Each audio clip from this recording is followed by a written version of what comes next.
It was like, yeah, that was cool. You can hold the umbrella.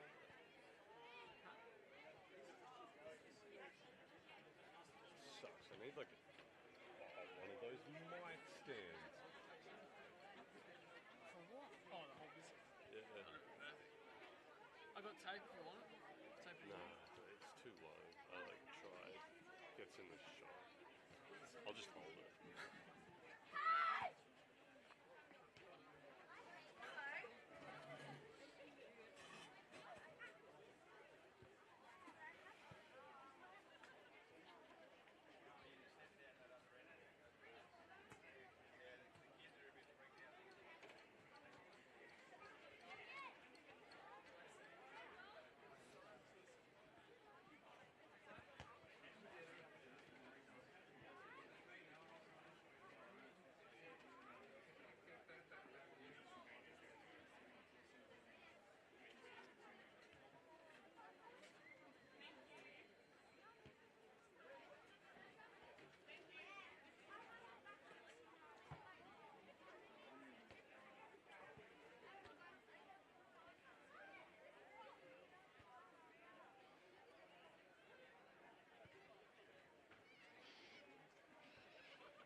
So whatever's easiest right now.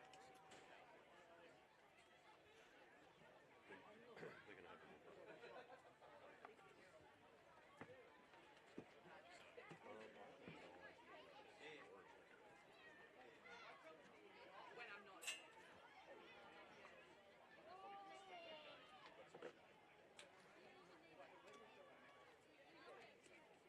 They're on 23, but anytime I put in the gold, here, I'll just use mine.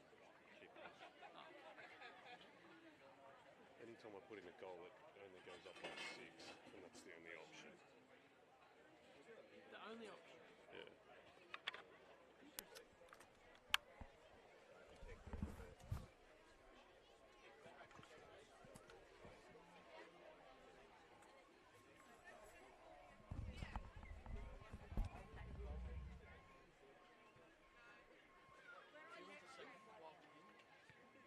Do they want 2 commentators here? He said whatever. On this camera. 2 commentators. Oh, shut up. What's the real deal? Because, like, I've got 2 things, but then we lose others. I'll ask Tom. Yeah, maybe. I'll just ask him.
We do have 2. I'm just checking that we can run 2 out the camera. Alright, you can. That'll be good. Yeah. Should be able to. Just quickly, with the scoring. What type of goals are there? You get through the big sticks, it's worth 6. 6, yeah. You get through the small sticks, it's worth 1. Cool. And it doesn't really.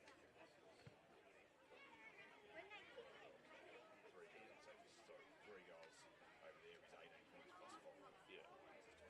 No, I see. Have you got that on the screen? Yeah. I was just like looking at this. Yeah, so that's what happens. If they get a goal, it's worth 6. If they get a behind, it's worth 1. Oh, that's a behind. Yeah, cool. Because they gave me 2 options here and all. Yes, that's a behind. Goals worth 6, behind is worth 1. Alright, thanks, Rosie.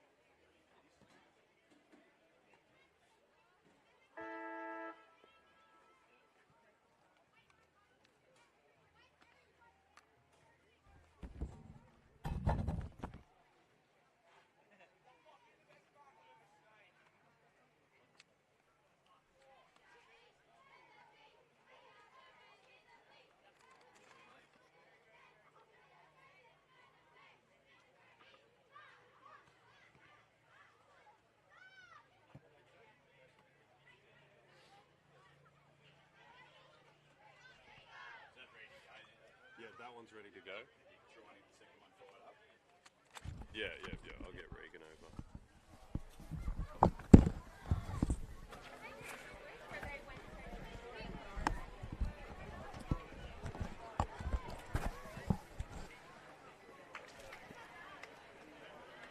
Do a mic test. Test. Yeah.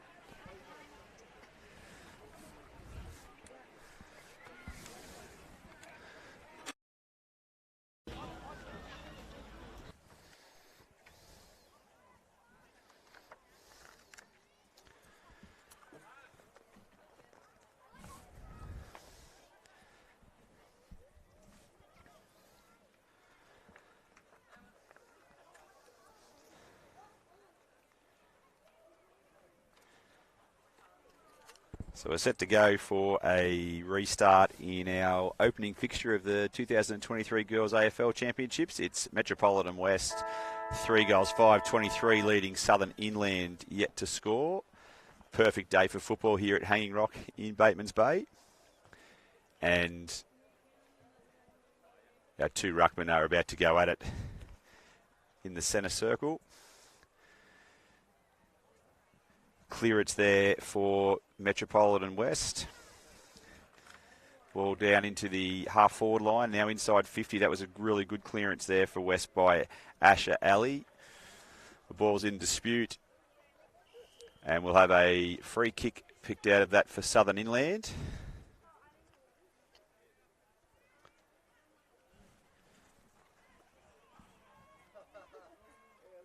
And Sophia Newman from Talabajil drives the ball to the outer wing. An excellent kick there, the mark taken for Southern Inland. A long ball towards the half-forward line for the Southern Inland. Attacking the ball there for was Isla Geddes from Albury Public School. And holding the ball decision there. An excellent tackle by Sophia Newman again, who has been prominent in the early stages of the third quarter. Newman kicks towards half forward, and the intercepting mark taken there for Metropolitan West by Kira Eagles from St Greg's at Campbelltown. A short kick intercepted there for Metropolitan West by Indy Champion, and a long ball puts the Orange team deep into attack, and an effective tackle for Southern Inland has earned the free kick. Long ball to centre wing. Is a little bit greasy here at the moment. The morning dew in Batemans Bay. And the ball now on the half-forward line for Metropolitan West in dispute. And a free kick paid there for a throw. And Southern Inland will look to repel from the half-back line again. Matilda McCormack there kicking the ball for Southern Inland. Good kick in towards Zenna Johnstone. Couldn't gain possession. Asher Ali once again for Metropolitan West. And a nice bit of play, drives the ball to within 30 metres of goal. Some fancy footwork there by number 9 for Metropolitan West. That was Sibylla Moyo. And we have a number of players around the ball in the goal square. And a holding the ball, free kick there will be paid to Metropolitan West. A really good tackle. Their pressure has been first rate throughout this game. And we'll have a chance for Indy Champion, who has been prominent throughout, to score the 4th goal for Metropolitan West. She does that, just that. And Metropolitan West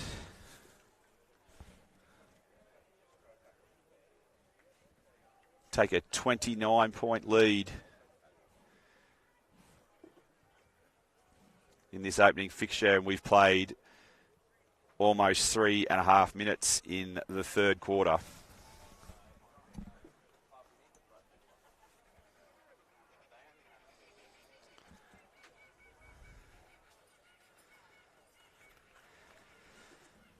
We're back in the centre now. Ruckman go at it. Kira Eagles with a conclusive tap, and the clearance there for Metropolitan West came from Harper Gulla. Rebound for Southern Inland. A long kick inside, forward 50. Good defence there for Metropolitan West by number 20 in Charlotte Russell to repel that attacking foray from Southern Inland. And a free kick there paid for a sling tackle. And that free kick is taken by number 22 out there for Southern Inland in Summer Hislop Reynolds. She drives the ball to the outer wing. intercepted for Southern Inland and driven inside 50. In good scoring position, Sienna Johnstone again for the Southern Inland. In possession, Matilda McCormack and Johnstone in there with a tackle, and they've locked the ball inside 50 for Southern Inland. Ruckman go at it. Good contest provided there for Southern Inland by number 19 in the ruck. That was Darcy Ward. And now Southern Inland with a chance. The ball goes deep inside 50. At the back for Metropolitan West. An excellent defensive effort. That was number 22 for Metropolitan West. In Summer Hislop Reynolds, who was resolute in defence, and she's forced a stoppage about 5 or 6 metres around from the boundary. We'll have a ball up. Matilda McCormack drives the ball back in, but a free kick's been paid for a high tackle. And we'll have Stella Finn from Wagga Public School, who has the ball. She'll probably kick from about 30 metres out on a 45-degree angle. It's a crowded forward line. Short kick to the pocket. Oh, and a really good mark taken there for Metropolitan West. That was Sienna Estelle Burriston. She got the ball moving quickly. She's in there again, following up her possession with a secondary kick. Goes into the middle of the ground. Metropolitan West have been good on the rebound there. That was number 7, Pippa Kelly, taking the ball into the middle of the ground. Her third involvement in a minute from Sienna Estelle Burriston, and immediately Metro West are into their half-forward line. The rebound kick, Matilda McCormack tracking the ball for Southern Inland, steals it beautifully. A long kick into the half-forward line for Southern Inland. They have had some territory in this quarter. We've got 2 minutes left. A rebounding kick there for Metropolitan East by Lacey Miller. Contested possession is won convincingly by Asher Kelly, who races away through the midfield.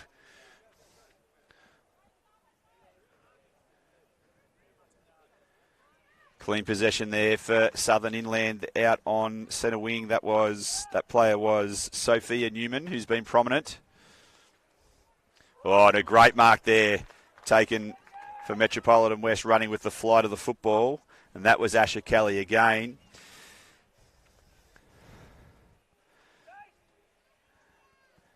Matilda McCormack contesting for Southern Inland. She's received a free kick for kicking in danger, so she'll reload for Southern Inland, who trail by 29 points.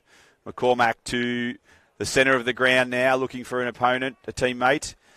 The ball's turned over there for the Metropolitan West by Asher Alley. A long ball inside 50. A one-on-one contest by both players there. Number 9 with a fantastic handball by Metropolitan West. That came from Sibylla Moyo, and then the finishing touches by Sienna Estelle Burriston. And the 5th goal for Metropolitan West goes on the scoreboard. They lead by 35 points as we approach three-quarter time. There's been some fantastic footy played in this quarter by both teams. Metropolitan West just able to get some pressure on the scoreboard by converting their opportunities. And they lead by 35 points.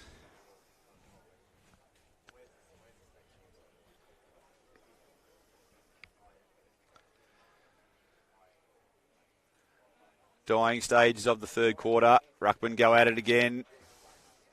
The ball's in dispute. Clearances there again for Southern Inland. And the last play of the quarter. That was Sophia Newham. And at three-quarter time, it's Metropolitan West 5-5-35, leading the Southern Inland yet to score.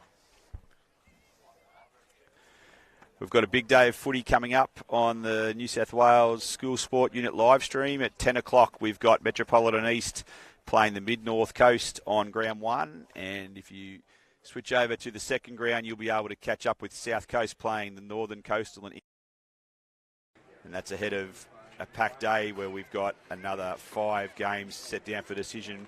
You can watch footy right through until 3 o'clock this afternoon. We hope you're enjoying our coverage from Batemans Bay on day 1 of the School Sport Unit Girls AFL Championships.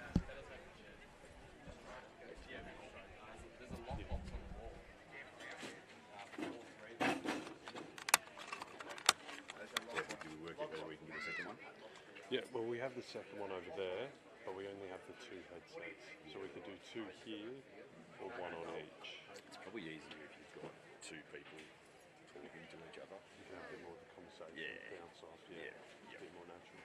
Yeah, too easy. I'll grab the other one. Yeah, that'll be really good. So, situation, the council sent out a couple of blokes to Braley, a couple of blokes somewhere else to bring rugby close. So, we're hoping they're back by about by 10. We could kick off and do a 10-15 start over on field 2 or whatever. Well, we can't do. We need to do things simultaneously.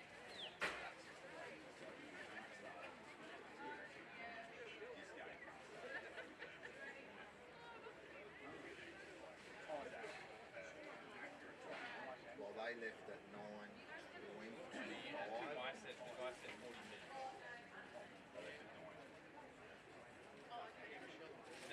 The other thing is there's a set of 4 coming before that, another set coming before that, but then we reckon that there's a rugby set in that shed, but council, like, no, we got a master team in the shed. Can't get into the shed. So best case scenario, they've got someone looking. If it's in that shed, you can start at 10.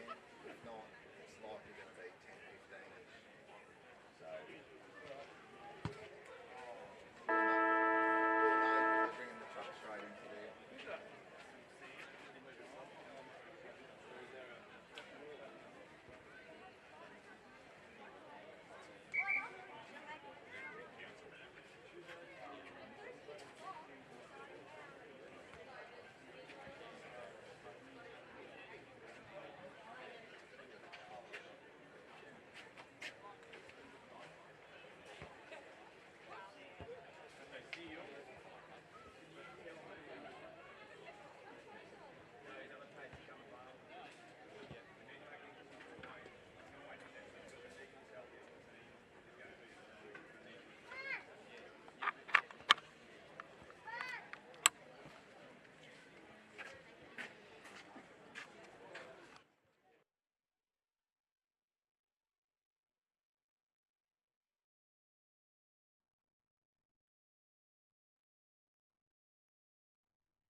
Final quarter of our opening game for today commences with Metropolitan West a 35-point leader.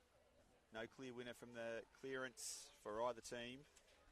And we'll have a secondary ball up still inside the centre square, slightly favouring the end that the Southern Inland are attacking in this final quarter.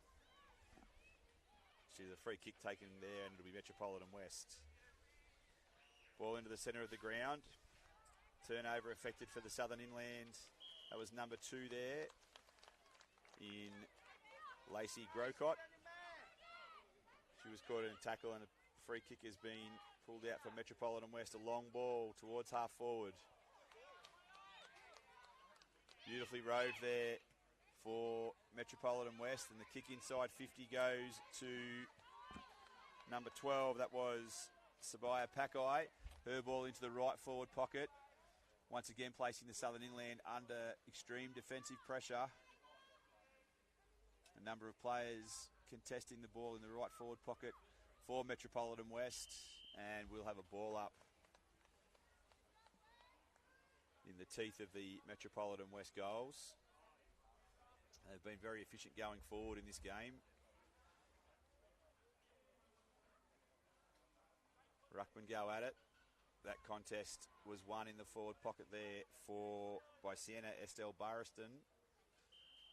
And we're going to have a third ball up inside 50 in the opening minutes of this quarter. A contest in the ruck, roved beautifully there by Indy Champion.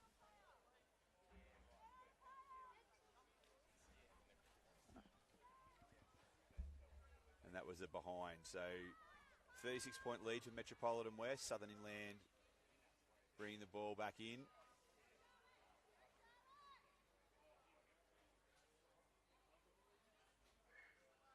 And they've got the ball to the 50-metre arc. Number 9 there for Southern Inland was Stella Flynn. She's been caught holding the ball.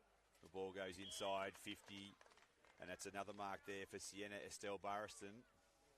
She's about 35 metres out. She goes with a torpedo deep to the goal square. It's off hands and through for a minor score. And it's Metropolitan West by 37 points. Darcy Ward to bring the ball back into play for Southern Inland. Her kick is intercepted once again by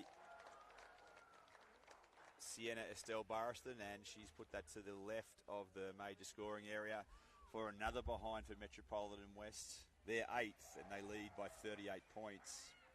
Darcy Ward again brings the ball back in. A nice looking drop punt kick to the outer side here at Hanging Rock. Intercepted again for Metropolitan West.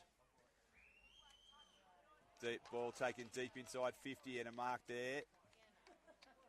Zienna Johnstone with a unique attempt to spoil the ball, and it's through for another behind for the Southern Inland, and it will be Johnstone who brings the ball back in for Southern Inland.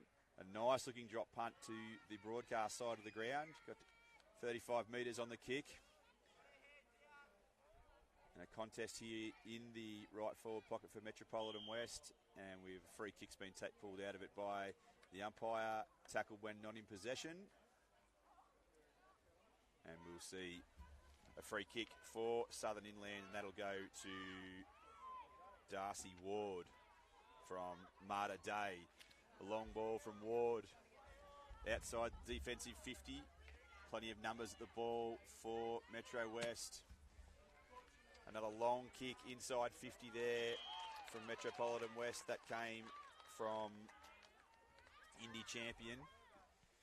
She got the ball to Asha Ali, who goes deep inside 50 to a dangerous position on the ground. A hurried kick forward for Metropolitan West. Contesting it there was Saba Pakai. And an awkward bounce allows Metropolitan West to defend. Not for long. Plenty of numbers around the ball for Southern Inland, and they've earned a free kick. A really good tackle affected there. Now we'll take the relieving free kick in the right back pocket. It's a good kick to the outer side of the ground.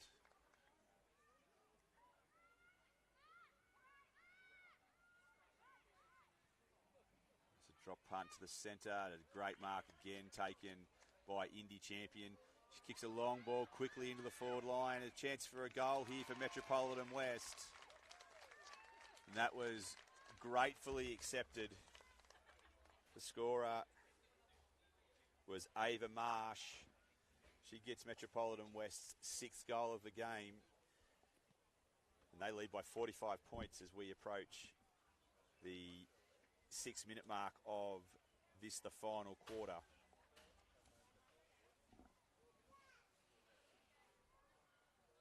And the scoreline doesn't really reflect the evenness of this contest, but the efficiency of Metropolitan West inside forward 50 has certainly made a big difference on the scoreboard. Chance again for a clearance for Metropolitan West. Again, that was Indy champion. Released the ball forward. Intercepted there for Southern Inland. Good piece of defensive play. Striding out. Had the confidence to take a bounce. That was Grace Ferguson. And she's earned herself a free kick for an enterprising play. She looks inboard. A high kick. Chance for a Marcus. Good spoil there coming from the Metropolitan West player. That was Saba Pakai who broke that play down. Zena Johnstone working hard in the back pocket for Metropolitan West, but a quick kick into the goal square, and we'll have a ball or throw in that's hit the behind post. No, it's been called a behind, so Zena Johnstone will bring the ball back for Southern Inland. It's been turned over. There's another chance for Metropolitan West, and that shot on goal from Indy champion is just wide of the mark. And with 1:40 left in the game, Metropolitan West lead is now 47 points. Johnstone again for Southern Inland. Brings the ball in to the outer side. The pack of players form. The ball still quite slippery, and the Metropolitan West player in Sienna Estelle Barriston was unable to keep the ball in play. So we'll have another stoppage with a minute left and change in this opening game. It's been an impressive start from Metropolitan West. The ruck throw in and a chance there for a real poacher's goal, and that was a great finish from Saba Pakai, who has had an excellent game. And the product from St Greg's College at Campbelltown has kicked Metropolitan West's 7th major of the match. And they've just been cleaner with their disposal by foot, particularly in this last quarter. And a 53-point lead is a great reward for their dominance around the ground. Chance now for a clearance for Southern Inland. Bursting out of the centre there for Southern Inland was Delilah Griffin from Henschke Public School. In possession of the ball now was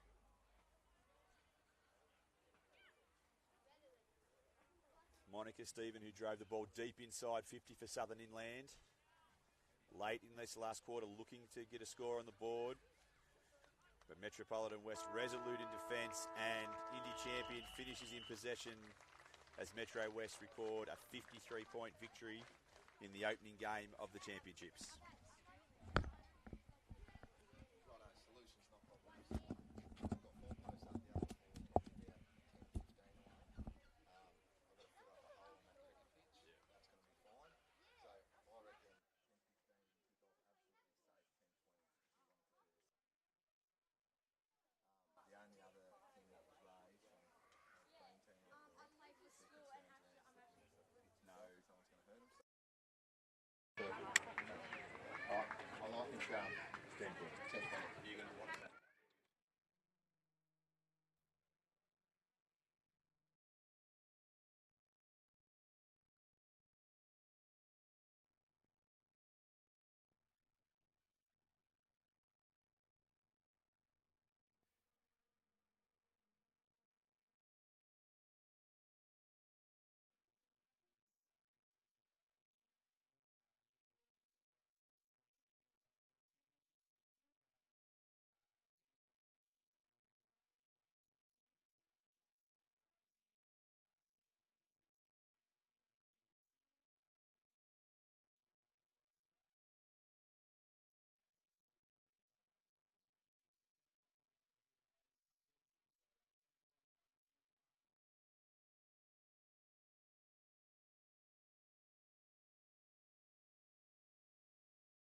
Matt. I saw that.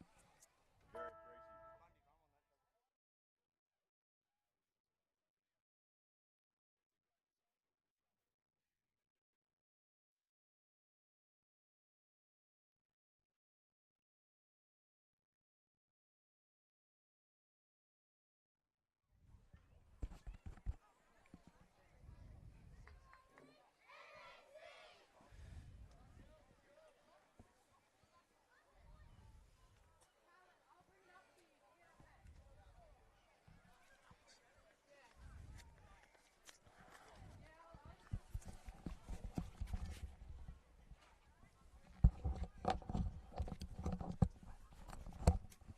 Have you got a program with numbers?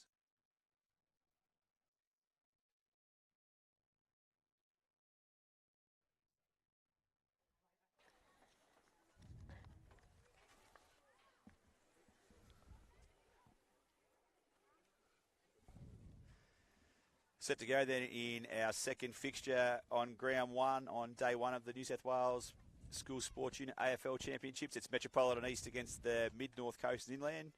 Travis Irvin alongside James Burgess here for what will be an exciting game of footy. Great to be here, Trav. Thanks for having me. Ruckman go at it in the centre. Metropolitan East wearing the red, white and blue. Mid-North Coast in the predominantly maroon Guernsey with the royal blue yoke. And the ball is currently being contested on centre wing. Metropolitan East, the two-time defending champions in this tournament. It's a tough contested contest out there at the moment. The umpire has called for a stoppage just forward of centre for Metropolitan East. Ruckman go at it. And Metropolitan East, the defensive mark. Sophia there, taking that in the back line. Ball smothered. Chance here for Metro East. Deep in their defensive half of the ground. Great forward pressure there from the Mid-North players.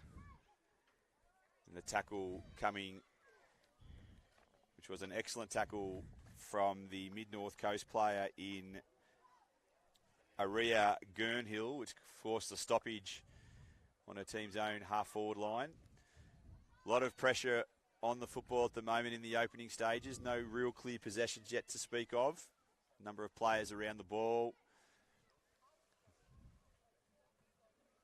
I think that's Sophia again trying to take it out from the Metro East defensive back line.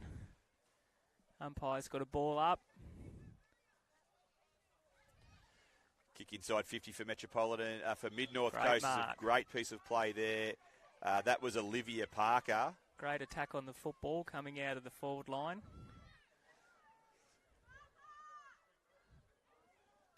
Long ball inside 50 there for Mid-North Coast from Erin Fitchett. And she's in there again with a second effort after the initial kick. The clearance there for Metropolitan East, that came from number 20. That was Zara Roper. And a really, really aggressive tackle there placed by number 10 in Aisha Atia. No, sorry, that was not Aisha. That was Hannah Peterson. And we've got another ball up here on the half-back line for Metro East. Ruck dominance at the moment from Sophie McCullum for Mid-North Coast, really making a presence felt around the stoppages. Great tackling and pressure from both of the teams at the moment. Going very hard at the contest and hard at the football. Looks like Metro East have it here to try and clear their defensive 50. The kick out wide there for Metropolitan East. That came from number 14. That was Josephine Perkins. We're going to have a boundary throw in. The ruckman go at it. Great contest there. And the clearance came once again from... Great intercept mark there from Metro East. Clearance from Sophie McCallum, but the intercept mark was affected. On the halfback flank, Drop punt in towards centre wing. Clean possession there for Metropolitan East, and that came from number 14. That was Josephine Perkins again. Going back inside the corridor. There at centre half forward for Metropolitan East. Quinn Nayland spins the ball wide for Mid-North Coast and Inland. Some excellent defensive rebound there by Metropolitan East, and we have the ball in dispute on centre wing broadcast side of the ground. And an excellent tackle, a little bit high there. In the end, and it'll be a resulting free kick will go quick play to number 16 in Chloe Anthony.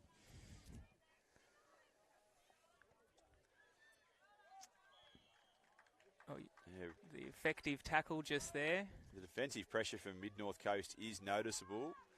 They come to the broadcast wing. Another contest there. A quick handball. Really good tackle, number 10 there for the Mid-North Coast. Number has 14 been prominent. Here. Great clearance. That is Hannah Peterson. Her defensive pressure is noticeable.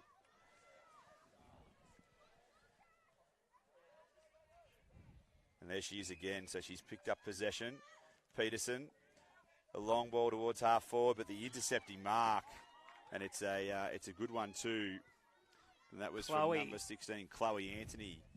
She goes inboard. The ball clears the head of Nayland. Metropolitan East looking for a possession. Nayland applies the tackle and will have a free kick for a sling tackle. No, it's holding the ball actually, so Nayland. Long ball to centre wing to the open spaces here at Hanging Rock Oval. Number 8 there for North Coast. Possession of the footy was Phoenix Russell. The rebound play from Metropolitan East has been strong. Another strong tackle laid on centre wing. And Nayland's in there again for Mid-North Coast. Game being played between the arcs at the moment. Neither side been able to get a lot of ball inside 50 just yet. As we go at it, and it's a clearance for Mid-North Coast. Good handball at the back there, and a great tackle laid. That's holding the ball. That pressure from the Mid-North Coast has been a hallmark of their play. And that's Peterson again. Both teams moving the ball quickly and looking for that open space. As we have another tough contest there down on Metro East half-back line. Lots of players around the ball at the moment, really attacking hard, tackling strong. Clearance kick there to the open side of the ground, and a chance for Metropolitan East. The ball pitches on the cricket pitch and a ball off the ground. Again, 50 metres just through pure persistence there, Metropolitan East. Nayland on the ground again. Nice little kick out there. It's repelled again for Metropolitan East. Sophia's got the ball there that's playing well along the half-back line. Sophia Del Mar, yeah, she has been everywhere in this opening quarter across half-back for Metropolitan East. Once again, we've got a number of players around the footy, and we'll get a ball up just forward of centre for Metropolitan East. We've got a minute and 40 left in what has been a very tight opening quarter. Ruckman go at it, and we'll have a secondary stoppage in the centre of the ground. Perfect conditions for football, not a breath of wind here today in Batemans Bay. And the clearance still not being able to affect it by either team. Number 11 there for the Mid-North Coast and Inland. That was Olivia Parker again. The repelling kick comes for Metropolitan East. The ball a little bit greasy, making it difficult to mark at the moment. Have number 20 here for Metro East. Kick out to the centre wing. Number 8 for Metro East. A couple of quick handballs in here to try and create a bit of space and get that ball going forward for Metro East. Get a little bit of a roll on here, perhaps with 43 seconds to go. And a throw paid there by the central umpire. And so Mid-North Coast will relieve again from their half-back line. Scoreless so far. Into the centre of the field now. With 30 seconds to go, they're going to try and move it quickly They to have see moved if it they quickly. can get There's it a inside chance still. 50. There's time. 20 seconds on the clock. The contest there at half forward, and once again, strong defensive effort there for the Metropolitan East. That came from Sophia Delmare, who has been prominent, and that'll just about do us for our opening quarter. And it'll be a scoreless one. Entertaining nonetheless, though, James. It was really, really hard fought. Lots of tackling pressure. There was lots of attack on the football, and just between the arcs, both teams' centre-half backs and centre-half back lines just seemed to be able to kind of set up a bit of a wall and restrict too much ball inside 50 for both teams.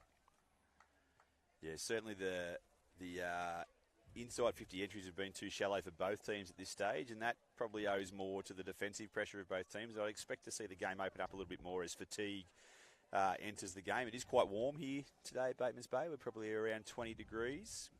So we'll be back shortly with the second quarter.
Scoreless at the moment. Ruckman in there, Quinn Nayland from the mid-north coast, and Isabella Wadham will do battle with Nayland over the top. A decisive tap, but sharked there by number 13 for the Metropolitan East, and that was Sophie Delmar.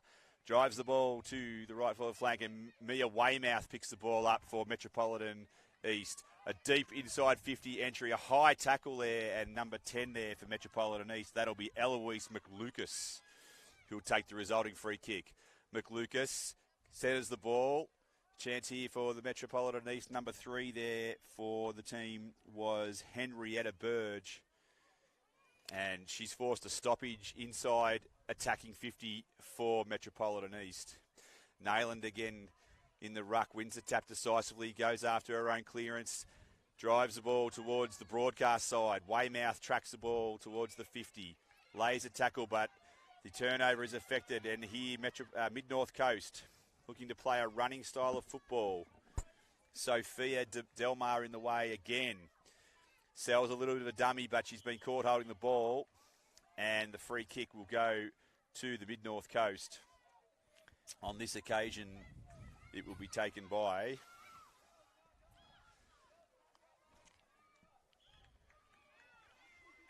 Georgia Harris. Harris spotted up a nice little kick there to Lura Russell. And a chance here for the Mid-North Coast through Emily Manning. She's on the centre wing.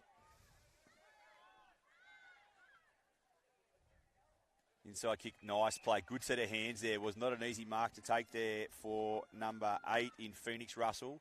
Russell goes back to the boundary side of the ground. Strong tackle applied by Metro East. Good set of hands there was number 13 for Metro East, but the tackle is afforded. It's a high tackle, and it'll be a free kick. Number 10 there is Hannah Peterson. Peterson only as far as number 22 for Metro East. A nice intercept there by Addison Bartlett. A long ball to the middle of the ground.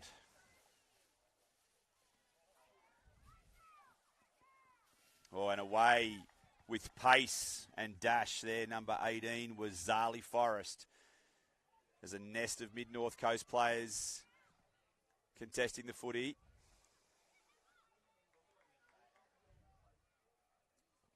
Great pressure there from both teams, which has been a hallmark of the entire match. Mid-North Coast through the centre of the ground. Sophia Delmar again wrapped up in a tackle. It was an excellent tackle. And the resultant free kick for the Mid-North Coast will be taken by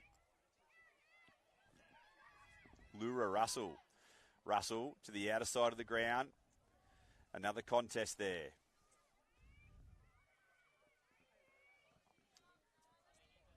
Nice play there was number 3 for Metro East.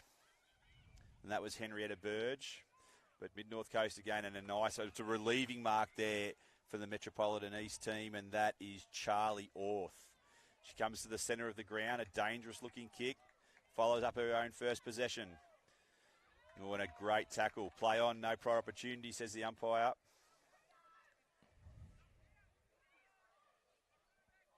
Plenty of physical contest there. That's Quinn Nayland. She's in there again. She's a New South Wales representative in 2021. Strong tackling for both teams. Metropolitan East with the rebound from the D50. We're in the heart of the Hanging Rock Oval. The pressure is such, James Burgess, that we're unable to get a clearance. Your thoughts? Yeah, I think although we haven't seen a lot of scoring in the game, you can't doubt the pressure and the tackling and the attack on the football's been fantastic from both teams so far. That clearance came from Georgia Harris. It was a penetrating kick inside, attacking 50 for the Mid-North Coast. They've got their first real genuine opportunity to score here. The Metropolitan East look to repel. A chance there for the Mid-North Coast. That was number 7 in Aria Gurnhill. She was able to get a clear possession away. We have Stacks on the mill in the forward line. And a quick clearing kick. And they're away. Metropolitan East. Great kick into the centre of the ground. That was courtesy of Lily Brennan. Chance here for Mia Weymouth, who's knocked off the ball. Metropolitan East through the heart of the ground. Here comes Weymouth again with a second possession. She's dispossessed and lays the tackle, and we'll have a ball up inside. Forward 54. Metropolitan East. We've got 3.5 minutes left. Nayland with a decisive tap again, straight down to her teammate. That time was Toomey. And the umpire will call for a ball up. It's been great seeing both sides move the ball quickly. They're willing to give a couple of handballs, play on, get the ball out into space. Nayland again was dominant in that ruck contest. She got the ball down to Hannah Peterson, who's also been prominent today. And we'll have another stoppage. Just that forward 50 connection, that final possession's been the problem for both teams so far. Yeah, it's just a credit to both teams' defence in setting up those walls that we spoke about before, that either side's just unable to get it through there. Here goes Mid-North Coast again. And a free kick will be paid for a defensive tackle. Once again, that half-back line for Metropolitan East standing tall. And I agree with you, James. It has been a really good stand of footy with just getting that score on the board. The ball goes to the outer wing. And mark taken there for Metropolitan East. This next kick's the important one. She spots up a target on centre wing. The mark's taken.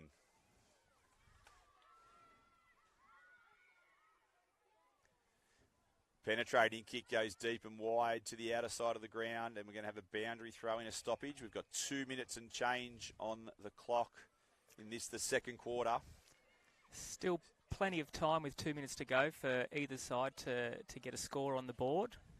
Nayland again convincingly from the ruck. Couldn't get a clean possession from that tap, however.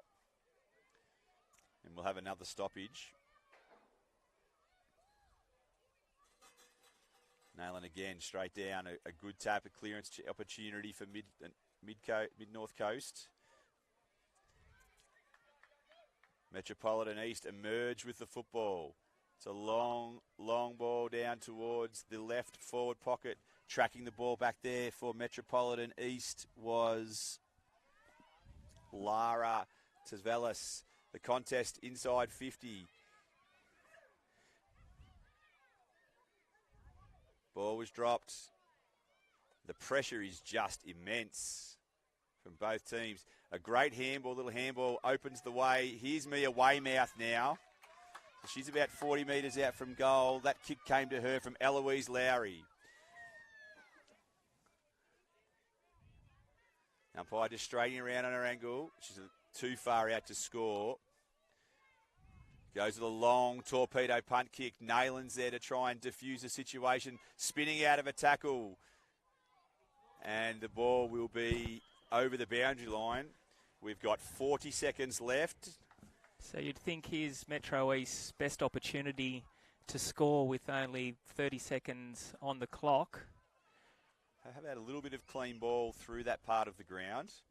The throw up comes in, and Nayland again dominant in that ruck area in the second quarter.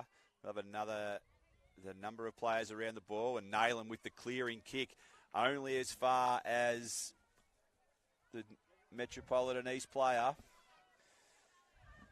And we've got 6 seconds left, so you would think there will be no further score as number 13 lopes away, Lura Russell for the Mid-North Coast. And at halftime, James, no score, but plenty of highlights. Yeah, lots of highlights. I think the defensive pressure, the tackling, the attack on the football. We saw Mid-North Coast there, had quite a bit of pressure on them in that last minute or 2 minutes of the game. And like we've seen all around the ground, they were just able to hold up and they wouldn't let Metro East through to get any score on the board, and were able to clear defensive 50. So great contest, great first half of football, although we're yet to have a score.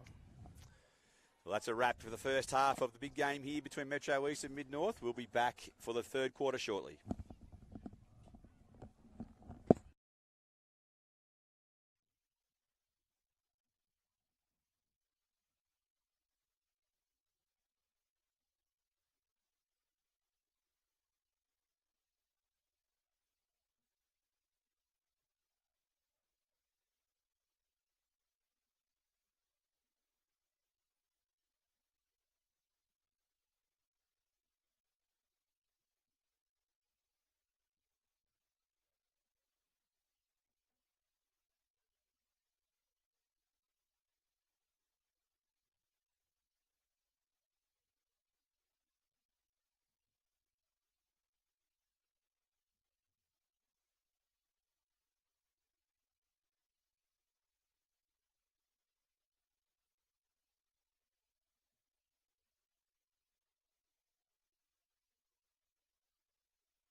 Set to go then, third quarter. We're still scoreless. It's been a battle royale between our two combatants, Metropolitan East and Mid-North Coast. The umpire holds the ball aloft. We're set to go.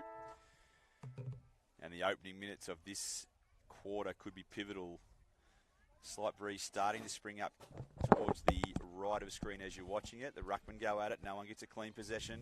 A chance here for the Mid-North Coast. Almost a free kick for pushing the back there. Quinn Nayland again, prominent playing at centre half back. She gets the relieving kick for Mid-North Coast. Drives the ball forward. Ball makes it to centre wing now. A chance there. And a really strong tackle applied, but the ball was released. And the mark taken for Metro East. That one there was Tamsin Cummins, with a long ball forward. Oh, great mark. Contested pack mark taken there. That's an excellent piece of football. And that mark was taken by Aria Gurnhill. Nayland again, nice and strong in the contest for the Mid-North Coast. With a number of players around the ball.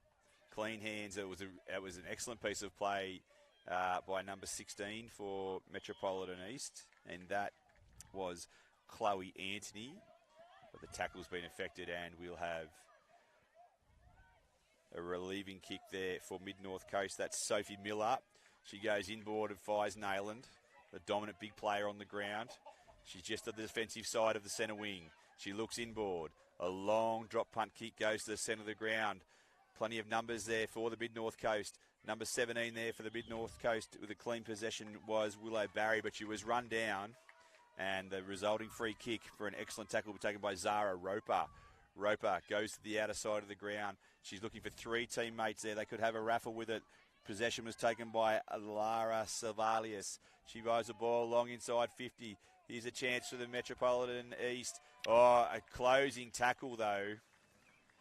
And that defensive pressure, James Brennan, is just too much at the moment. It is. We had a bit of space inside the forward line there, but the defensive came in really quickly and were able to cut that one down. Nayland again. She gets the kick away for the Mid-North Coast. A chance here. Oh, and a strong tackle applied there by Metropolitan East. Play on again, and it's Nayland with the possession of the footy. The ball reaches just the attacking side, but the repelling kick was fantastic for Metropolitan East. Great piece of play. A chance here for number 16 for Metro East. That is Chloe Anthony again.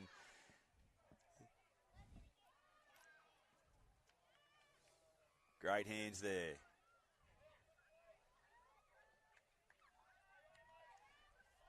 That pressure once again. The ball bouncing between the two 50-metre arcs, as you said earlier, James. And it's hard to see outside of Quinn Nayland anyone who's sort of able to get that penetration. And just around the grounds at the moment at Hanging Rock, oval number 2, we have South Coast versus North Coast and Inland. And at half-time, it was 12 apiece over there. It's two close games underway at the moment.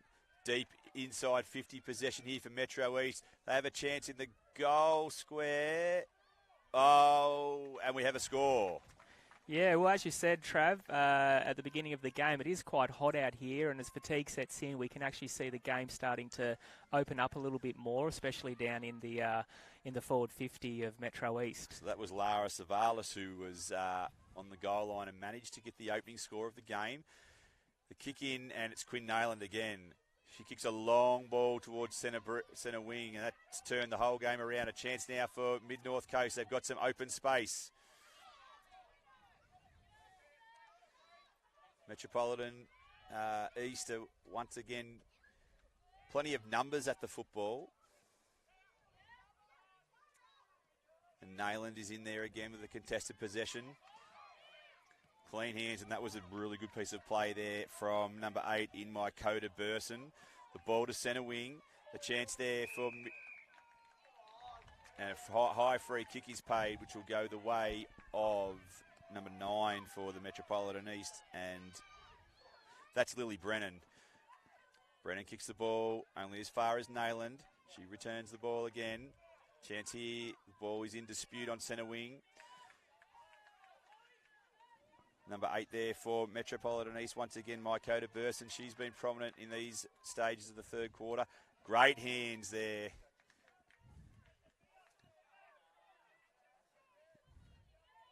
Sophia tracking the ball there for Metro East.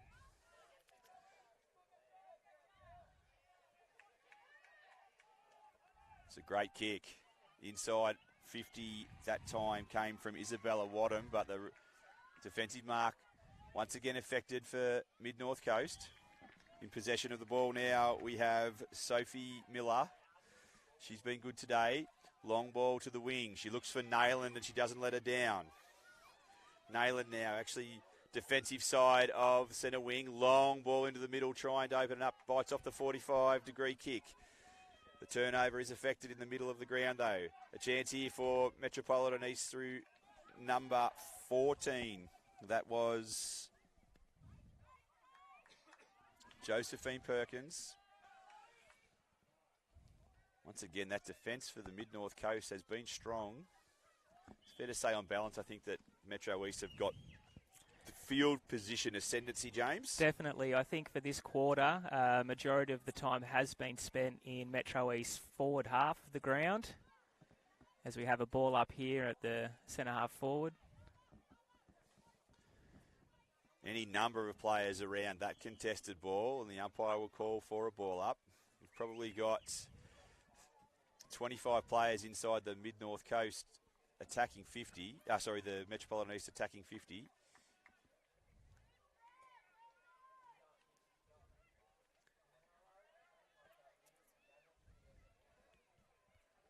The ball still in dispute. The umpire's pulled out a free kick. It'll go the way of the Mid-North Coast of the relieving free kick. Sophie Miller down there again. Certainly given everything for her team in this match. A long ball looking for Nayland. She can't quite get to the drop of the ball. And the umpire has paid a free kick. It'll be go the way of the Mid-North Coast.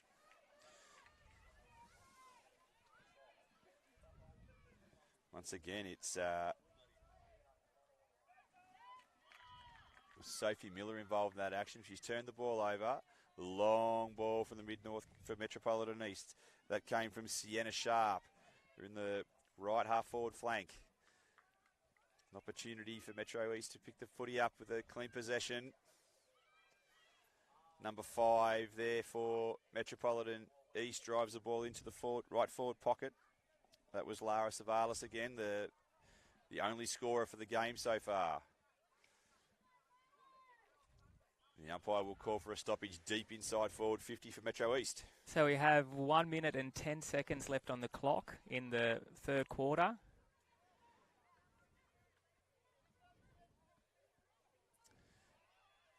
Oh, extracted by a chance here for Metropolitan East. The ball deep into the forward pocket. But once again, the defence of the Mid-North Coast is resolute.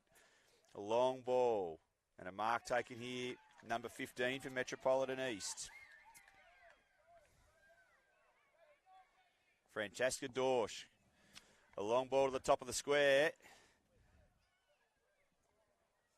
Number of players around that football again. That defensive pressure, the smothering, the 1%ers, the sacrificial acts have been significant from both teams. 20 seconds left for Mid-North Coast to hold firm, and they've earned a free kick.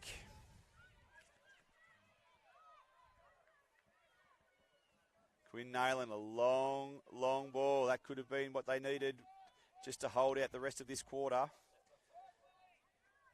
think they will. And that is three-quarter time. And at three-quarter time, it's Metropolitan East leading by that solitary behind. Hats what off do you see to happening in this last quarter? Well, hats off to the Mid-North Coast team for their defensive pressure and defensive acts. You would have to say that the ball spent majority of the time in the forward half of the Metro East team, and a lot of time inside 50, but the Mid-North Coast defence were just able to hold really strong and no scores were conceded. So well done. Going into the last quarter, the heat, the fatigue may open up the game a little bit more, and it might just take one kick from one team to get the victory.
Decision time for Metro East and Mid-North Coast. Final quarter, 1 point the margin.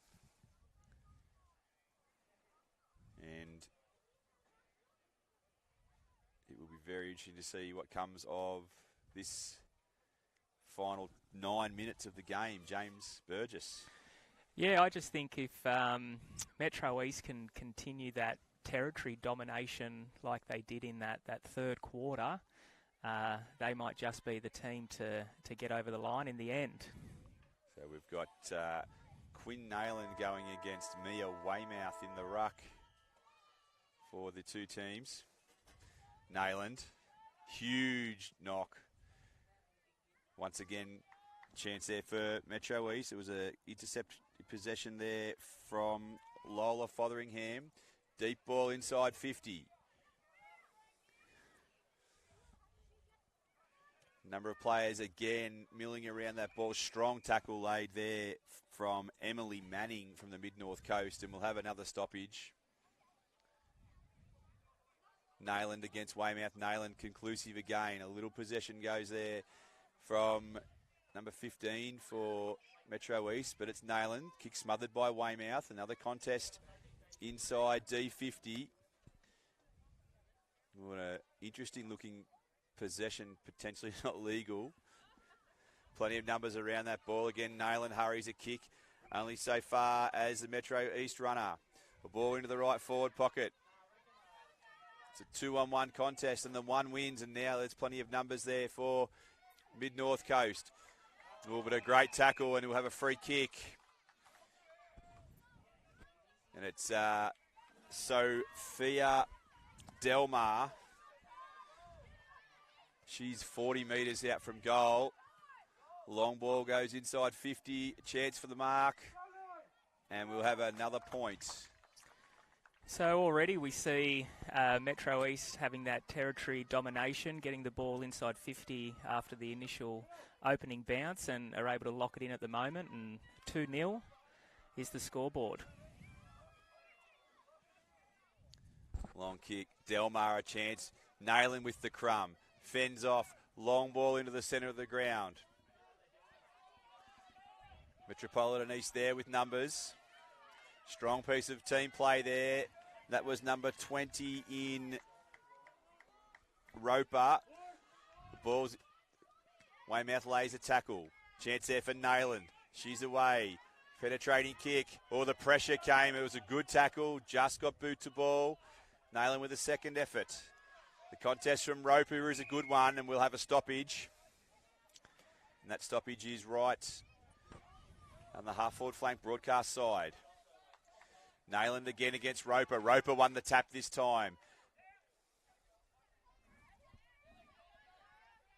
Roper giving plenty of physicality in there for Metropolitan East, and she lays the tackle. We'll have another ball up in there for the Mid-North Coast was Olivia Parker as well.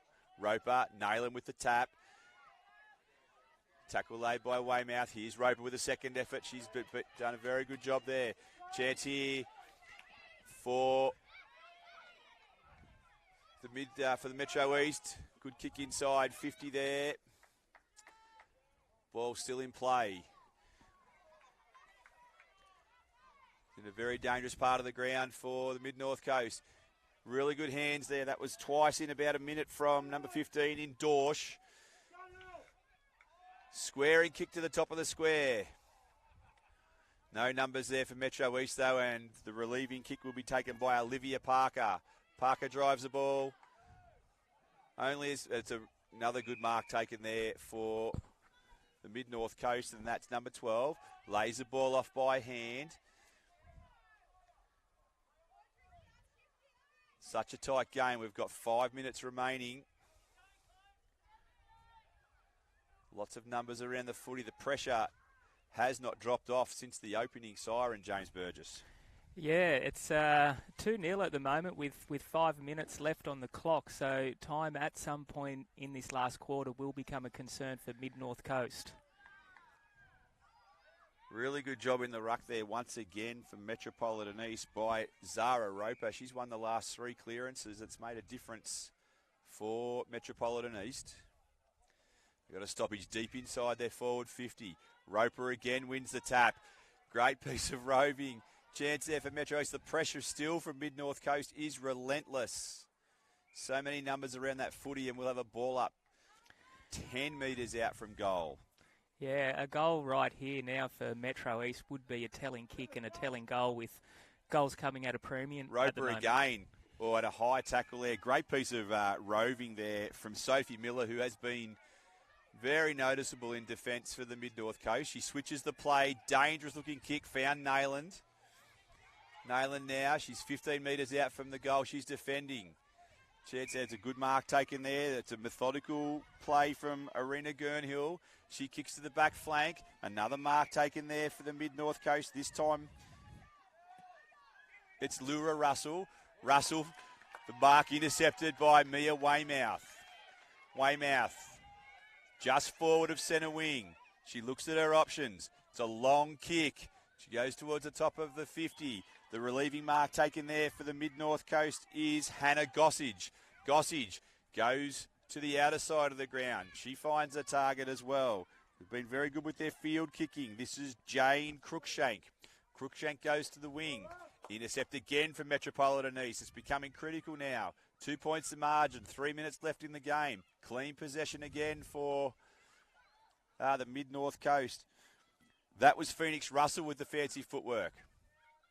She comes to get a second possession, and she has it. A good handball out the back. Great tackle laid by the Metropolitan East as well. Umpire waves play on. He's put the whistle away.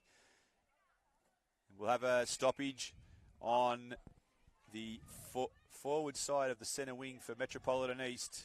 2 minutes and change remaining. Nayland again. She loses to Roper, who's been very good in this last quarter.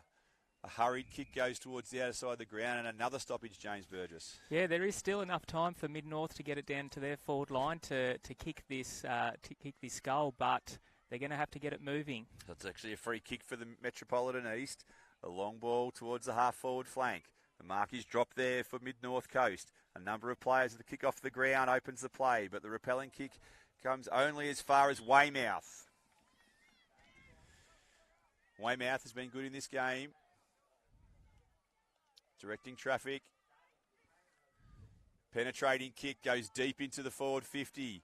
A chance here for the Metropolitan East. That was number 13 in Delmar who gave the contest.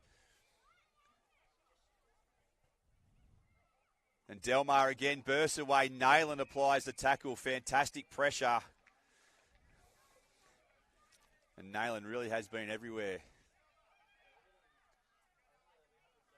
Long kick from Nayland. Switches the play to the broadcast side. The intercept mark is dropped there by Roper, but she's been fantastic. She puts on a dummy. A long ball goes in towards the goal square. She doesn't quite have the distance on the kick. A lot of tired players out there now.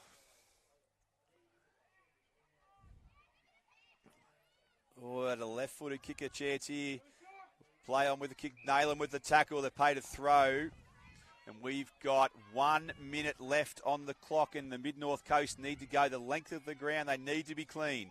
Nayland with a long kick towards the 50. Oh, and another mark there. Metropolitan East. Makota Burson done some good things. Centers the ball into the centre of the ground, and a good mark taken there for Metro East. That was Eloise Lowry. She's about 35 metres out from goal.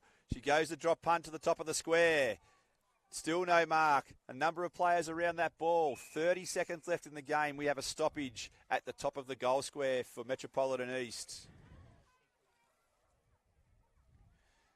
Nayland again with the clearing knock. Great play from her. A chance here for Roper. Roper on her right foot. She puts the ball towards goal, and it's a behind. I think that will be enough for Metro East. I think so. 10 seconds left on the clock now.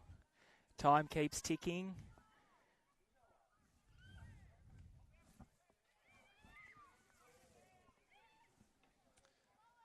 Long ball to the outer side of the ground, and that's the siren. And it's fair to say, James Burgess, that whilst Metropolitan East did deserve the win with their field position for the majority of the game, that was a plucky performance from the Mid-North Coast. It was. It was actually a great contest. It was really enjoyable to sit here and watch this one. You could tell the crowd were involved and getting excited with how close the game was in the end, and that field position just is what got Metro East over the line. So that's full time in our second fixture on ground one here. It's the Metropolitan East winning by just 3 points. We'll be back shortly with our next game for decision, South Coast and Metropolitan East.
Coast. Yeah, rightio.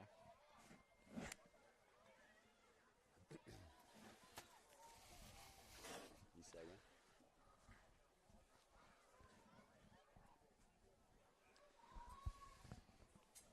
Welcome to the Hanging Rock Sports Complex for the third game set down for decision in today's New South Wales School Sports Unit Girls AFL Championships. It is a beautiful day for football. Cade Stevens alongside Travis Irvin. Cade, what are you expecting from this match? Game. Both teams are now playing their second game, so I think a lot of the nerves and let's call them cobwebs have all been blown out. From last year, the quality of skill and just the game sense has improved over 2 days significantly. So I'm expecting game 2. Both sides will have found their feet and be able to play some better football. Set to go then. Umpire holds the ball aloft. Zara Roper gets the knock straight away for Metropolitan East. Clearing kick for South Coast there was number 13 in Anika Mumberson. Number of players around the disputed footy, and that's Roper again in there. Strong tackle applied. She's been called for holding the ball, and that tackle was affected by Mackenzie Tregonning. Tregonning in the heart of the Hanging Rock Oval. It's the ball wide. Clean hands there from Metropolitan East. Almost went the wrong way, but created plenty of space for herself there. It's a long ball to the centre wing. Numbers converge on the ball there. An opportunity for Metropolitan East through Tamsin Cummins. She's unable to dispose of the footy, and we'll have a ball up. True centre wing position, broadcast side. Roper again in contest with Tregonning. Neither gets a clear disposal out. Roper again. Small handball. And a quick kick forward there by Fotheringham. South Coast repel.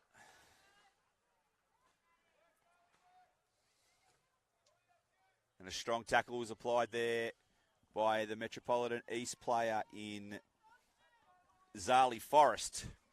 We'll have another stoppage just forward of centre for South Coast. Good piece of ruck work by Roper again.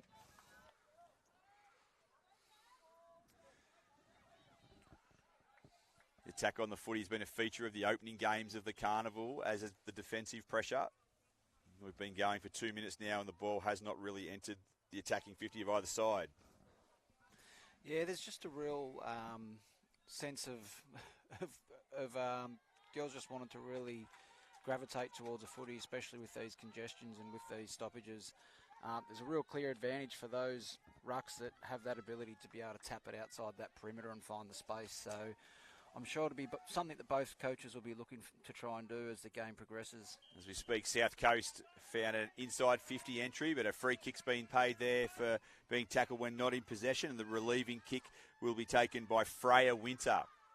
Winter now, long ball towards the centre wing. The contest there was again from Roper, who's been prominent.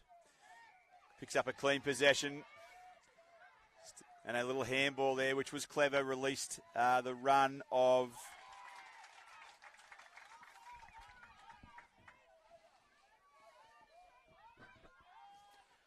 That was Burge, who turned the ball over. A chance for South Coast. Burge attacks the ball again, and Dorsch is in there. The kick there comes away by Forrest. The relieving mark taken for the South Coast by Portia Melnborg. Melnborg to the half-forward line for the South Coast. Nice little piece of rebound play there from number 2, which was Fotheringham again. The ball even deeper towards forward 50. Weymouth attacks it with a clean set of hands. Turns as a player inside out. Kicks the ball towards the hot spot. It's the first inside 50 that we've seen, and hoping that we'll be able to capitalise on that. Fotheringham. Opportunity here with someone deep in forward. Fotheringham, and she's found a target there, and that's Sophia Delmar. Delmar runs on towards goal and hit the post. But that was some good open play footy there, Cade Stevens. It was, and just something that really stands out there is Metro East's ability to be able to hold position. as we said before, girls gravitating towards a football, but there's an advantage there if you're willing to stay out of the contest and hold your position there as a deep forward. Another turnover here for Metropolitan East with a hurried shot on goal. That time came from Sienna Sharp from Maroubra, and she's put that one to the left of the major upright, and it's another behind for Metropolitan East. They've kicked 2 points. We've been playing best part of 4.5 minutes in the opening term. The ball's come back in, and a chance for South Coast to clear now. The ball comes towards the half back, but it's been intercepted and punched it back inside 50, and the mark has been taken there for Metropolitan East. And it was a good mark under pressure from Tamsin Cummins. Cummins now drives the ball to the top of the goal square, and a rush behind again for Metropolitan East. And they've really locked the ball inside 50 and need to get some reward on the scoreboard for their field position. South Coast sends the ball back in. And a really good tackle there laid by probably one of the smallest players on the ground in Ruby Garnero, who took on the Metropolitan East ruckman in Zara Roper, and she won. Squares the ball up to the centre of the ground. It's a dangerous kick. And a chance here for Metropolitan East again. That one was a clean set of heels shown by Tamsin Cummins again, but unfortunately, another behind. How do you feel the conditions here are going to affect the players, Cade? I think the conditions are a little bit better now. There was a little bit dewy early, but it's warm. I mean, I'm sure the coaches have been drilling into the players to be staying hydrated. And intercept mark this time from Metropolitan East from the kick in, and they've scored a goal. It's Sienna Sharp who's affected that. Only in a couple of hours, the 9 o'clock games were quite wet and slippery, but now that the Jews kicked off the ground, and I think we're starting to see a little bit more open football now, which is great. A big moment there for Metro East. It's their first goal of the carnival. Despite winning their first game, they went goalless, and so Sienna Sharp on the scoreboard for Metropolitan East, and they take a 10-point lead with 2.5 minutes remaining in this opening stanza, and 5 scoring shots to nil really does reflect their dominance in the last few minutes. Roper gets the tap. Chance for a clearance there for South Coast. But it's Roper again with a second effort. A handball, which was a great handball over the top.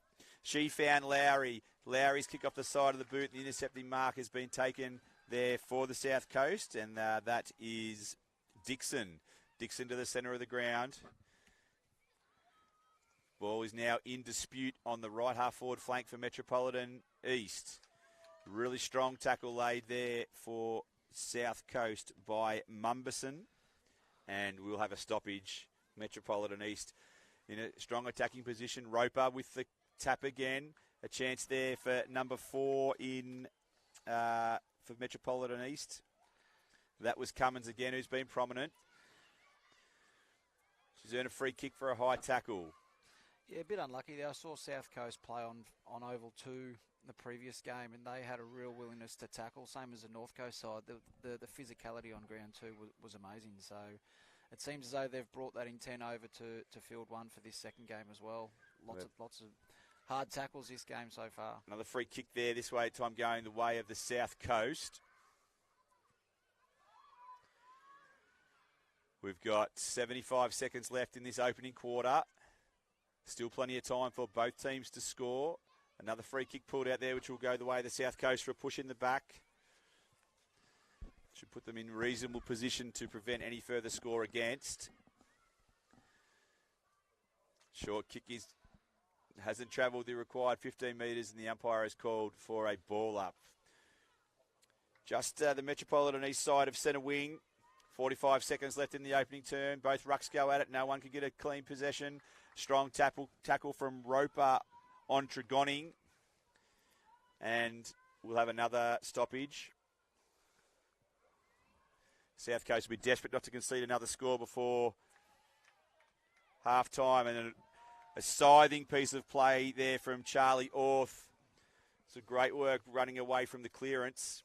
South Coast get numbers to the footy. The umpire's played a free kick, and it'll be for Metropolitan East. Oh, there's a lot of players screaming for the ball there. It's great to see. It's a long kick. A mark will be required. No mark can be taken, and that is quarter time. And it's Metropolitan East leading by 10 points. 1 goal, 4 to no score. And a bright opening, Kate Stevens. Yeah, it was good, and I think perhaps the coaches might be something that they're looking to work on there. If you can get a good ruck and a couple of good midfielders around the footy and get them working together, it could be a real advantage for the rest of this game with so many stoppages.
Set to go for the second quarter. Alongside me is the New South Wales boys state coach, Cade Stevens. Cade, how are you seeing this one?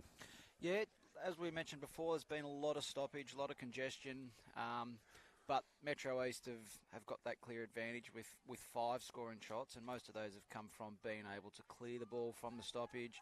Also, the forwards holding their position deep in the forward line. A lot of girls are keen and enthusiastic and are gravitating towards the congestion, which is probably worked to a disadvantage for South Coast at this point, I'd say.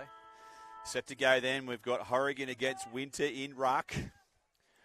And no clear tap there from either player.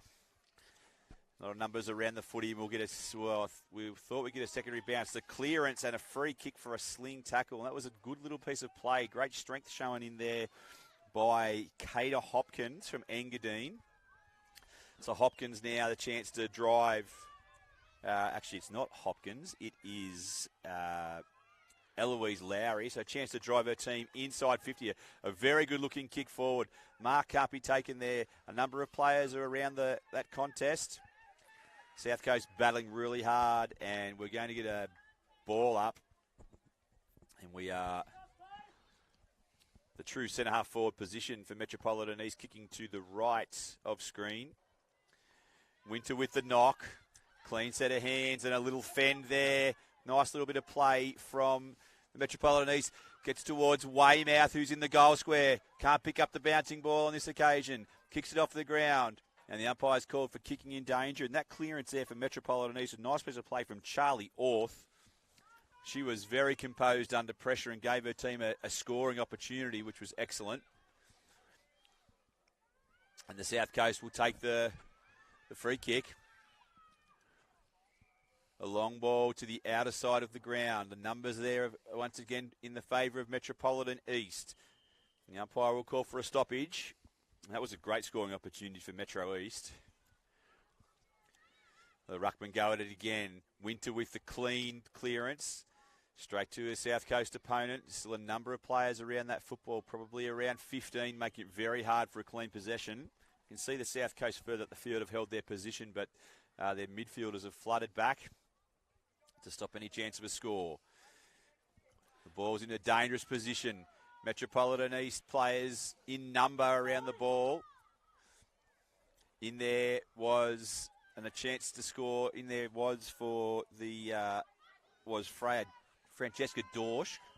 And a free kick for holding the ball is being paid. And a shot on goal here will be from Eloise McLucas from Balgowlah North Public School. She's on an acute angle. Waste no time. Kicks the ball to the top of the square. Two Metropolitan East players were there, and snap on goal has been affected.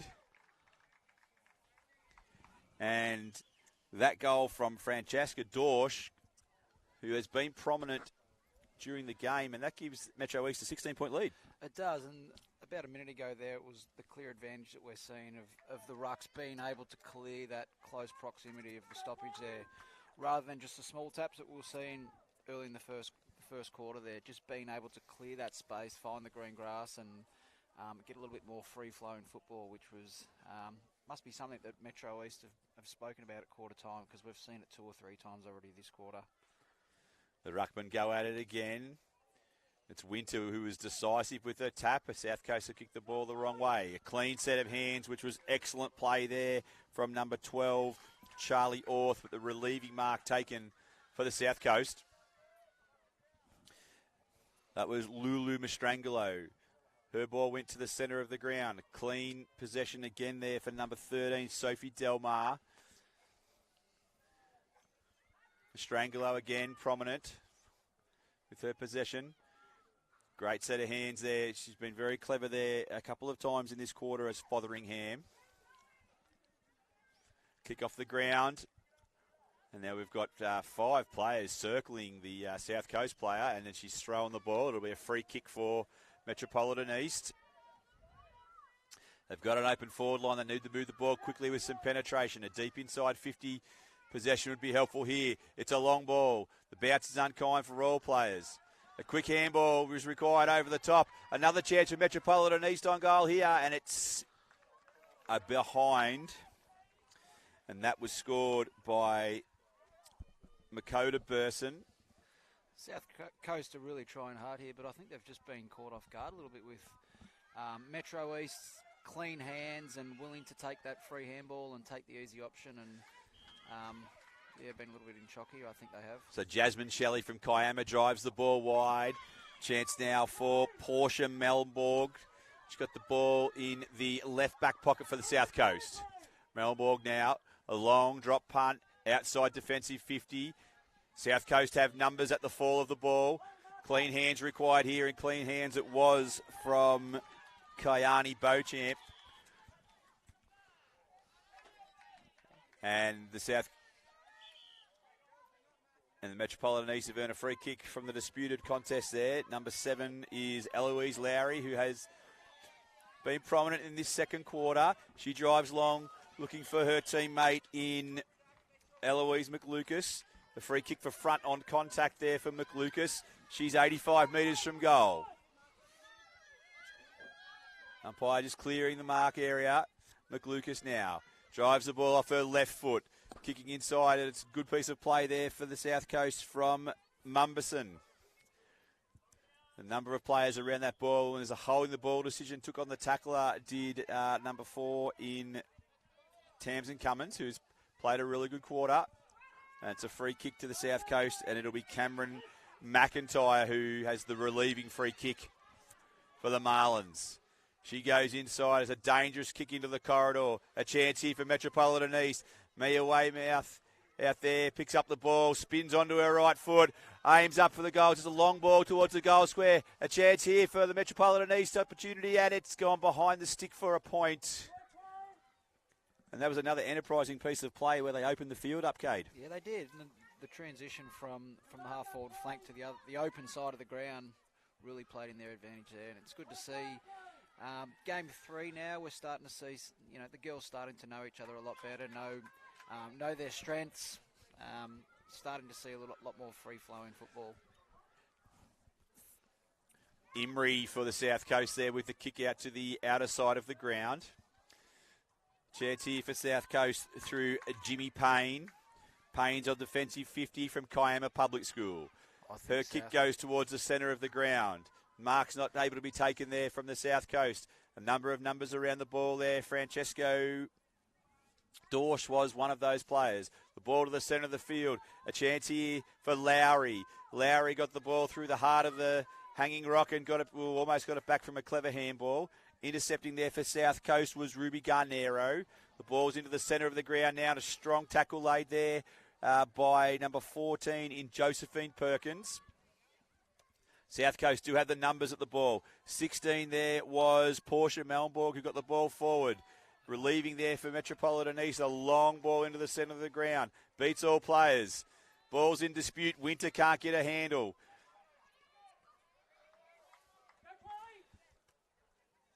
Chance for Metropolitan East with a free kick for being not in possession. She takes the ball quickly. That was really good play. Gets the ball deep inside 50. Now they're on. The mark has been taken. That was really clever play by Chloe Anthony. She got the ball in quick, a deep 50 entry, and it's a chance now for Metropolitan East. The shot on goal has actually gone to the right, and it's out of bounds. That was Charlie Orth who had that. She got herself in good position, though, and that's what you're saying about holding your position, Cade. She did, and it was a really important 50-50 contest. It was at centre-half back for Metro East only 30 seconds before, so well done. I can't quite see who that girl was, but in the headgear did an amazing job outmuscling her opponent, and 20 seconds later they've got a shot on goal. Freya Winter once again won the stoppage. She's been strong in the ruck in this quarter. We've got 10 seconds left, so only Metro East can score. What can they manufacture from this stoppage? Another piece of ruck work from Freya Winter. Oh, good tackle there from South Coast.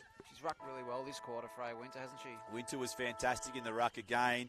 That was an opportunity for Charlie Orth, who was shut down by the South Coast, and it's half-time, and it's an 18-point lead to Metropolitan East.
Set to go then for the third quarter of this fixture between the South Coast and Metropolitan East. And it's Metropolitan East 18-point leaders. Inaccuracy in front of goal preventing them from being even further in front. What do you see South Coast being able to do from here, Kate Stevens? Well, I think they need to hold their position, as we mentioned earlier. You can't diss them for trying. They've been working really hard. It's just been the cleanliness of Metro East that have been able to clear the space and break away from the stoppages. So many of the stoppages that we've seen in the first half so far. Tregonning back into the ruck for the South Coast, and Winter, who was so dominant in that second quarter in the ruck, also for Metropolitan East. Once again, not a clear tap, but breakaway there for the South Coast was good footy. Chance for Delmar, who dropped it, what she might have taken. Number 8 there was Forrest for Metropolitan East. She got a hurried kick. Clever little footwork there from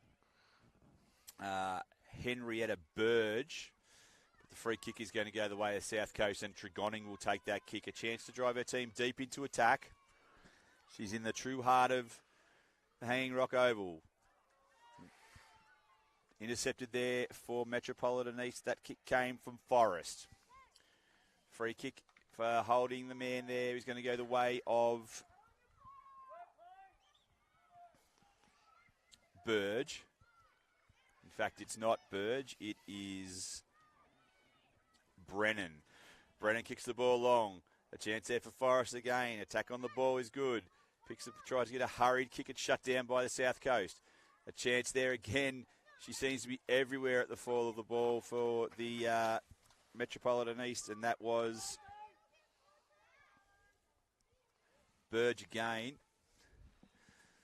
That's what we talk about with South Coast. They're trying so hard, but they're just having a really hard time at the moment of getting it past their half-forward line. Metro East just seem to be so well set up behind the ball, especially across that half-back line. Open side play of the field here. Clean hands are required. A really good tackle applied there for the South Coast. That was great play by Duck, Ava Duck.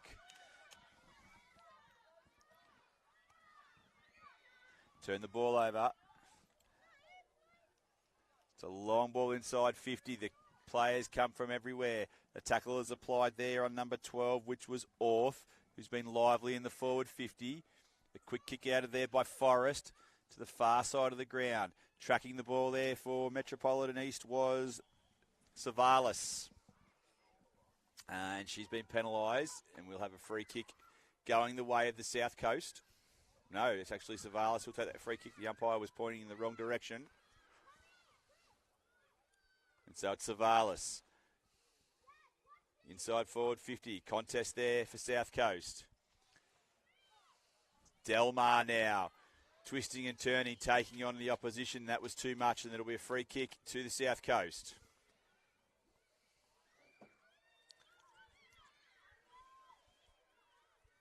A relieving free kick, right on defensive 50. She goes the torpedo. It's a penetrating kick to the centre of the ground. Another chance here for South Coast as they go forward. Luck of the bounce here. Shut down by Metropolitan East, though. Really good piece of play.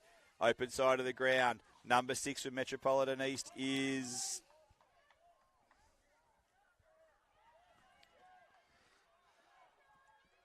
great team play there. That was Orth again, and it set the goal up or hit the post. Yeah, another shot on goal that really well set up from Metro East half-back line once again. So Davern was involved there initially. It was Orth and then Wadham. And the kick for South Coast now. And in the right back pocket for them. Chance over the back, and Tregonning's in the contest. So is Delmar. Delmar picks the ball up. A strong tackle is applied by the South Coast. And the ball is over the boundary line. And we'll have a stoppage. Just the attacking side of centre wing for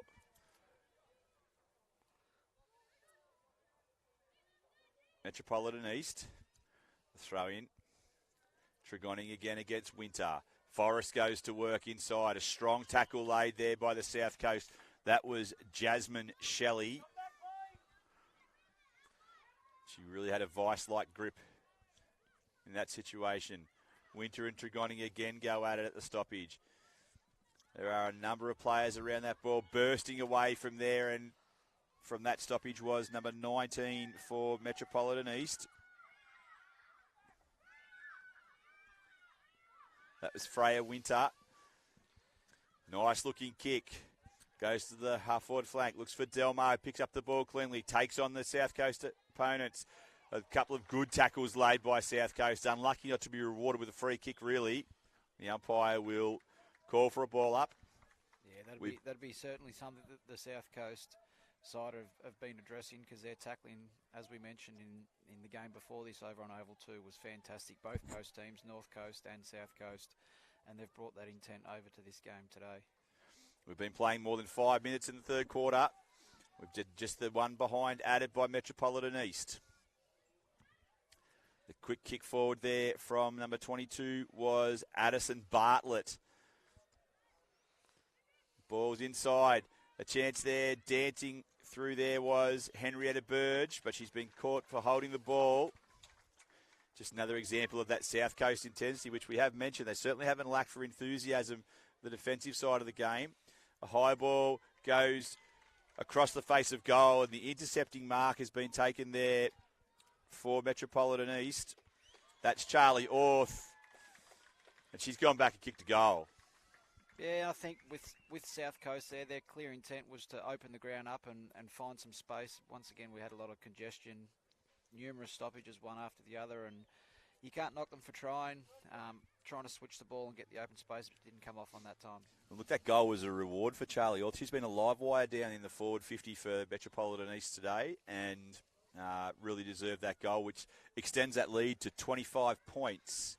We've got a little over 2.5 minutes left in the third quarter. We're back in the centre now.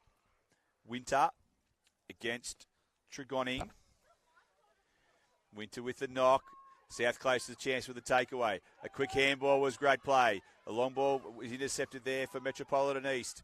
A little grubber kick and then a second effort, which was done very, very nicely there by Makota Burson. Chance now.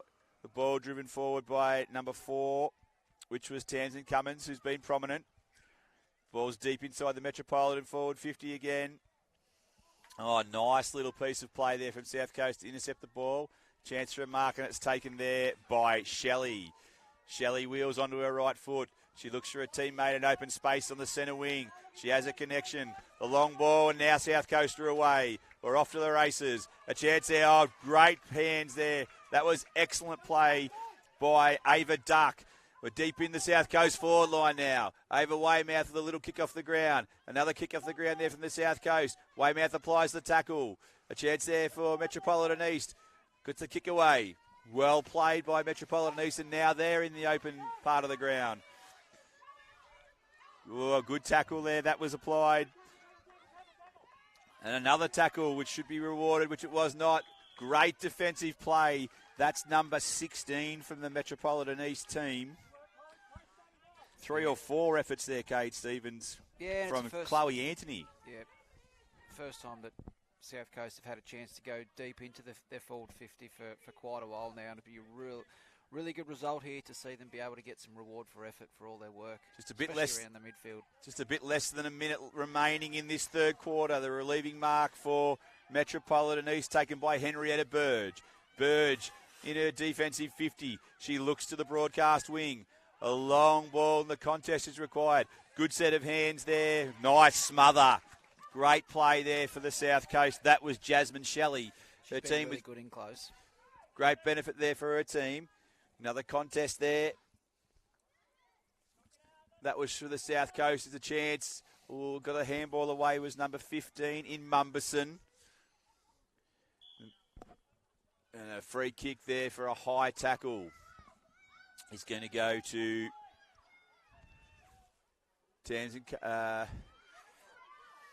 Tamsin Cummins. So she's deep in her defensive 50. And that's going to be three-quarter time. She plays on.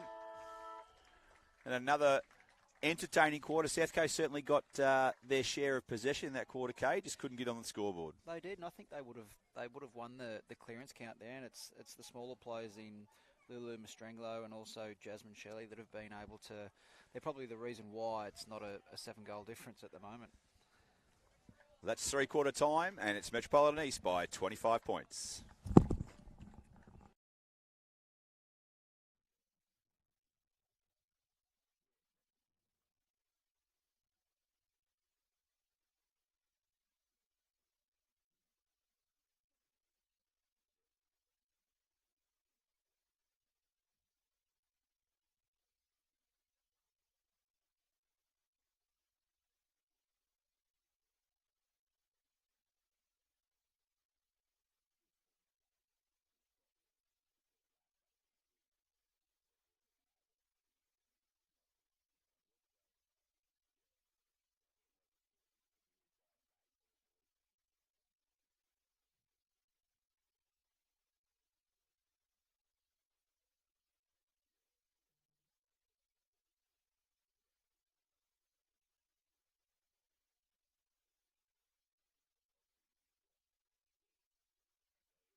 Set to go then, final quarter of the game, Metropolitan East and South Coast. It's a 25-point lead to the Sydney Siders.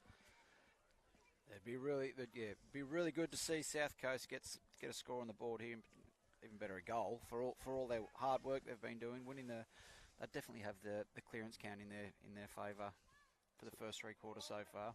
We've got Zara Roper against Emily Horrigan in ruck. And it really has come down to the clearances when South Coast got that dominance in that third quarter. They got field position. And it looks like they've stuck with Lulu and Jasmine in the middle as well again. Roper got the tap. Shelley at the fall of the ball. She gets the clearance. Nice piece of play there again. But it's Metropolitan East. The penetrating kick inside the forward half of the ground. Good piece of defensive play for South Coast there, coming from Josie Cross from Gerringong. Turned the play around nicely for her team. Clean set of hands was required again, and it came from Cameron McIntyre. The ball in dispute on centre wing again. Once again, a lot of numbers around the football. The quick kick came out. It's a chance for Forrest. Strong tackle from Jasmine Shelley laid there, though. She really has stepped up her intensity around the stoppages and around the contested footy. Now Ruckman will go at it again. True centre wing position. Great piece of ruck work there from Roper.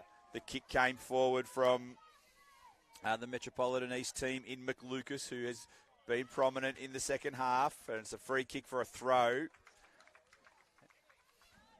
And for North Coast, it's Beecham.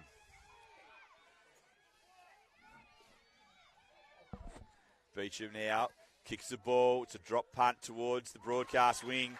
And a really good mark taken there from Jasmine Shelley again. Shelley, penetration on the kick. Looking for a teammate out there in Mastranglo. Strong tackle is applied there by number 15 for Metropolitan East in Frankie Dorsch. Already a couple of possessions and tackles for Shelley in this first quarter. She's got a real intent. Ruckman go at it again. There are a lot of players around that football. The quick kick coming out of there was from McIntyre. She's got busy in this second half. Forrest again. Her kick away was a good one. Went as far as McLucas off the left foot. The intercepting mark was paid there for number 19 in Little. The umpire's going to bring that back.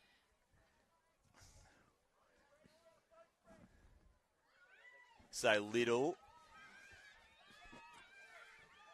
on the ball. Just kicks the ball wide. Dorsch again. Great defensive play from Dorsch.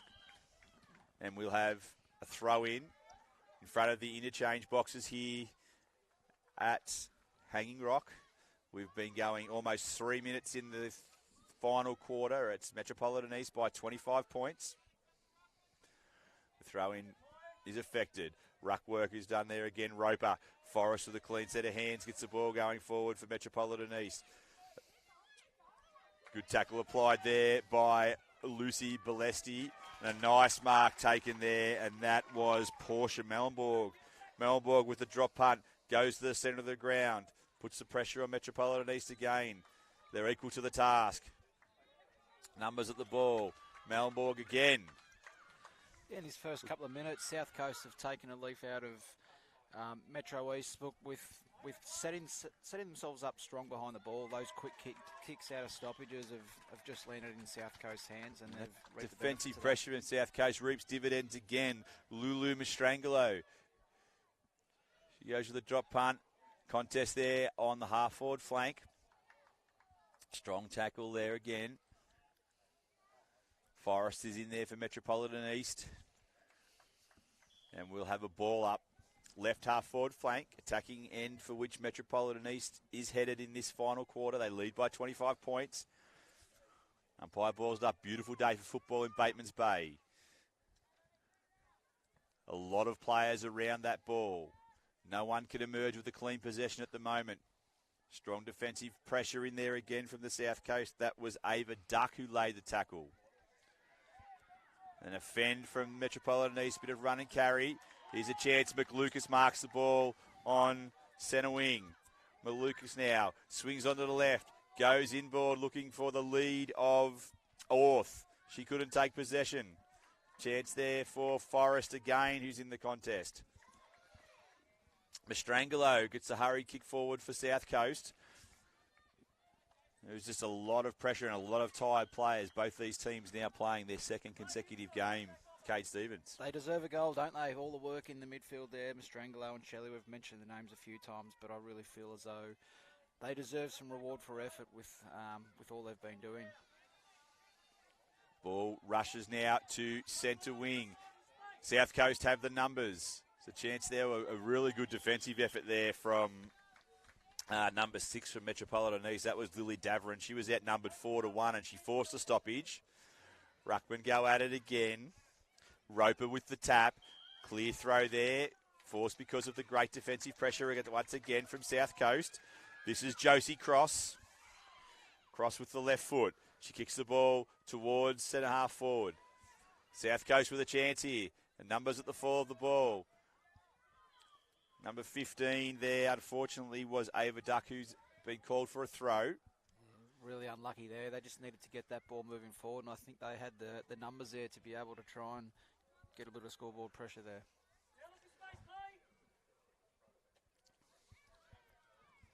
Number 9 emerging from the traffic there for the South Coast was Kiana Beecham. She set it to a Forrest of Metropolitan East Talls. Forrest again, pardon the pun. She releases the ball quickly to centre wing. Now we're off to the races. Clean hands are needed here. South Coast have the numbers. They win possession through will, really, and a chance now for Metropolitan East to repel, and the ball is over the boundary line. 2 minutes and 50 seconds left in this, the final quarter. Really, since half-time, it's been a flip of the coin in terms of the contest. It was that dominant second quarter that really got Metropolitan East. Great piece of ruck work there from Zara Roper, hitting the ball into the corridor. Gave South Coast the chance, though. Opened the door for them into the forward 50. Number 15 was Duck, who's been busy in this last quarter. 21 is Tregoning. She can't get the ball away, and the umpire calls for a bounce. We're inside the South Coast forward 50. They're in a really good position, as good as they've been in today, to try and affect the scoring opportunity. Yeah, look, they're not going to win it from here, but I think South Coast will be looking for, and all teams and coaches will be looking for small wins over the 2 days of football. And South Coast here have definitely had a small win, regardless of the result in the end. It'd be something that they'd have to take away from this game. Their tackle pressure, as far as I see it, they've won this quarter. Congestion, stoppages, clearances, everything. So it's something they'll definitely take out of this game. You could throw a blanket over 25 players around that stoppage in the centre of the ground. Roper, good play there. Got it to Dorsch. Got a hurried kick forward. A chance there now for Metropolitan East to try and extricate the ball from that contest. Once again, that pressure of South Coast not allowing Metropolitan East to get any easy possessions. Roper, first hand on the ball. Roper again, a second effort, which has been a hallmark of her play today. Probably lucky not to be penalised. A quick kick raced out there for Metropolitan East. That was a nice one from Makota Burson. Ball comes to the true centre part of the ground here. Once again, a chance for people with clean hands. And that clean hands that comes from Forrest. She gets the kick forward. The ball hasn't really been past centre-half forward for Metropolitan East in this quarter. Oh, nice piece of play there. That was Shelley. She was dispossessed by Dorsch. Dorsch got the kick forward. A chance now for Metropolitan East. They've got numbers around the ball. The handball comes and the ball's deep inside 50. They've got 3 players on the attacking side of the ball. Lily Davern has got the ball. She runs in towards the goal. It's dribbling towards, and it's just gone the wrong side of the post.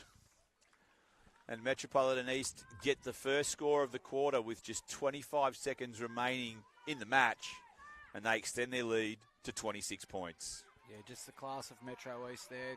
Only inside 50, and they've been able to score from it. Unlucky not to score a goal. And the mark there from Winter. She's got 5 seconds. She'll kick after the siren.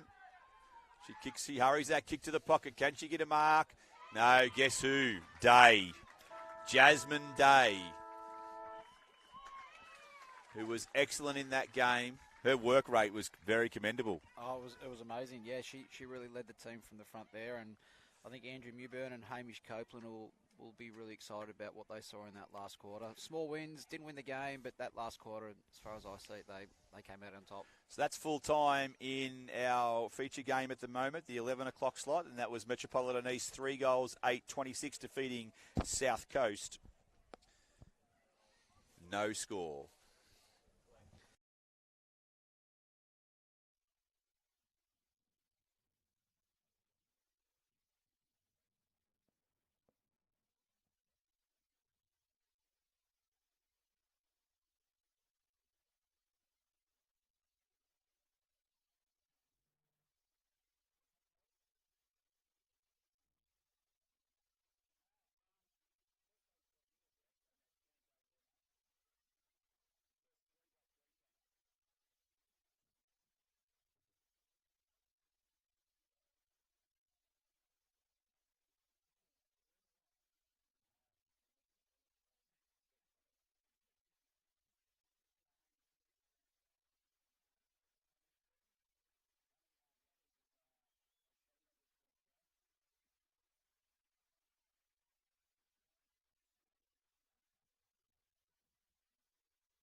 It's game time 4 at the SSU Girls AFL Championships, and it's Metro West against the Mid-North Coast, two teams that have already won games today, and both looking to get their second victory of the tournament.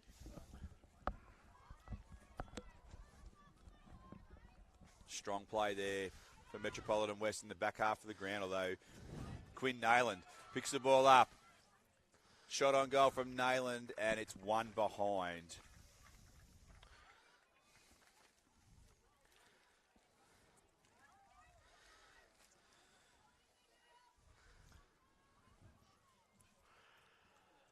Metropolitan West now bringing the ball in. Beautiful day for footy here in Batemans Bay. The kick in from Metropolitan West goes straight out of bounds. And we'll have a free kick for the Mid-North Coast and Inland, who have got early field position, Kate Stevens. Yeah, they have, and they're probably going to want to try and get some real scoreboard pressure early because with the rotation of players, you never know what the next side, what the side you're competing against actually has set themselves up for that quarter. So big pack mark there for the Maroon team. India Towers. She's put that towards the goal, and she's kicked a goal. So Towers plucked the ball from out of the air, and then went back from 25 metres. Nice finish. Looked confident from the start, didn't she? Went straight back and straight through the middle.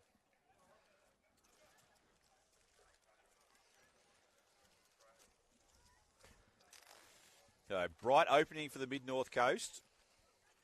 1 goal, 1-7.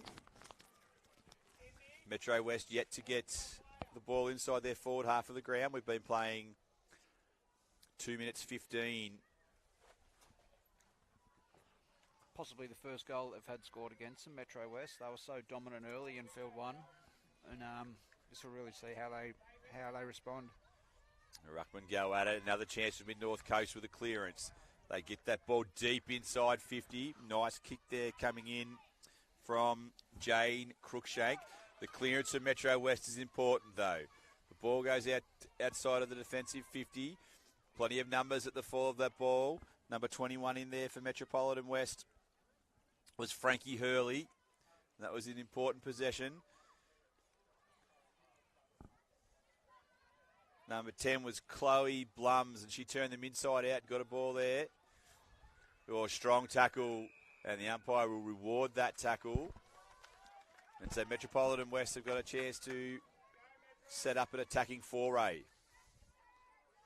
Very good technical tackle there. Tackling someone so much smaller than you, but she was able to bend her knees and not get her too high, so that was good play. So Blums progresses the ball for Metropolitan West. A quick turnover there.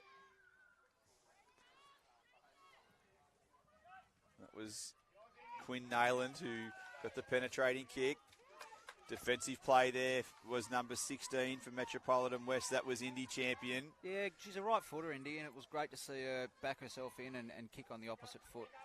Nayland was there as well. Champion over the head over the ball. Chance there for Metropolitan West. Numbers around this disputed possession. The umpire let them play. They might want to blow the whistle shortly. And ball it up.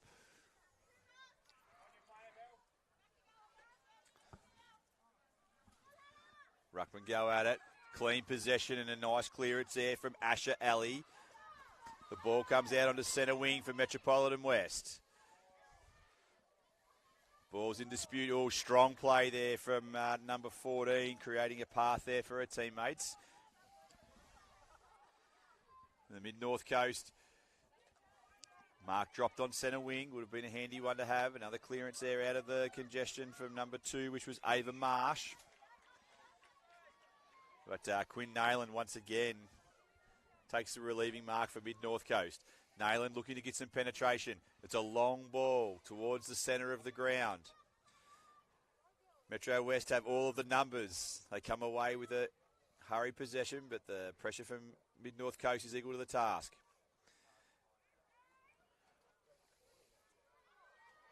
Yeah, really good play there. A late long ball there. Number 1 for the Mid-North Coast was Sophie Miller, who's been good today. Plenty of numbers around that ball, and we'll have a stoppage. Picking herself up off the ground at the bottom of that pack was Erin Fitchett from the Hunter School of Performing Arts. Making her way through that stoppage. And there goes Miller again. Miller with the ball towards the forward 50. Good tackle there. It was a chance. Now another could be a push in the back. Play on is the call. Quinn Nayland gets her kick. Only as far as her opponent, number 21 there, which was Frankie Hurley. Hurley kicks the ball towards the centre wing. Plenty of numbers around that ball right now. And the umpire will call a stoppage. Yeah, early in this game, Trav, we're seeing something very similar to the game before where the girls so willing to just get caught up into the contest. So I think the side that's willing to break away and hold their position might be one that reaps some benefits early in this game. So the mark is taken there for Metropolitan West. That was Marita Jaeger. The Metropolitan West in great position now. A driving ball from Sienna Estelle Burriston. Gives them a deep inside 50 entry. Oh, and a great tackle there from Mid-North Coast. Shuts down a scoring opportunity, and we'll have a ball up in excellent position for Metro West. We've got 2 minutes and change left in this opening quarter. They trail by 7 points. They're deep inside their forward 50. Important stoppage to be won there. Burriston goes through there, and she picks up a behind. Nice piece of roving there from Sienna Estelle Burriston. Yeah, it was, and back to that tackle that was laid just before. It's a really hard one to master there, where the opponent's in front of you and they're falling on the ball. It's a really tricky one where you have to be very technical not to give away the push in the back, and she did an amazing job there in stopping the ball and slowing it down. Mid-North Coast able to promote the ball outside defensive 50. Quinn Nayland moves the ball forward for the Mid-North Coast. A chance now for Metro West. They have got some field position in the last couple of moments. Number 18 there working hard for Metropolitan West was Annalise Ralph. We've got a stoppage. Dangerous part of the ground. A minute 20 left in this opening stanza. Oh, coming through again was Estelle Burriston. She was strong in that contest with a relieving mark taken from a pretty dangerous kick for Mid-North Coast. Ball goes wide into the right forward pocket, the end at which Metro West is attacking in this opening quarter. What they'd give to get a goal for what they've had plenty of field position in this last 3 or 4 minutes of the quarter. We've got 45 seconds remaining. Mid-North Coast tackling ferociously to try and maintain their 1-goal lead. We'll have a stoppage. So much enthusiasm, Trav. Do you reckon the girls are actually aware of how much time's left and the stage of the game, and that pressure that's starting from Metro West? They're looking a little bit dangerous here. Do you think the girls actually notice that there's 20 seconds on the clock, let's try and get it out to the boundary, or it's just full enthusiasm? I think they're engrossed in the contest at the moment. And there is literally nearly every player on the ground around that contest. I'm pretty sure the Mid-North Coast know how long's left, and they're trying to hold on. Or a high bump there. There'll be a free kick, and that'll be good enough. Yeah, and great sportsmanship there as well. So a really entertaining first quarter of footy, Kate Stephens, and it's Metropolitan West trailing Mid-North Coast by 6 points.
Second quarter of the big game between Metropolitan West and the Mid-North Coast. It's a 6-point lead to the Maroons, Cade Stevens. What do you see unfolding in this second quarter?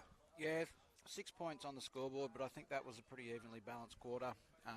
Both sides set up well behind the ball again, which we've spoken about a few times. And a lot of the game was spent between the two 50s, and there was Mid-North Coast that were fortunate enough to be able to capitalise and get the only score on the board for the game so far.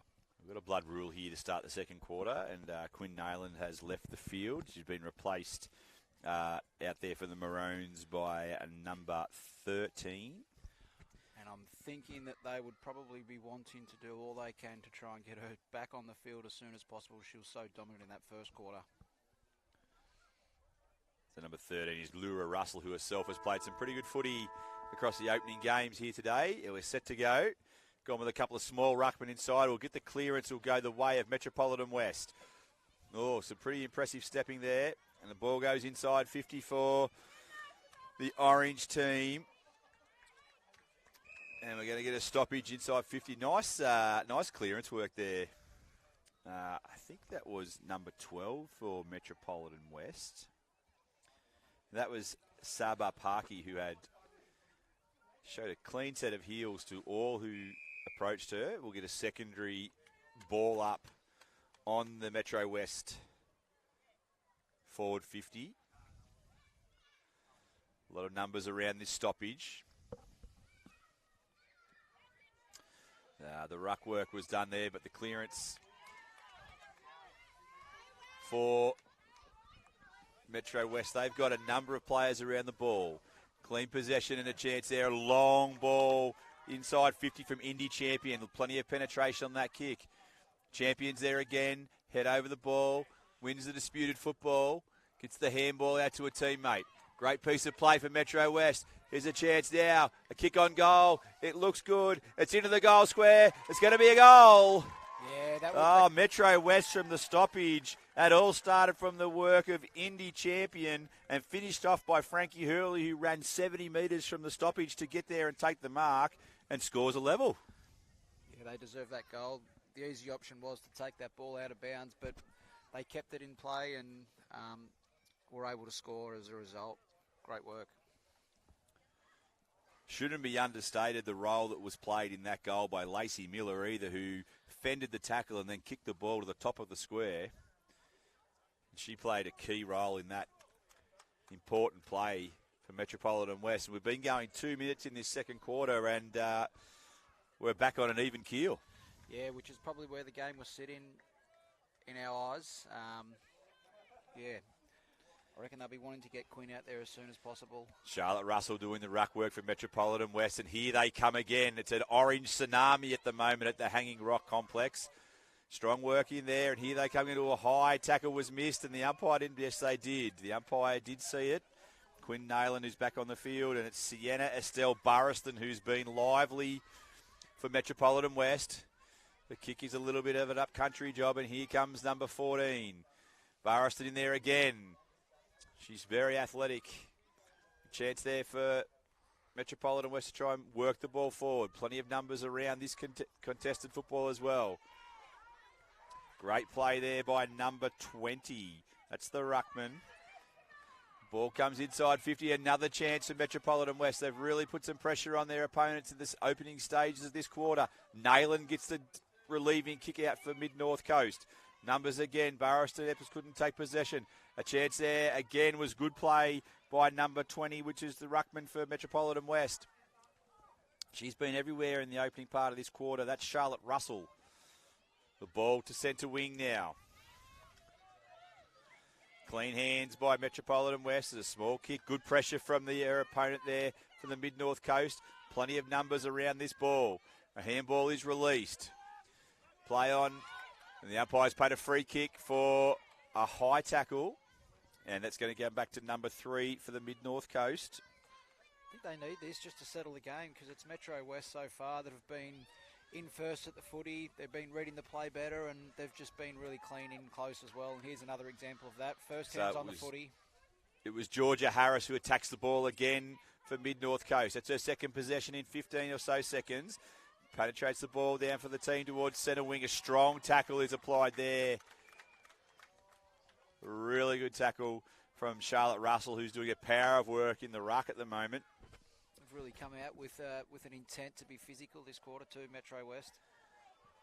Another strong tackle laid there. We'll get a stoppage.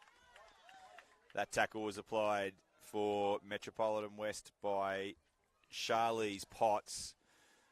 Russell again with the tap to advantage. Here you go, Metropolitan West. A relieving mark taken there for Mid-North Coast. Not paid, didn't go the required distance. Number 11 there for the Mid-North Coast was Olivia Parker. Her mark was intercepted by Metro West. The ball goes wide. Oh, there was an opportunity there for Metro West. They just could have released it to the far wing. We're going to get a stoppage now and a ball up. The tackle applied there for Metropolitan West was from Indy Champion. Yeah, Mid-North Coast. She's nominated for the ruck. No. Russell's back in there. Racing away from that stoppage, showing a clean set of heels. Lovely use of the footy. That was Frankie Hurley. They've got the ball to centre half forward now. A good-looking drop punt kick deep into the 50. Mark can't be taken by the Mid-North Coast defensive unit.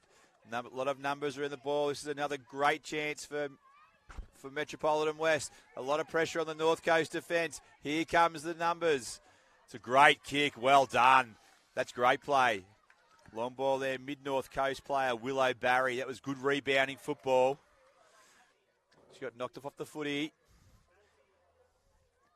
Here's Barry again.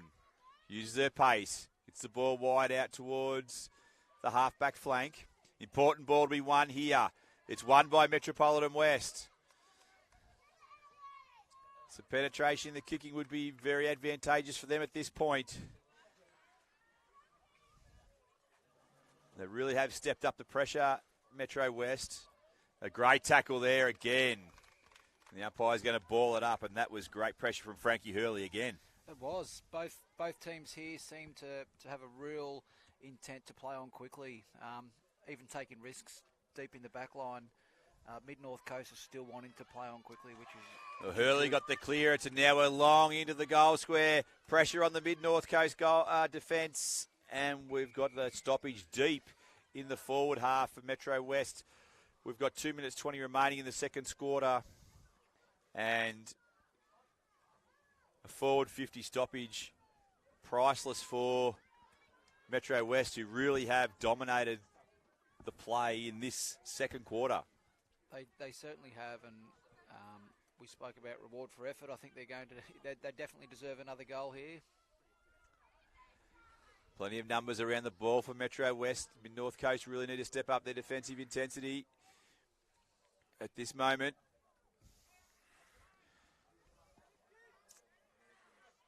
The handball comes out. Another handball for Metropolitan West. Great pressure from Mid-North Coast. Breaks down that attack. Here's an opportunity, though. The mark's paid. The kick just the required distance. And once again, Frankie Hurley, she was good enough to win possession, kick the ball to a dangerous spot, and Indy Champion, she's bobbed up with a clean set of hands, and she can go back. And by the time she kicks the ball, it'll probably be 25 metres out from goal. It'll take her best kick. She actually lets the ball go from 30. It's a good-looking kick to the top of the square, and it's rushed through for her behind. And that's enough to give Metropolitan West the lead. Yeah, they really needed to keep that ball alive, which is exactly what they did there. They had Mid-North Coast outnumbered, and I think they do here still. Mid-North Coast, an opportunity to clear their defensive 50. A really good kick goes long into the middle of the ground. Metro West still with an opportunity to score. We've got 35 seconds on the clock. A lot of pressure around this footy. Mid-North Coast now drive the ball forward. It's in the heart of the Hanging Rock Sports Complex. It's an important ball to be won on the Mid-North Coast half-back line. Half-forward line, sorry. A chance there for Mid-North Coast through Emily Manning. She got the ball out there. It's a very important ball to be won here. 10 seconds remaining. Metro West by a point. Closing in on half-time. A lot of numbers around that football. And the umpire has called for a stoppage, and we've got half time here. A quarter dominated by Metropolitan West. Yeah, very much so. I don't think Mid-North Coast had an inside 50 there, and they were probably pretty happy that there was only one goal scored against them. So at half time, it's Metro West 1-2, leading Mid-North 1-1.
Welcome back to the Hanging Rock number 1 oval. We've got a ding-dong battle going on between Metro West and Mid-North Coast. Kate Stevens. Yeah, we came in at quarter time, and I would have had to have said it was an even arm wrestle, but it was Metro West in that quarter that was able to get a really good strong grip on them and get some really good scoreboard pressure. I reckon they had 5 or 6 inside 50s there.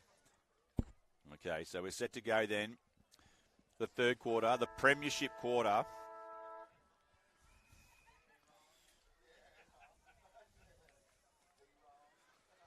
Clearance for Metro. Oh, high tackle. She really has been very strong in there, has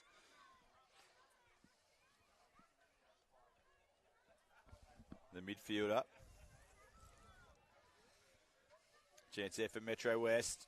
Long ball. Goes inside 50. Once again, we have Sienna Estelle Burriston impacting the contest. That's 2 contests she's been to already with possessions in the third quarter. Yeah, it'd be interesting to see what both coaches have done here, because they'll probably have come into this game with 4 teams set up on how they're going to set up at each quarter. And when you come in at half-time and the game's so even, it can throw some things out, because you might have a team having a bit of a sniff of a win. Whether or not they've gone away from what they had planned originally will be interesting to see. Strong tackle there laid for the Mid-North Coast. Really nice effort there by Hannah Peterson. Ruckman go at it. Quinn Nayland wins the tap. Roved there by number 21, which was Frankie Hurley. Clean set of hands, but also was matched by an excellent tackle down there in the left half forward flank. And the umpire will call for a ball up. No prior opportunity. Sun baking the Hanging Rock Sports Complex here today. It's a warm day. Nayland does battle in the ruck. And a holding the ball decision almost going the way of the Mid-North Coast. Chance here again for the Maroons. They really do need to get some field position after a bright opening. Here's their chance now through the heart of the Hanging Rock Sports Club. A nice little chain of handballs, and they're away. Oh, they had the numbers there, and it was just great clean hands to be able to get away and get the open grass in front of them. The pressure in open play now. That was excellent play there through the middle of the ground. It was Willow Barry who turned the whole game around for Mid-North Coast there. Nayland now, a long ball. They've got 2 players in front of the ball. Huge chance for the Mid-North Coast now. They need to pick it up and have a straight kick, and they've got just that. Oh, that's reward for some really good play. Audrey O'Brien with the finishing touches, and it's got to be said against the run of play. Kate Stevens. Yeah, it was the first time they've gone inside 50 since probably late in the first quarter, and they've been able to score from it straight away. So great efficiency there. But it was the physicality, the strong body contest by Quinn Nayland there. She really loves getting the body on and has a real appetite for physicality there, which was great. That chain of handball through the midfield there, I think it was Phoenix Russell who got the ball in good position. Handball that released a run of Willow Barry that really set that up, and then the finishing touches, as we said, applied with a nice finish by Audrey O'Brien from Holy Spirit in Curry, and the lead is 5 points. Nayland into the ruck now for the Mid-North Coast. A clearance coming there from Metro West. What can they do in response? A long ball towards centre half forward. A clean set of hands was beautiful from Frankie Hurley. She dumped the ball inside 50. What numbers have we got in there from the Metro West? Great effort there. There's 4 on 1. They've really got numbers at the fall of the ball at the moment, Metro West. This is an important play. The umpires put out a free kick, and the defensive effort from Mid-North Coast is rewarded. The relieving kick goes to the outer side. It's Barry. She's been prominent today. She takes on the player on the mark and kicks the ball deep into her attacking half of the ground. It's a one-on-one contest. Ball kicking across the ground even further. A chance now to go inside 50 for Mid-North Coast. The pressure has been immense in the last couple of minutes. They've really lifted their rating. The umpire has called for a ball up on the 50. They look a different side, Mid-North Coast. You wonder whether they've really loaded up their ball winners in and around the football, because they're starting to win clearances, and That's their second or third inside 50 this quarter already. So Nayland will go and do battle in the ruck against Eagles for the third time in about 30 seconds. She gets a run at it. Great piece of ruck work from Nayland. Releases the ball for Mid-North Coast. A chance to go deeper inside 50. Good defensive pressure from the Metropolitan West, though. Diffuses that particular attack. Look at the numbers at the ball. The clearing kick coming away there by Sienna Estelle Boston. And another ball. We're out to the centre wing for Metro West now. They've done a good job of clearing that. Their forward line is open if they can just get a clean possession, but it's Mid-North Coast who once again repel. Great play there from Metro West by Asher Ali. The mark is taken by Quinn Nayland. Nayland with a long ball towards centre half forward. Oh, well played there. That was an important mark. If it got out the back, there was real problems for Metro West. The relieving mark taken by number 15. It's Ivy Smith. Smith kicks the ball towards centre wing. It's a difficult one to control. Ball's on the deck. Oh, the defensive pressure from the Orange Tsunami has been phenomenal in this second and third quarters. And here's their chance now on centre wing. Really need to get that ball going quickly. Spinning out of a tackle. A clever little kick gives a chance. Number 16 there was Indy Champion. She got the ball long in towards the half-forward line.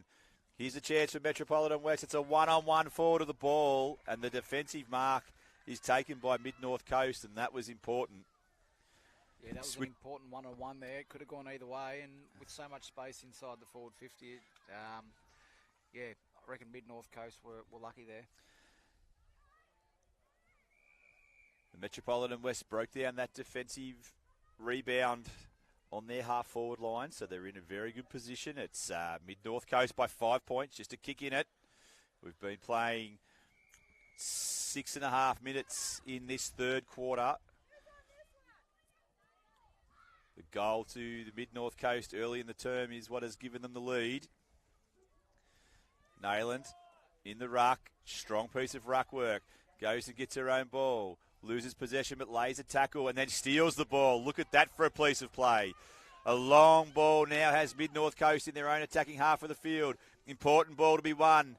2-on-2 contest. Here come the cavalry. There are plenty of numbers at the fall of the ball now. A chance for the Mid-North Coast. They've got an open forward line. Ball off the ground. Huge opportunity here. Great play, defensive play. That was important from number 9 from Metropolitan West. That was Sabila Mayo. And a free kick out on the halfback flank for Metropolitan West. The mark has been spilt. A tackle is applied there on the Metropolitan West player. Will have a ball up. That player out there for Metropolitan West was Charlie's Potts. Ruckman at it again. Oh, Nayland, a super piece of ruck work. The long ball towards the forward 50. Numbers here for Mid-North Coast. They've got 3-on-1. What can the Metropolitan West do to defuse this situation? They're great closing pressure. It's really good tackle. Probably unlucky not to be rewarded in the end. And now they come away. That was a great effort by Metro West. They appeared to be in all sorts of trouble, outnumbered 4-1. And now they look to relieve. Good tackle pressure. Clean hands from the Mid-North Coast. The ball goes inside 50. Another important one-on-one to be won here. Metro West get the numbers back. Good, strong tackle. And the umpire will call for a ball up. Just 25 metres out from goal. 38 seconds left in the third quarter. They've really responded. And we've got an injury.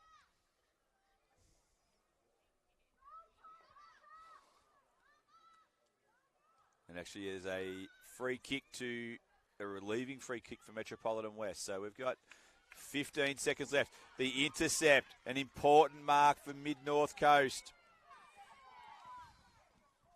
Sophie Miller drives the ball in forward. Here's a chance for a kick, and she's got it right on the three-quarter time siren. Oh, that's a massive moment in this game. Hannah Peterson benefiting from the intercept work of Sophie Miller. Great body work and really a just reward for a dominant quarter of footy from the Mid-North Coast. Absolutely, they really responded there. We saw and heard Kate Holland getting very emotional and involved at the three-quarter time huddle and the half-time huddle, pardon me, and they've really responded with a very energetic quarter of football there, dominating the inside 50s, dominating the clearances, and as you can see from when they've come in, they've a lot of pats on the back, and I think they're really happy with that. And they're going to really need to do this for another quarter if they're going to hold off Metro West. So three-quarter time here in this big game between Mid-North Coast and Metro West, and it's the Maroons leading by 11 points.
Final quarter action in the Metro West and Mid-North Coast game.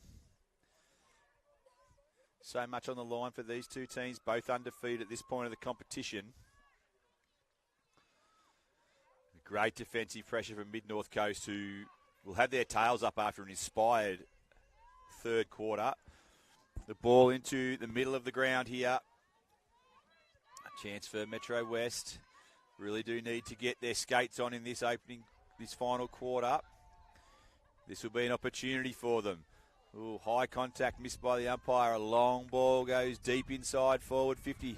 Huge opportunity now for Metro West. Great tackle applied. Fantastic. Goes unrewarded. And the ball goes... No, it does. It's been rewarded. And the free kick will be taken by Isabella Crouch in the left back pocket for Mid-North Coast. They lead by 11 points. Crouch. A long ball outside defensive 50. Looks for Nayland. Almost through that ball. A great little kick away there. It was a nice piece of play from Willow Barry. Barry found her teammate Looking for Nail. Good. Intercepted in front. There was Hannah Peterson. The kick was from Audrey O'Brien initially. The long ball back to the centre wing. Nice little mark there taken for Mid-North Coast by Jane Crookshank. Crookshank now looks further afield. That's been diffused by Metropolitan West. Yeah, good transition of play there from Mid-North Coast. Deep in the back 50, they've been able to get consecutive kicks and marks and been able to move the ball down to their half-forward line. Sophie Miller, one of the better small players on the ground. She finds Barry. Willow Barry, centre wing, plays on, pushed off the kick. Chance here for Nayland. She can't win possession. A high tackle seen by the umpire. It'll go to the Mid-North Coast. A long ball. Goes inside 50. The mark is taken down there for the Mid-North Coast. Nice set of hands. That was Sophie McCallum. McCallum goes inside 50. It's a short kick. Metro West have numbers at the fall of the ball. Looking to create something. Lucky not to give away a free kick for holding the ball. Incorrect disposal. Opportunity now to hold that up. And Mid-North Coast now have themselves in a very strong position. Inside forward 50. 6.5 minutes left on the clock. Clearance for Metro West.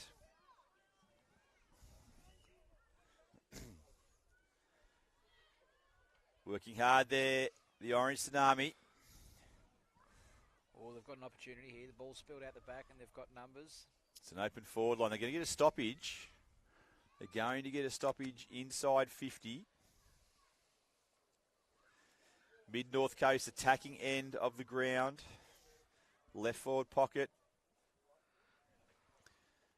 5.5 minutes left on the clock. Mid-North Coast by 11 points. It's been a very entertaining game of footy.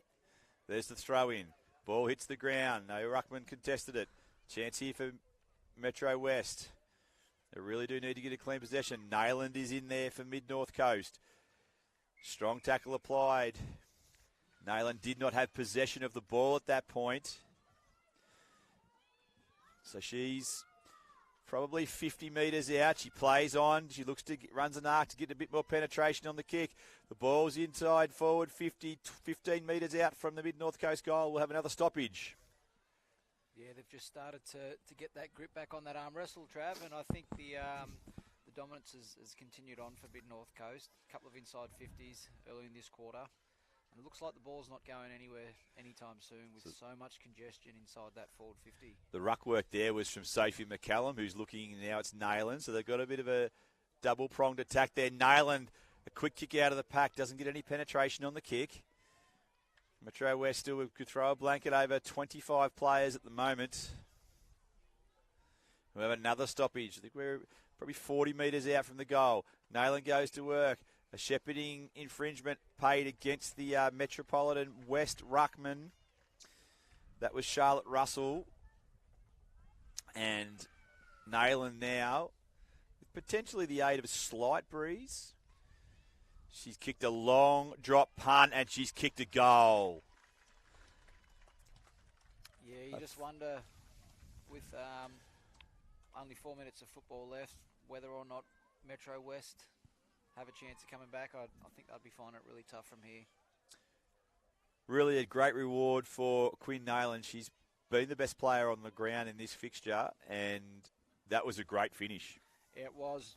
She had confidence from the time she went back for the kick. Didn't even hesitate there. There was no chance of her passing, and so she should. Her players and teammates around her, I'm sure, know her well enough to be able to give her that confidence, tell her to go back steady and take the kick.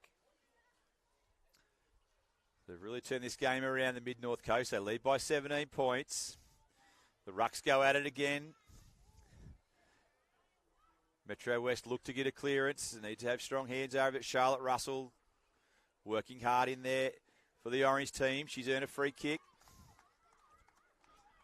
3 minutes left on the clock. Russell found a teammate on centre wing. Couldn't take possession of the ball. Clean set of hands is required here, and that's exactly what they get.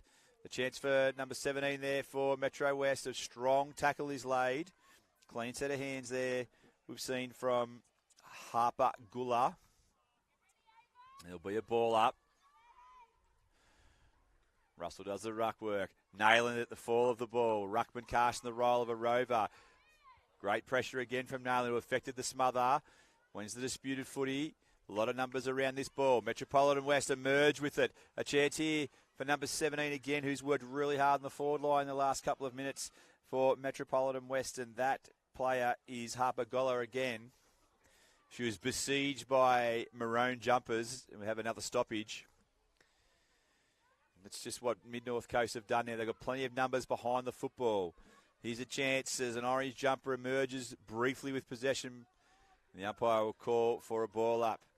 Just under 2 minutes left. 17-point lead to the Maroons. Chancey for Metropolitan West. The pressure from Mid-North Coast is too much at the moment. Strong tackle in there and stolen. Exciting play. Copped a high tackle as well and will get a free kick, and that is the explosive nature of Sienna Estelle Burriston. And she's earned a free kick there, Kate Stevens. Yeah, I'm not too sure if she's going to be a little bit too far out, or if they called for a ball up.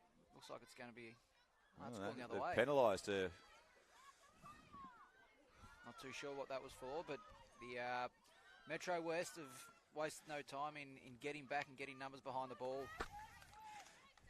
Barry there for Mid-North Coast, a long clearing kick to the broadcast side of the ground. Plenty of numbers around it for Mid-North Coast. Chance here to get a ball into open space. The contest comes from all quarters. There are plenty of numbers and a lot of tired bodies around that football at the moment. It's a warm day here in Batemans Bay. Here go the Maroons. A string of handballs through the middle of the ground.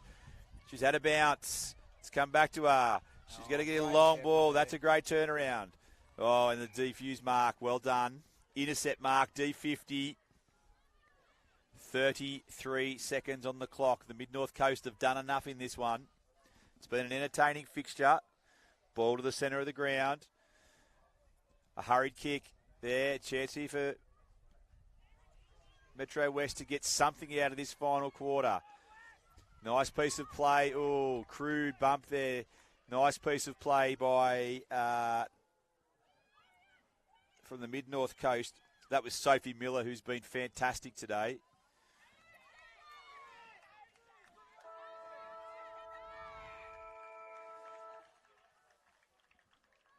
Full time, and we have Metro West 1 goal 2-8, 17 points to the negative of Mid-North Coast, who win another game today. They've kicked 4-1-25.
Welcome to the Hanging Rock Sports Complex for the big game between the North Coast and Metropolitan East.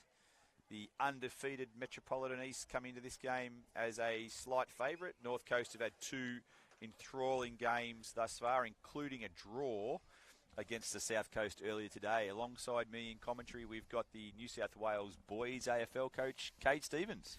Yeah,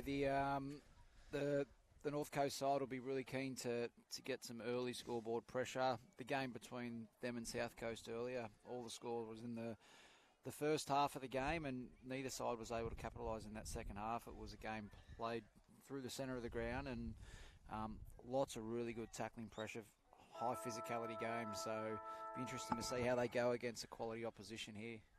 Okay, Abigail Rees against Mia Weymouth in ruck, who won the tap. A chance there for, nicely done there by Francesco Dorsch. She kicks the ball forward in a hurry. Number 14 there is Josephine Perkins. She can't gain possession of the footy. Chance here for North Coast, dispossessed by Forrest. Nice running with the flight of the ball and showing great courage there for the Metropolitan East team was Lola Fotheringham. Big attack on the footy here. Go Metro East now. A quick kick inside forward 50. Unmarked in the forward 50 indeed. Unselfish play. Chance here for the opening goal, and it's hit the post. Unselfish play there from Zara Roper. That's epitomised her play throughout the day. She has been selfless. Really unlocking up the score there, but Metro East, we spoke about it earlier with both sides really getting sucked up into the contest, but all Metro East's six forwards held their position there, so when the ball was kicked in, they had all six forwards inside the 50, which fell in their favour because North Coast once again were getting gravitated towards the contest. They were outnumbered. Nice play by Dorsch there. Maintained possession for Metro East. Contested mark opportunity not taken. Here comes, great handball. Great handball. Team play 101 and a minus score. And that build-up really deserved better than what it got in the end. But another behind to Metropolitan East. Addison Bartlett on the scoreboard. We've been going almost 2 minutes and it's Metro East. Multiple inside 50 entries for two behinds. Chance now for North Coast. Ball dispossessed. Another great handball. Release the runner. A tumbling punt kick there from number 16 from Metropolitan East. That player was Chloe Anthony, and another minus score to the Saints. I wouldn't be surprised if a message from the North Coast crew, they send their runner out nice and early because there's been a lot of uncontested possession in the forward 50 Metro East so far. The breeze has really sprung up here at Batemans Bay. Eloise McLucas, a high ball to the top of the square. No one can mark the loose ball. Plenty of North Coast players on the goal line, and a long clearing kick to about 40 metres. Dorsch picks it up, showing a clean set of heels. Kicks the ball back inside 50. Loose ball to be won. North Coast good enough to do so in the initial contest. Here's a chance for a goal. Shot on goal, which is also a minus score. And that was number 14 for Metropolitan East. Josephine Perkins, who scores the minor one for Metro East. They lead by 4 points. They're looking dangerous here, early Metro East.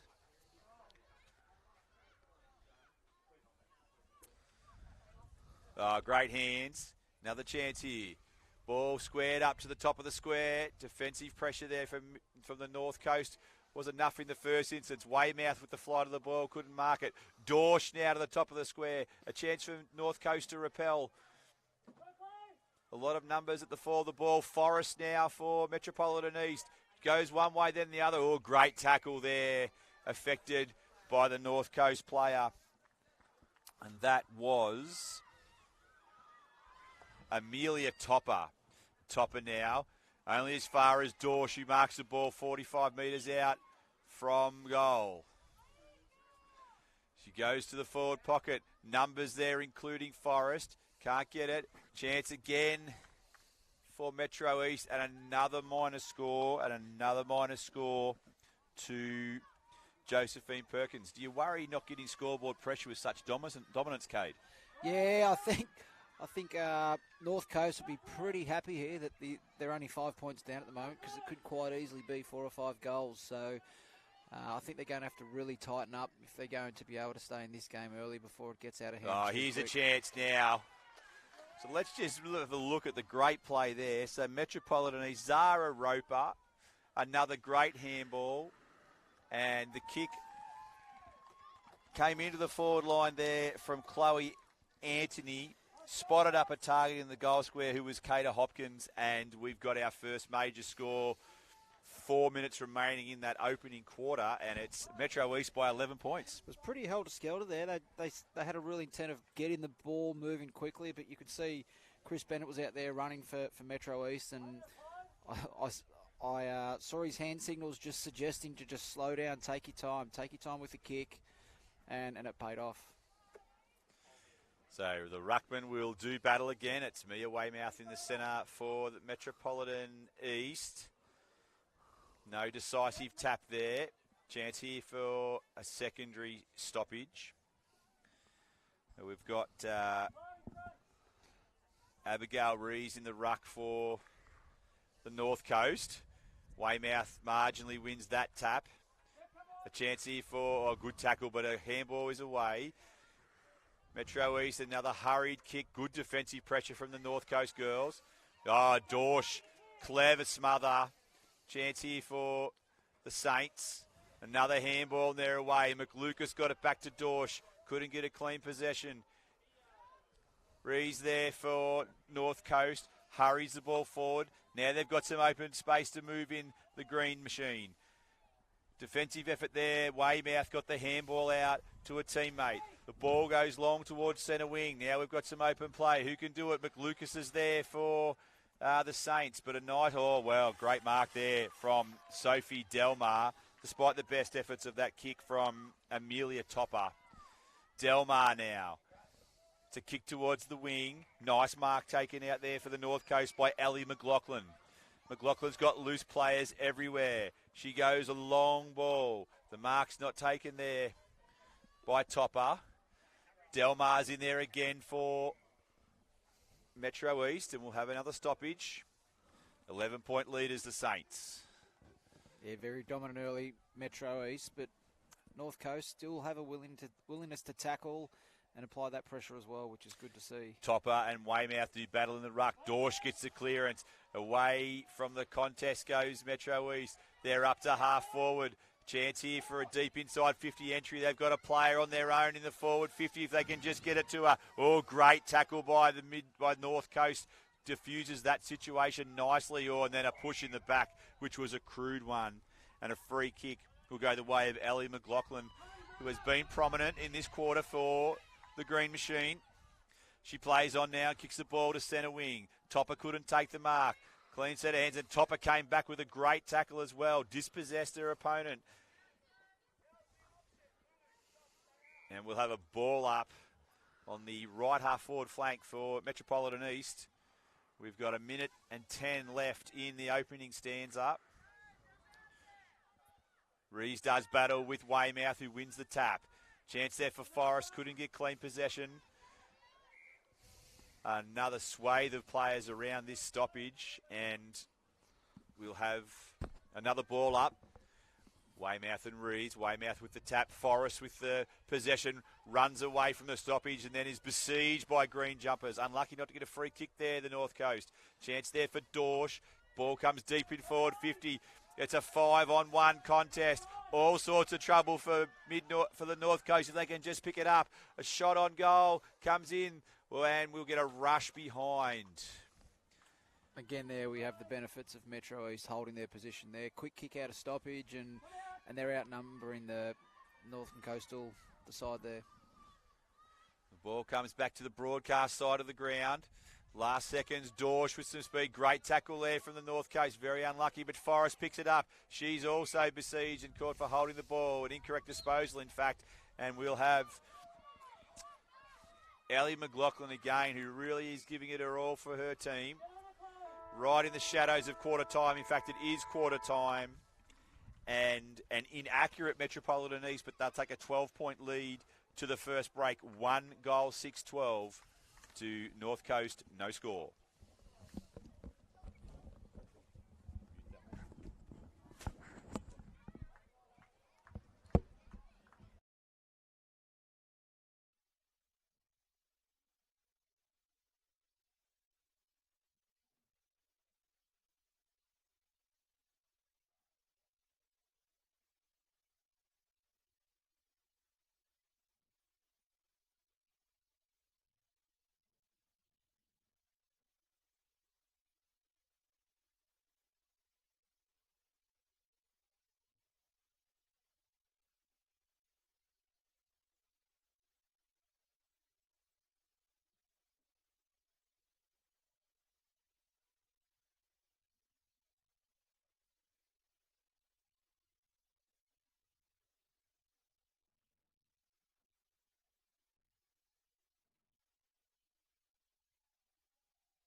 We on, mate? Set to go for the start of the second quarter. And we've got Ashley Monaghan and Ava Weymouth, Mia Weymouth even, doing battle in the ruck. Metropolitan East leading by 12 points.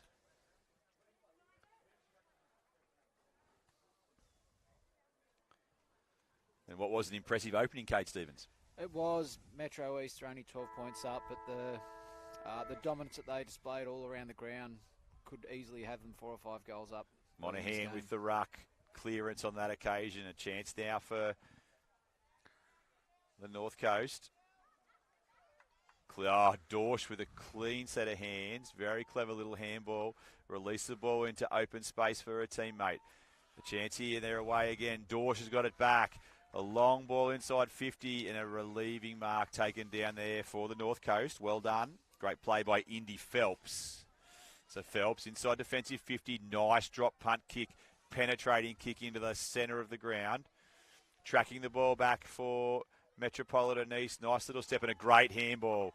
Release the runner. The ball goes long inside 50. Great kick there from Henrietta Burge. Number of players around that contested footy, and we're going to get it behind, courtesy of the boot of Eloise Lowry.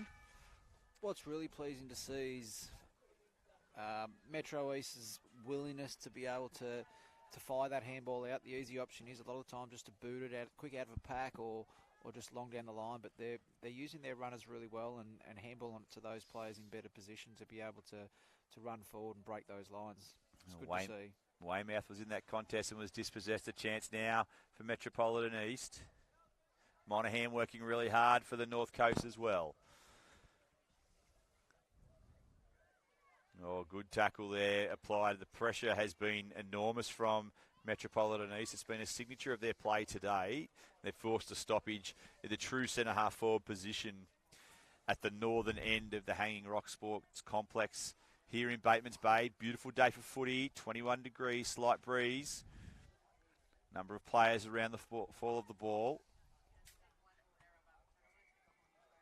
And we'll have another ball up in the same position of where we've been for the last 35 seconds. We've been playing just over 2 minutes. Weymouth with the clearance. Dorsch got it off the ruck. She kicked the ball deep inside 50, and the mark has been taken down there for Metropolitan East by Kata Hopkins. She's been dangerous in the forward 50. She kicked the only goal of the game so far. She goes back. It's a drop punt right to the teeth of goal. No score. The Green Machine are there to defend. They get a hurried kick. There's a number of players at the fall of the ball. Desperate times now for North Coast to stop any further score. A hurried kick out of the pack is a goal. Looks as though it's been touched. It's been called so a point. Possession here. Confused by the goal umpire there, so behind for Metro East. Takes them to 1-8. Just the one goal from their 9 scoring shots. Here come the North Coast now. They've transitioned the ball beautifully to centre wing. They've got a 2-on-1, but the one wins out. A strong tackle applied and brought to ground, and the umpire will call for a ball up. And that was a good result for Metro East to halve that contest. Yeah, they were outnumbered there and just had to keep the ball in and rely on the umpire calling for their ball, so a good result there. Ball up just forward of centre wing for Metro East. The Green Machine win the ruck. A nice tackle there from Dorsch. Dispossessed their opponent. Monaghan working hard in there for North Coast. Oh, it's tough in the clinches. And umpires picked out a free kick here, I think, for a high tackle. It's going to go the way of Metropolitan East. Perkins earning that free kick. And now for North Coast, we've got Pippa O'Grady. She's had a good day today, O'Grady. She goes with the left foot. It's a drop punt towards the centre wing position. No one can take the mark. Great pressure there. Forrest is in there for Metropolitan East. The ball spills out the back. Chance for a long kick there is number 14. 14 for... Oh, look at the handball. They've been a feature of their play today, and another one links them up. Oh, had a good tackle there from the North Coast. Unlucky not to be rewarded. Plenty of numbers at the fall of that ball. I like the running style that Metropolitan East are putting together. Here we go again. Great piece of bullocking play. This time it's Zara Roper. She gained 35 metres through pure persistence for her team, and then the North Coast defence swarmed upon the Saints, and we got a stoppage deep inside 50. Roper with some very decisive ruck work, and another stoppage. Metro East will be pretty keen to get a goal here for for all their efforts and get the ball back to the centre and open the ground right back up again, because there's a lot of congestion inside the forward 50 there. Roper was again dominant in the ruck. We've got a huge maul of players camped inside that attacking goal square for Metropolitan East. Very hard to get a clean possession out of there. And we will have another stoppage. So many players inside the attacking 50. Roper again. Clean set of hands. A snap on goal from Weymouth. He's a behind. So 1 goal, 9 for the Saints. Could have been anything. Here comes North Coast.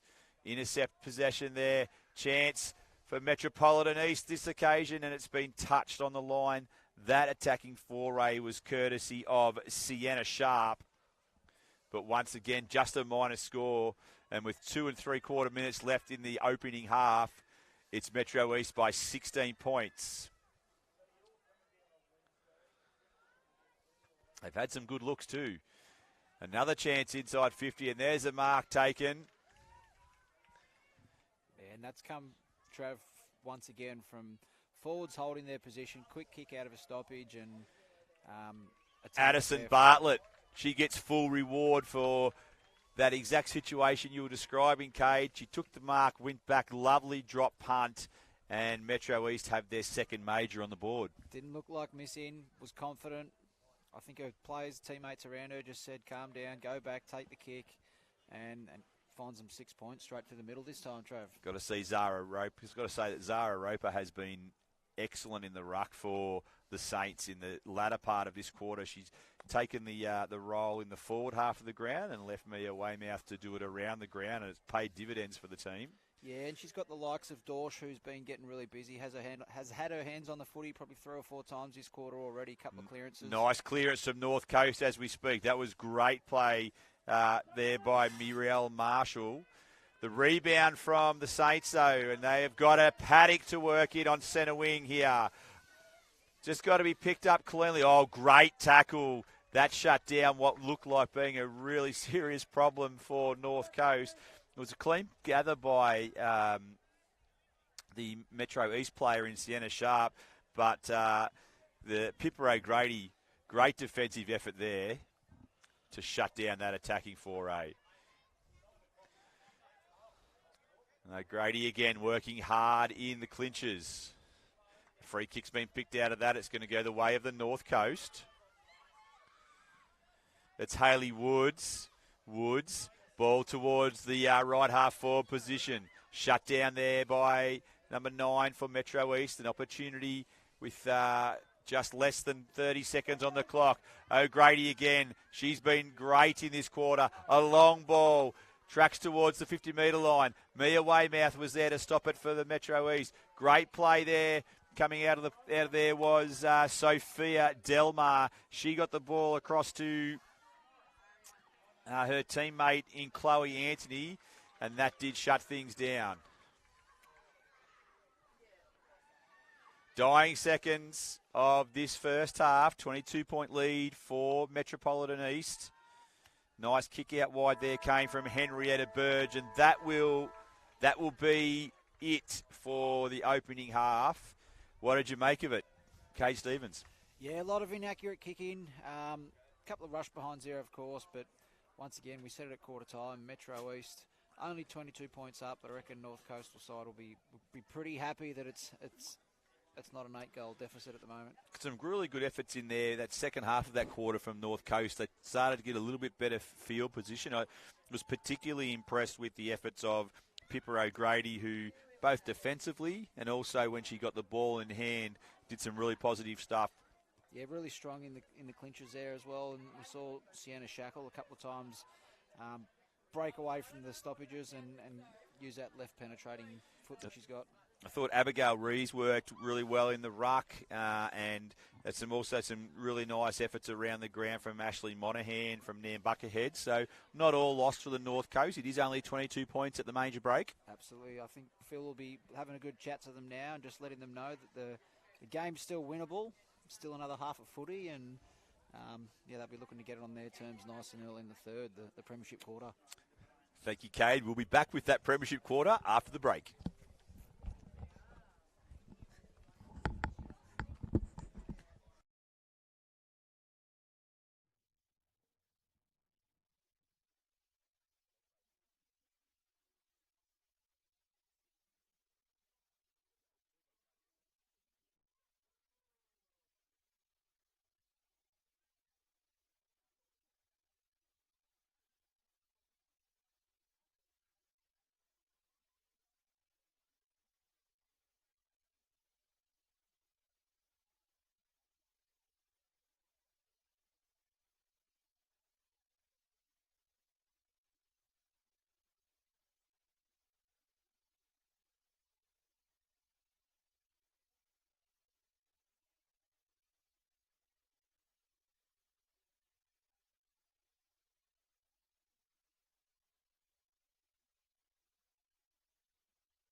Set to go then. Roper against Monaghan. They do battle in the centre. Nice little clearance there for the North Coast. Great job there, completed by Sophie Ella. Plenty of numbers at the fall of the ball for the North Coast, and we'll have a stoppage. We'll have a stoppage just inside the forward 54 North Coast.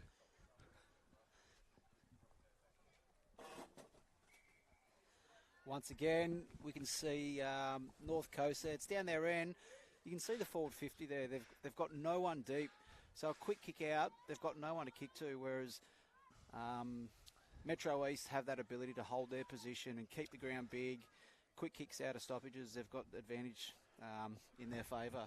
Pippa O'Grady was then good at the stoppage, another clearance. She's been a contested ball competitor in this game. Monaghan in ruck with Roper. Roper got the tap. And it's like a rolling maul in that part of the ground at the moment. Metro East certainly getting numbers behind the footy to shut down that scoring threat.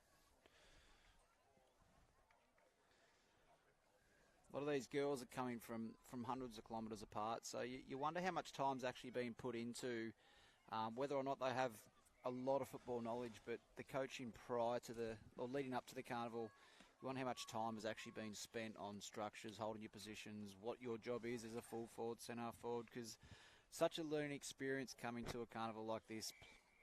Coaches will be trying to give them a little bit of a taste of all different positions. They may play ruck continuously at their local comp, but getting a bit of a taste of what it's like to play back, what it's like to play forward, and it's a great learning opportunity for them.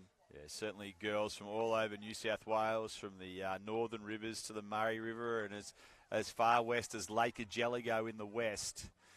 Strong tackle there as another stoppage. This will be 5 repeat bounces or ball ups that we've had in the same part of the ground. We've been going for nearly 3 minutes.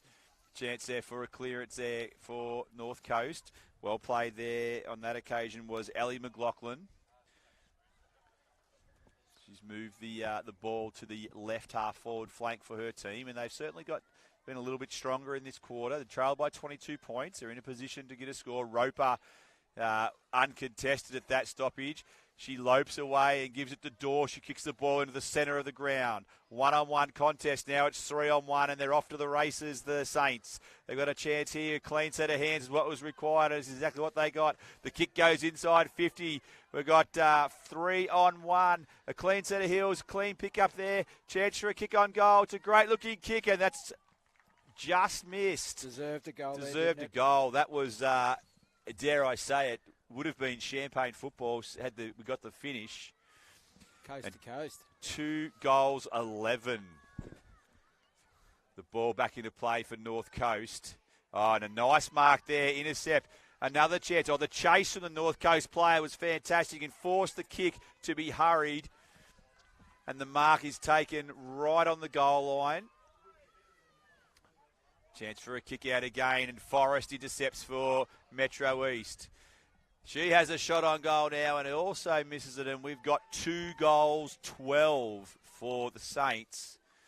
And the North Coast girls worked really hard there to reduce the damage. Runner Dean Burkett barking the instructions for his team.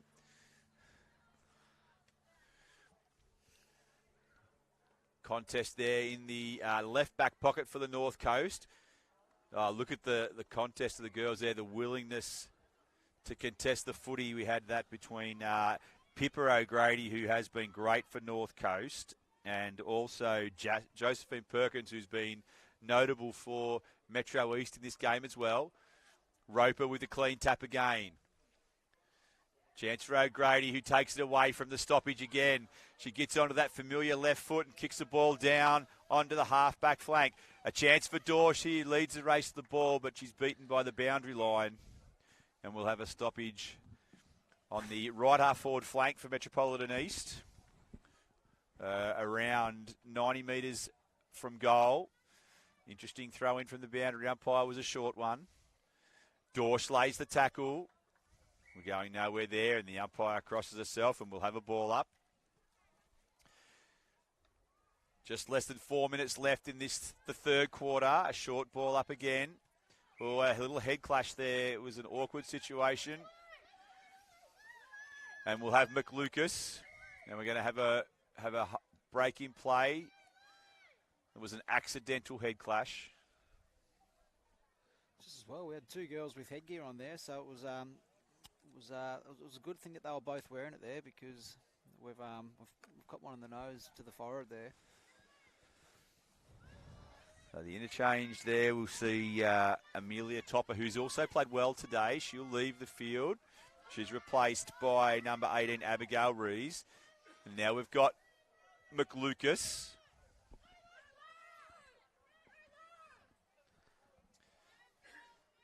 Some sort of confusion.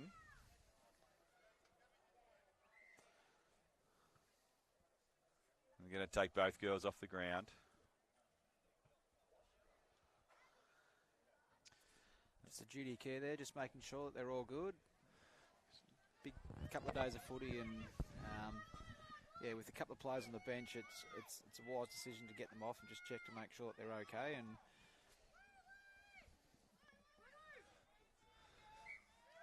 so McLucas now. It's on the left foot. As far as Forrest, she's talking to O'Grady again. Gets that left foot kick. Finds a couple of teammates in the middle of the field. Shut down by Dorr. She gets a clever handball towards Roper. McLucas is there too. Puts the ball to the advantage of Dorsch. Her handball's a clever one. Oh, a little bit of a falcon. The first one of the day comes up for the Metro East. A chance here now. Long ball inside 50, and they're off to the races again. They've got an open forward 50. They've held their structure well. Huge chance for their third goal. Oh, great pressure from the North Coast, though, and they're going to be rewarded surely with a free kick. The umpire is going to ball it up. Really you would have thought there was a certain goal there, Kate. I would have thought so. It was Sienna Sharp wearing number 11 for Metro East. She laid the shepherd at first, but then was rewarded with getting the actual handball received, followed a kick and received another possession as well. So it deserved a goal for all the hard work. We've got a free kick in the goal square here, going to number 18 for the Metropolitan East, and that is Zali Forrest, and she's had a great day.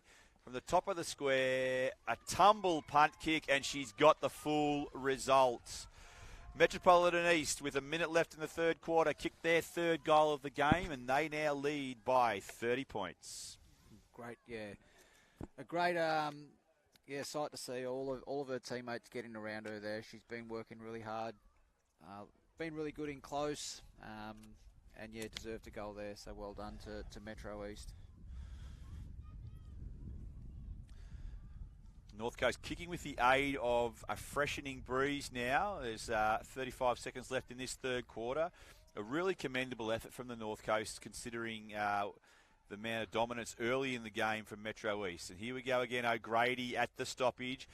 Once again, gets clean possession. She's besieged by Metropolitan East players, and they've turned it over again.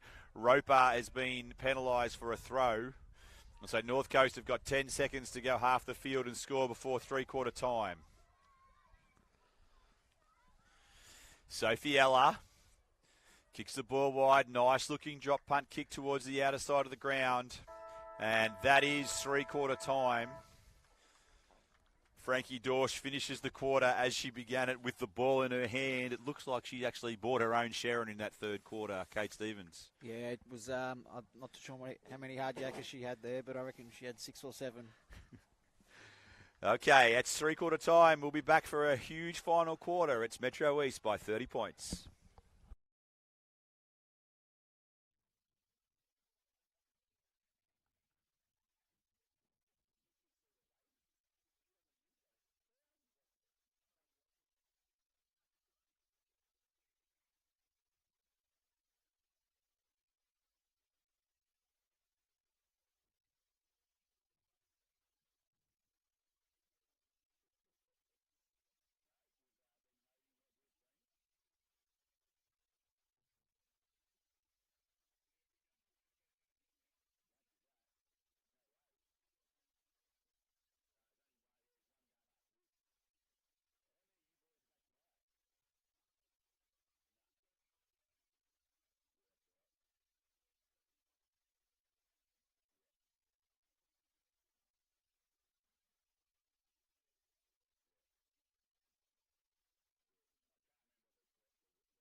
Okay, big final quarter coming up here. It's a 30-point lead to an inaccurate Metro East, 3 goals, 12. North Coast yet to score, however. They've shown some really encouraging patches of play during the game, and with some luck, could be a little closer. Metro East kicking with the aid of a slight breeze to the northern end of the ground here at the Hanging Rock Sports Complex. School Sport Unit Girls 12 and Under AFL Championships brought to you from Batemans Bay with thanks to the Eurobodella Council and the Batemans Bay Seahawks alongside the New South Wales School Sports Unit and New South Wales ACT AFL, who have provided great support for the event as well. We've got Zara Roper in ruck for Metro East.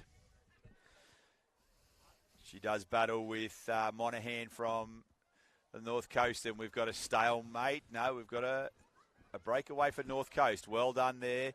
Guess who there for North Coast? It was a nice piece of play once again from Pippa O'Grady. She got the clearance, as she's done for so much of the day, and on cue, she's got possession of the ball again. A long left football goes deep inside 50. Dorsch showed courage to go back with the flight of the ball. She then laid a tackle. A quick kick there out of the congestion for Metro East, and a high tackle. You would wonder how, to be honest, you would wonder how Sophie Ella would be able to execute a high tackle from down there, but she's managed to do it. And it's possession for Metro East, who kicks the ball out wide. Nicely played there was Sophia Delmar. Delmar now kicks the ball forward onto centre wing. McLucas was there for the Saints. She couldn't gain possession.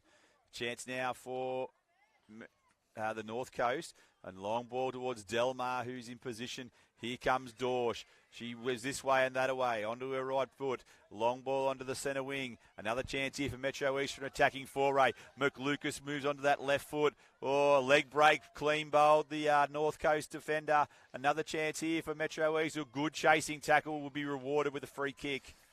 Yeah, did well to hold that in because a quick kick and Metro East were away there. Had plenty of clear space in front of them. Could have run into an open goal. So well done to contain that footy. That's Ava Sheehan. She's kicked the ball towards the centre wing. She found a 3-on-1 situation, and North Coast win out. Here they go. Run and carry, and Sophie Delmar play on from the umpire. Interesting non-decision there. Chance now for the North Coast to get further possession. The ball's gone out of bounds. True centre wing position. We've been playing just over 2 minutes in this, the fourth quarter.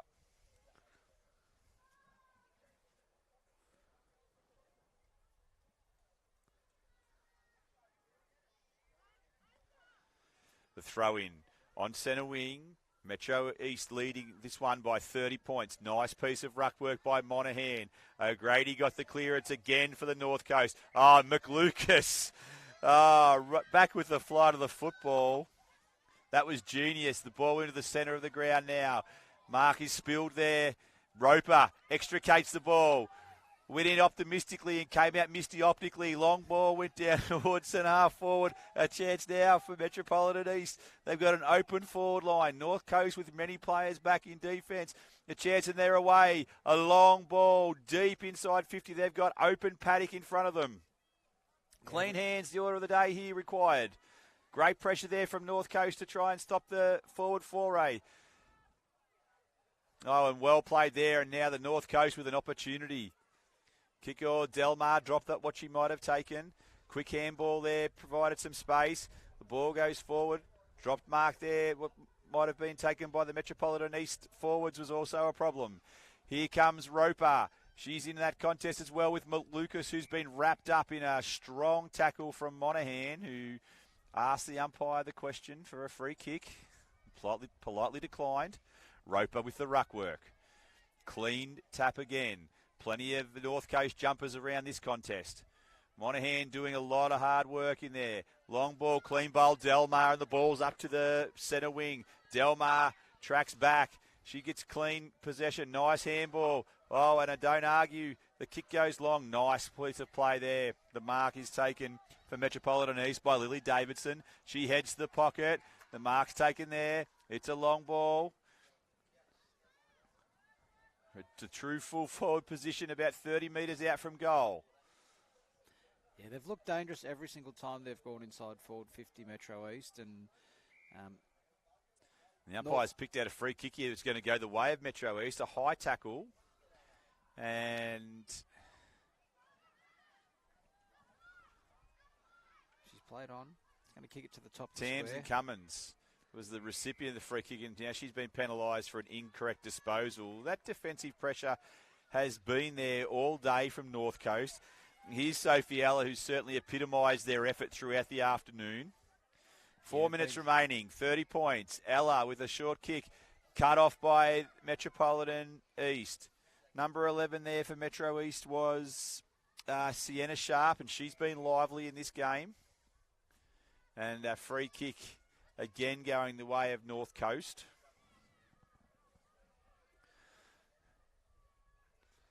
It's a long ball.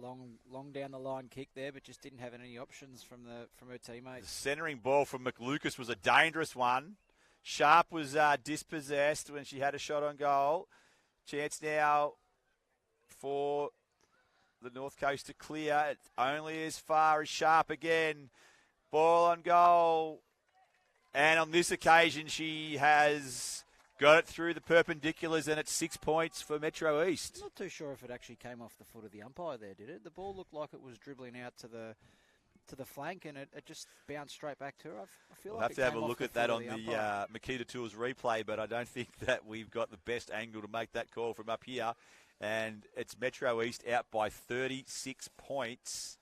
Yeah, match winning lead. It's going to be pretty hard to come back from here, I would think, Trav. It'll be a challenge.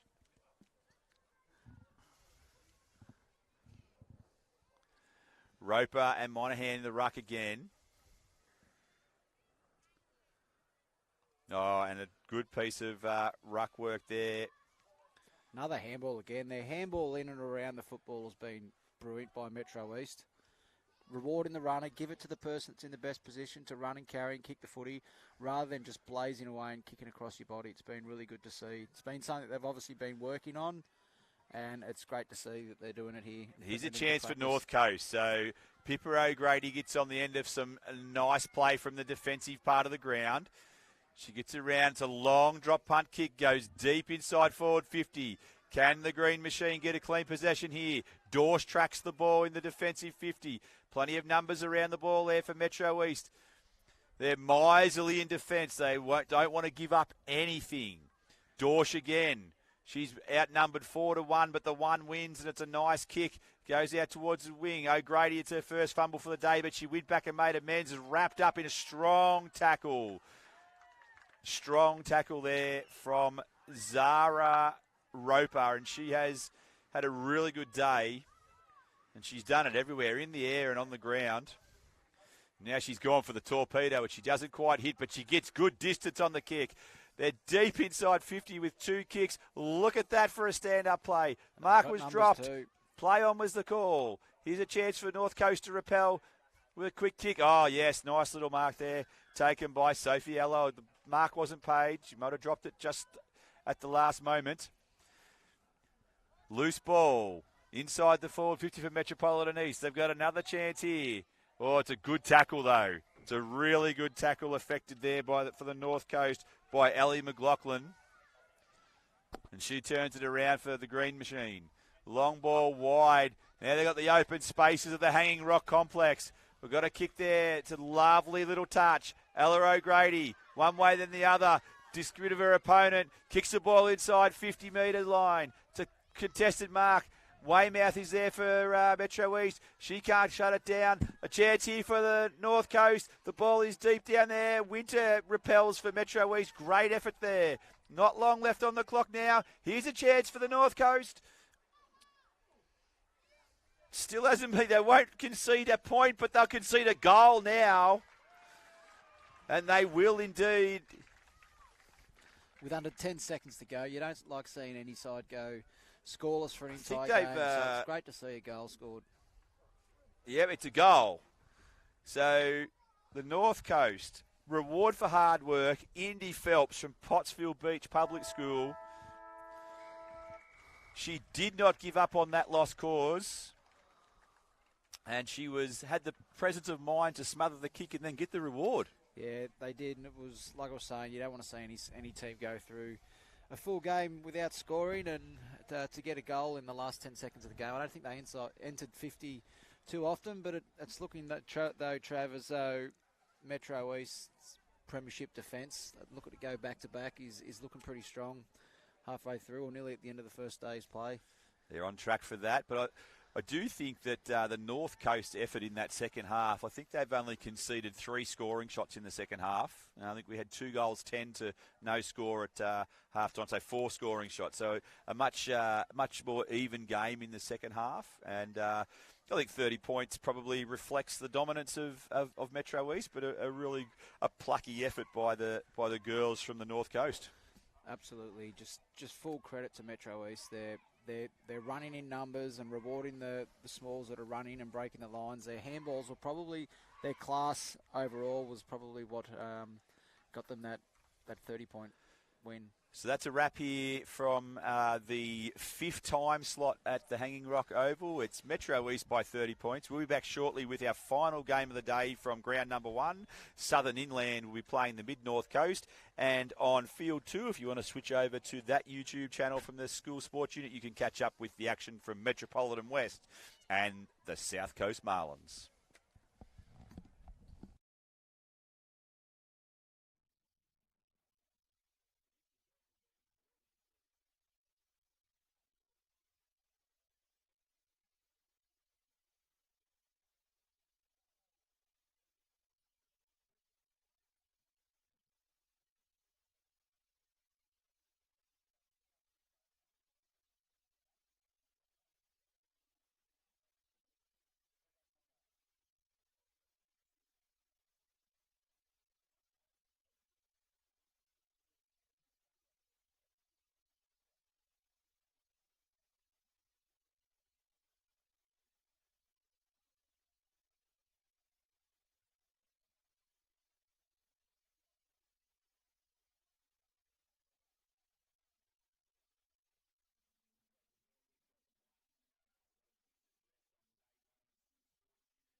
Final game action, Southern Inland versus the Mid-North Coast on day one of the School Sports Unit Girls Under-12 AFL Championships.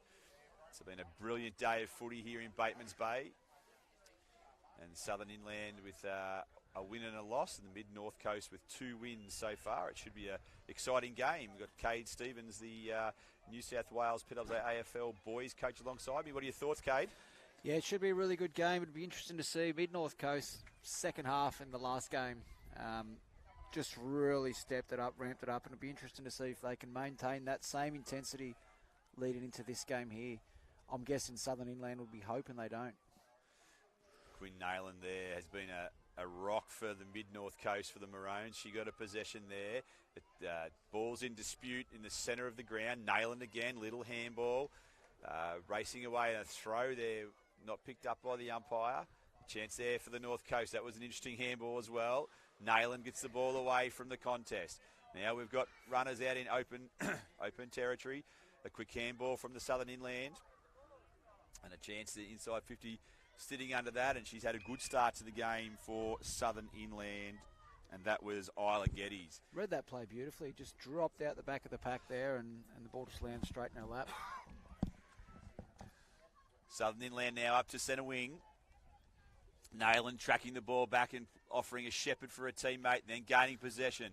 She kicks the ball long, beautiful drop punt towards the true centre forward position. Geddes is there to give a contest again. She gets possession out wide, kicks the ball to a dangerous position. It's a 2-1-1 contest. The one wins, and then support comes. A little bit of a quick handball there at the side. A chance now for the Mid-North Coast, who have been in a strong attacking position for the majority of this quarter so far. A good chain of handballs. A chance here for the Maroons again. A long ball deep inside 50. The mark there for Johnstone is missed. She tracks the ball back towards the behind line, and it's a goal. Yeah, it's a goal there for the North Coast, for the Mid-North Coast. Just trying to pick up the player who's kicked that goal there. I think it's number 5 for the Mid-North Coast in Miley Bonnet. She got the finish and finished the reward for some great work by her teammates further at the field. Yeah, it was good, and it was once again, rather than just blazing away, getting the ball to boot, it was a quick handball to the running players. I think it might have actually been number 9 that kicked that goal there. Number 9, sorry, my apologies. Isabella Crouch from St Pat's in Lochinvar. The Ruckman do battle again. The knock was initially won there for the Southern Inland by Alexis Harrison. It's a long ball forward. Nayland again repels the attack. Oh, nice set of hands. Good clean possession there from the Southern Inland. That player was Monica Stephen from Wagga Wagga.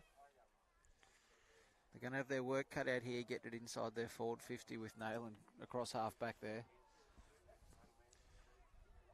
Plenty of numbers around this ball. A lot of black jumpers looking to push the ball forward.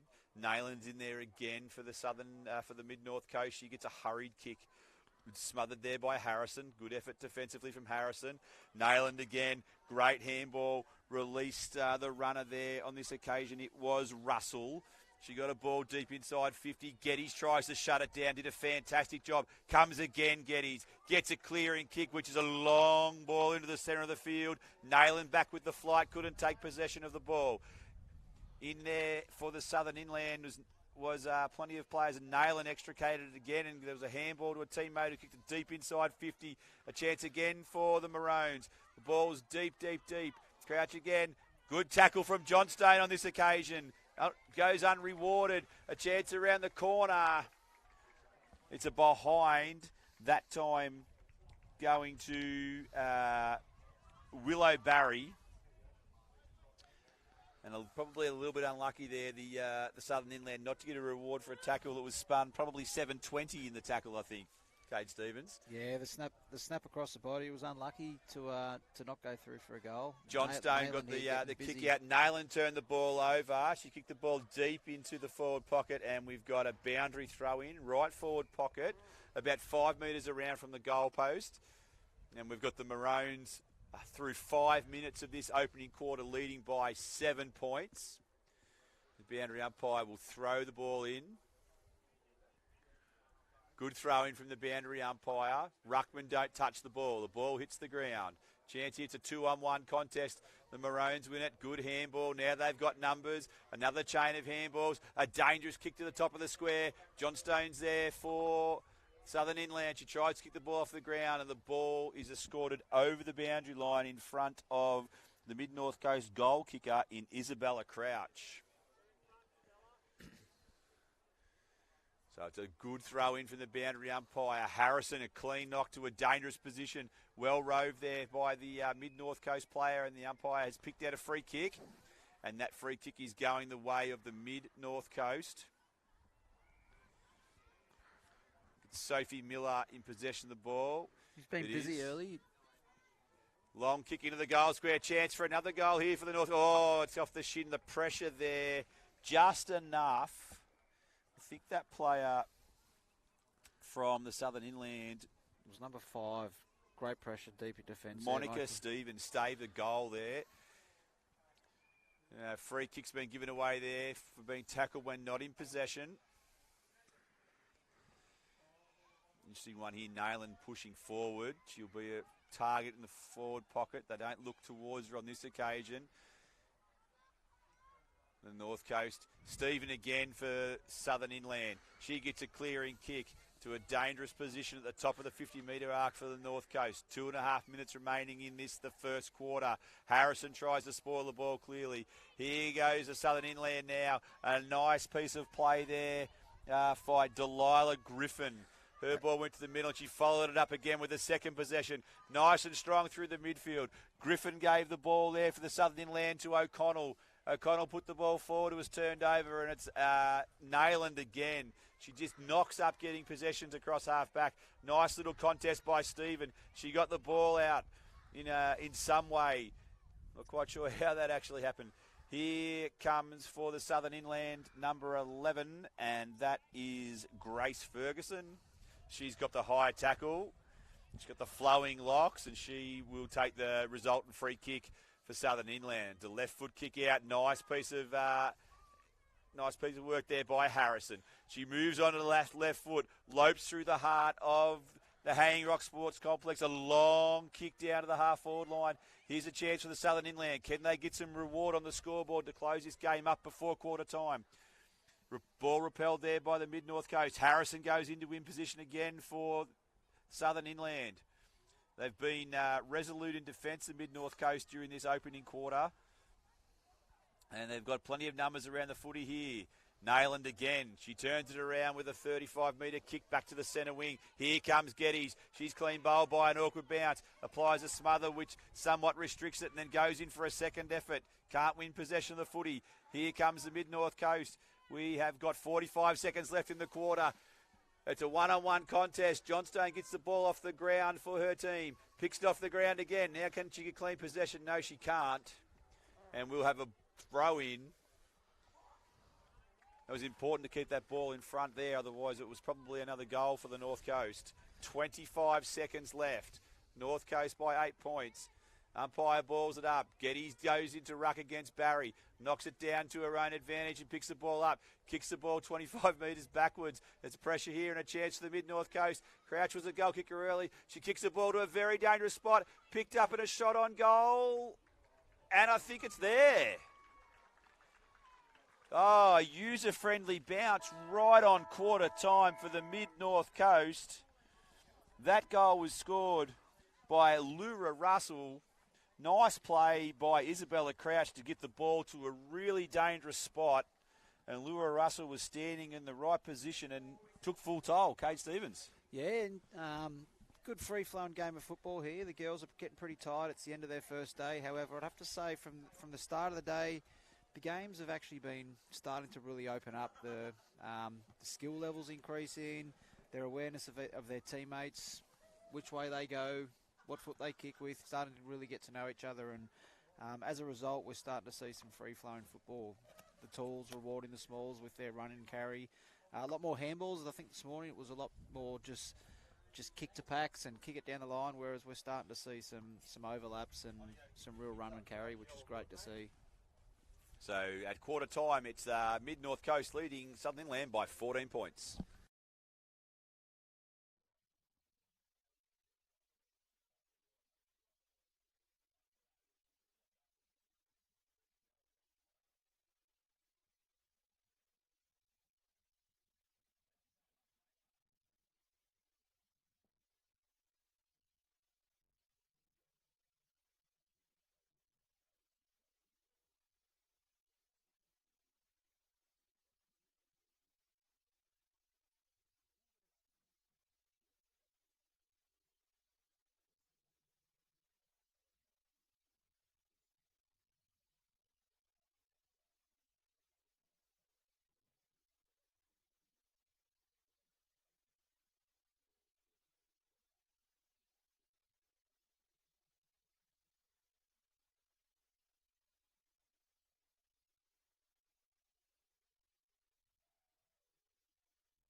Big second quarter coming up here in the game between Mid-North Coast and the Southern Inland. So Mid-North Coast looking for an undefeated day one at the championships, and that would be better than their best ever performance at a state championship. So interesting opportunity coming up ahead. How do you see this one playing out in the second term, Cade Stevens, as the breeze freshens? Yeah, so far Mid-North Coast have looked far more dangerous. Be interested to see. We've still got Nayland playing at centre half back there. Nayland's been also getting busy in the forward half of the ground, so that seems as though it's not just a position where she's just going to hold down and centre half back. She's going to get forward and get some inside 50s as well. So looking at the way they're set up, Southern Inland are going to find it hard to get across there. So we've got Harrison in the ruck there for the Southern Inland. She had a good quarter there. She's got a penetrating kick, and in the ruck there for the Mid-North Coast, Alexis Giorgio. So a bit of a height mismatch. We'll look for some athleticism from Giorgio to try and counter the height of Harrison at this first centre clearance. Liking to see Isla Geddes had a really good first quarter there, and they've got her in the middle, so hopefully she can get her hands on the footy early. Speak of the devil, and there's Geddes. Clearance. Yes, Geddes with the clearance after Harrison won the knock. Good contest here from the Mid-North Coast girls, and the pressure proved too much. A chance here for Matilda McCormack. She's tracking the ball there. Nailing, though.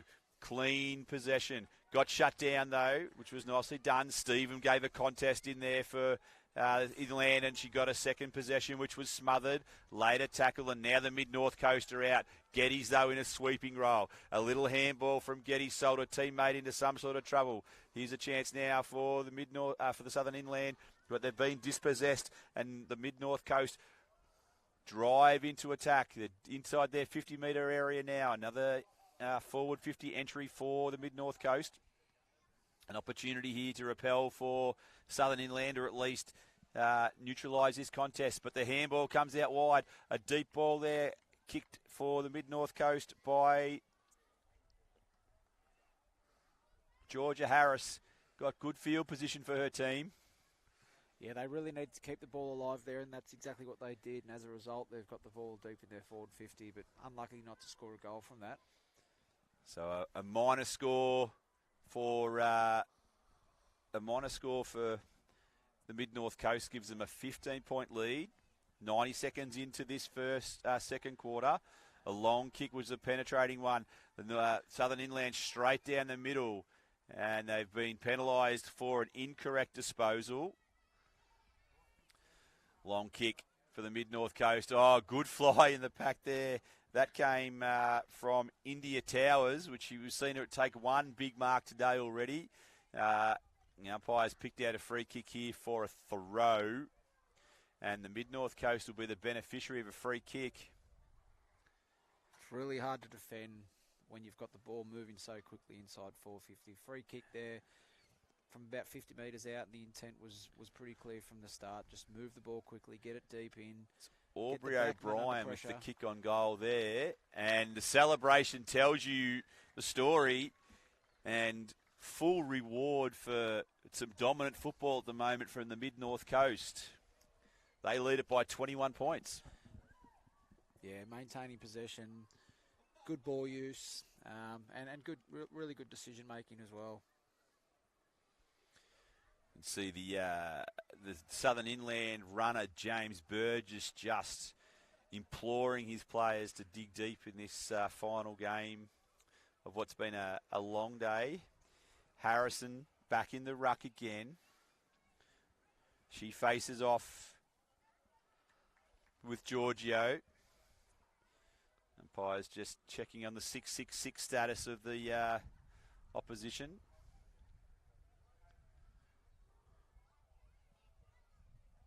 We spoke earlier, Trav, about small wins. If this looks as though it's going to start getting out of hand, you wonder what small win Brett Sanson and the Southern Inland team will be looking for. I reckon it's just a matter of, firstly, not letting it get away. Still a full day of football to get through tomorrow. You want to just be making sure that you can win a quarter, win a 5-minute patch, win a 10-minute patch. Here's Isla Geddes again with another clearance.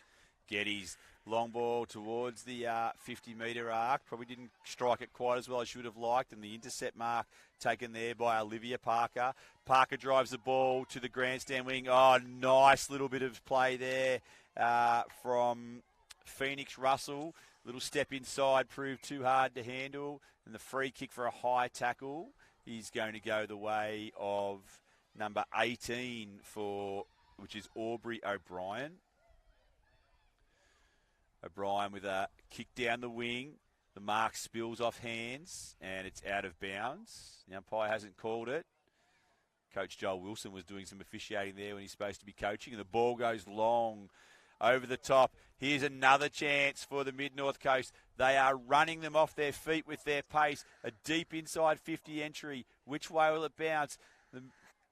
Time for a strong tackle there for the Southern Inland, which was desperately needed.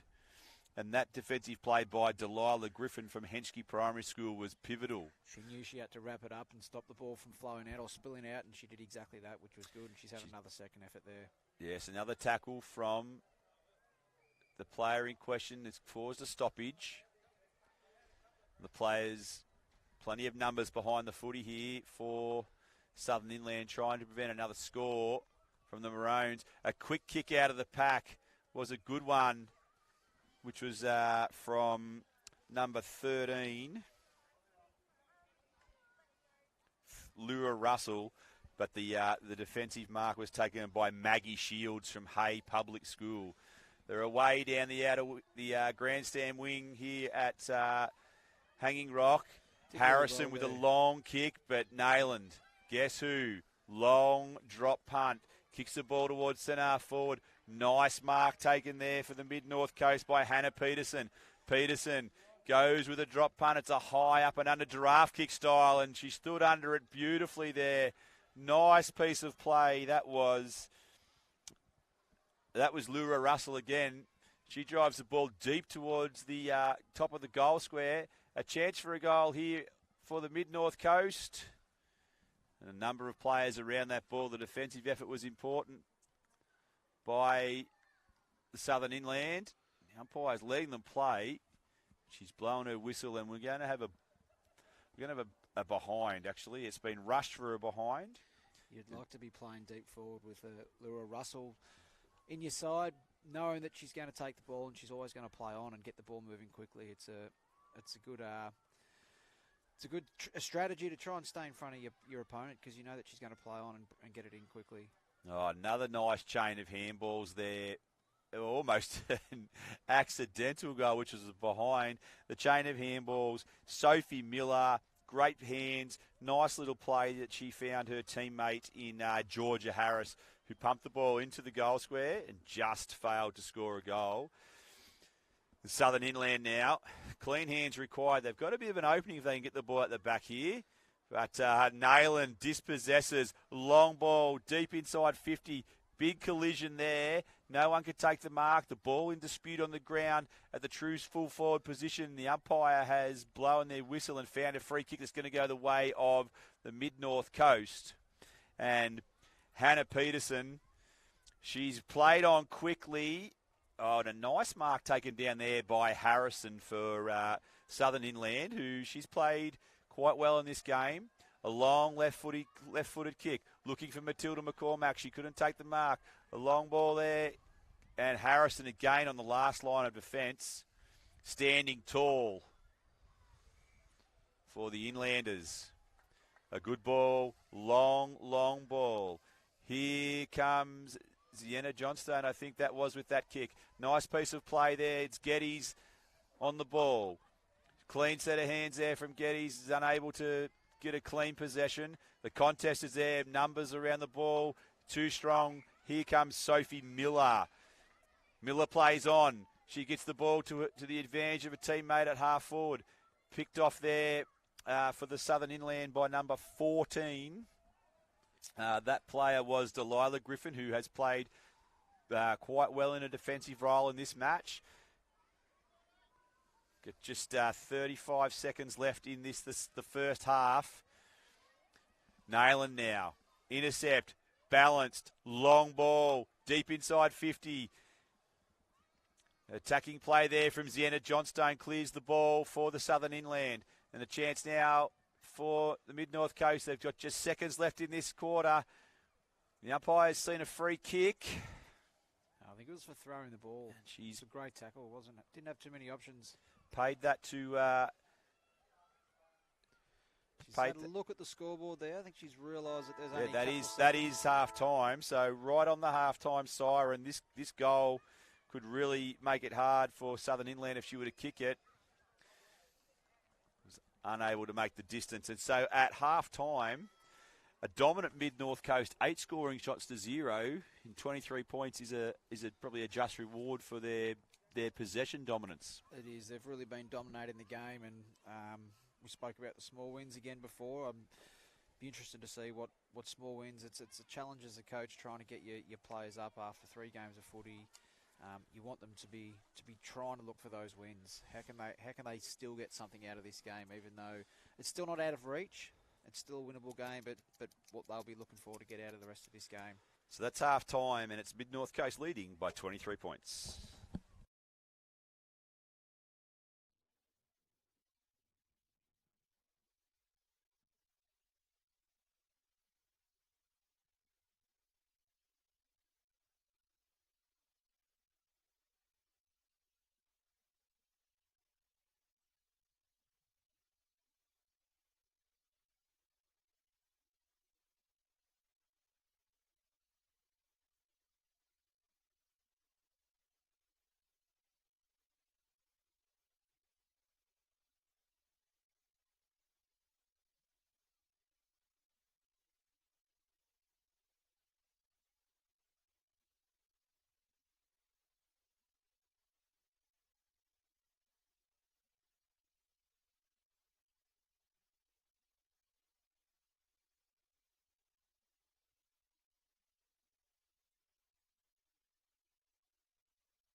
Okay, start of the third quarter in our final game for broadcast on the YouTube channel 1 of the New South Wales Schools Sport Unit. And we've got a 23-point lead for the Mid-North Coast, the Maroons, looking for their second win of the day. And Southern Inland also looking for their second win of the day. And it's been a pretty complete performance so far, Kate Stevens. Yeah, Mid-North Coast have dominated every aspect of the game, the clearances, all the contested possession. They've been breaking the lines a lot better than the Southern Inland, but most importantly, they've just been getting their hands on the footy before the Southern Inland team, which has been important in all games today. Rucks go at it then. Maggie Shields and Sophie McCallum, a pair of 21s. McCallum gets the knock. Very low ball up there. Contested ball win there for the Southern Inland. And turned them inside out by not knowing which way she was going. Very clever onto Geddes. Geddes with a long ball inside 50. This is more enterprising play from the Inlanders. Chance there, off the ground. It's a second opportunity. And I think she's kicked a goal. Oh, she has. Well, a clean takeaway from the centre of the ground for the Southern Inland. And a nice finish there from Isla Higgins after initially probably confusing the defenders by missing the kick. She's finished it off from an acute angle, and that's just the start the Inlanders needed. Yeah, it was whether it was strategic or not, but we had young O'Connell going the wrong way and then turn around. Wasn't tackled, which was fantastic play. Inside 50. Sold some candy, dropped the footy. I don't know what we call it. Maybe we're underestimating her. Looked like a couple of set plays from their master tactician of a coach, Brett Sanson, who had been known himself during his younger days to be just as crafty. So we're back in the centre. It's a 17-point lead for the Maroons. Maybe that was a small win that they were looking for, just to try and trick the opponents. Well, McCallum got the tap that time, and then the clearance by Willow Barry was a long ball inside 50. Chance here for Nayland. She shrugs off one tackler and kicks a tumbling ball towards the top of the goal square, and that's going to go out of bounds, and they'll get a deep forward 50 stoppage. And straight away, the Mid-North Coast certainly respond.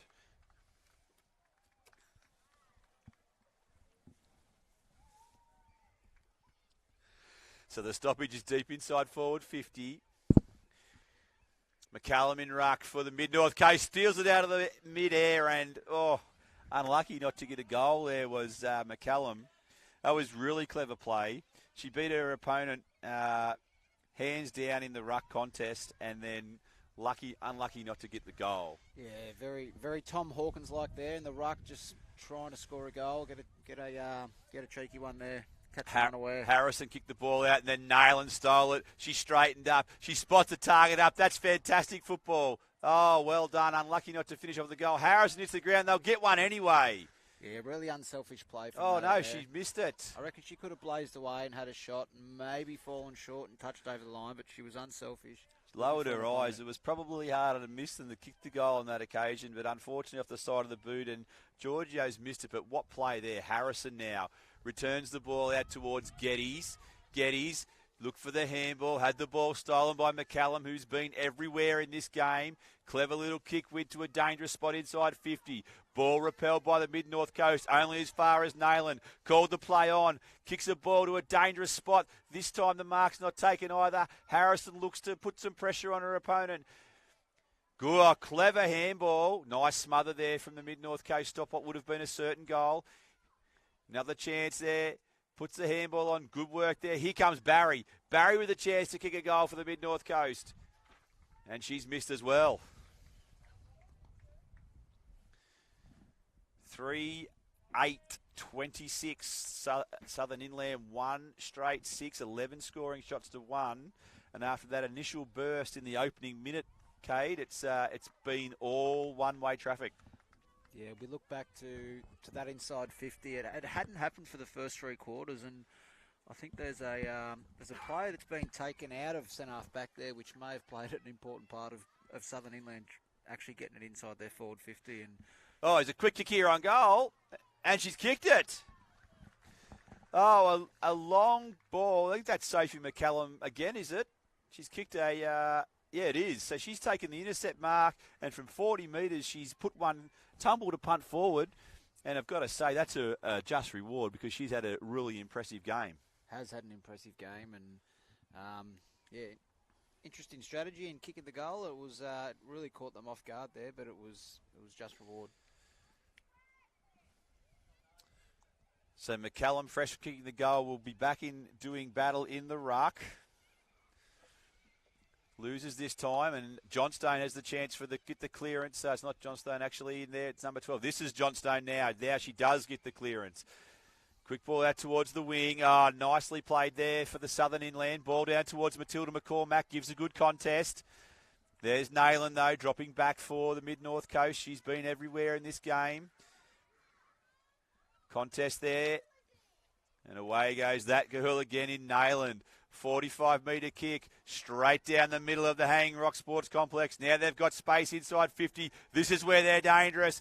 A chance on goal now. It's a tumbling long ball, and I think, it took a fickle bounce, and it's actually bounced on the goal line in the centre of the goals and done a right angle bounce and finished out of bounds. Can you believe that, Kate Stevens? That's impressive. The ball and the players have been doing some interesting things this game today. That was greater turn than Todd Murphy would get with an off-spinner in India, that particular bounce. Unbelievable. We've got a ball up. We've got a stoppage inside 50. McCallum again, great piece of ruck work. Good defensive play there from Southern Inland to hold up the Maroons. No whistle on play just yet. A lot of players around the ball. No one willing to pick it up just yet. Now they do. We've got a kick to the top of the square. Harrison doing battle there for Southern Inland. Doesn't get a kick away very far. That's a good smother from Harrison on the Mid-North Coast player. Oh, and another smother. Well done. That was Sienna Johnstone that time with the quick hand in there. And we're going to get a stoppage. It's a really good play from the smalls there. Jane Cruikshank's been everywhere at ground level for the Mid-North Coast, and we've actually got a free kick. A free kick. I'm not sure what that was for, but it was an interesting kick towards the goal anyway. Took a lot of the turf and not much of the ball. There are a lot of players around that ball, and adds a mark there for Harrison on the last line of defence. Once again. She goes with the right foot on this occasion, usually a left footer. Good penetrating kick with the right foot. Chance here for Mid-North Coast to have another chance in Harrison. Slight push out, not noticed by the umpire, and we've got a behind kick through there by Emily Manning for the Mid-North Coast.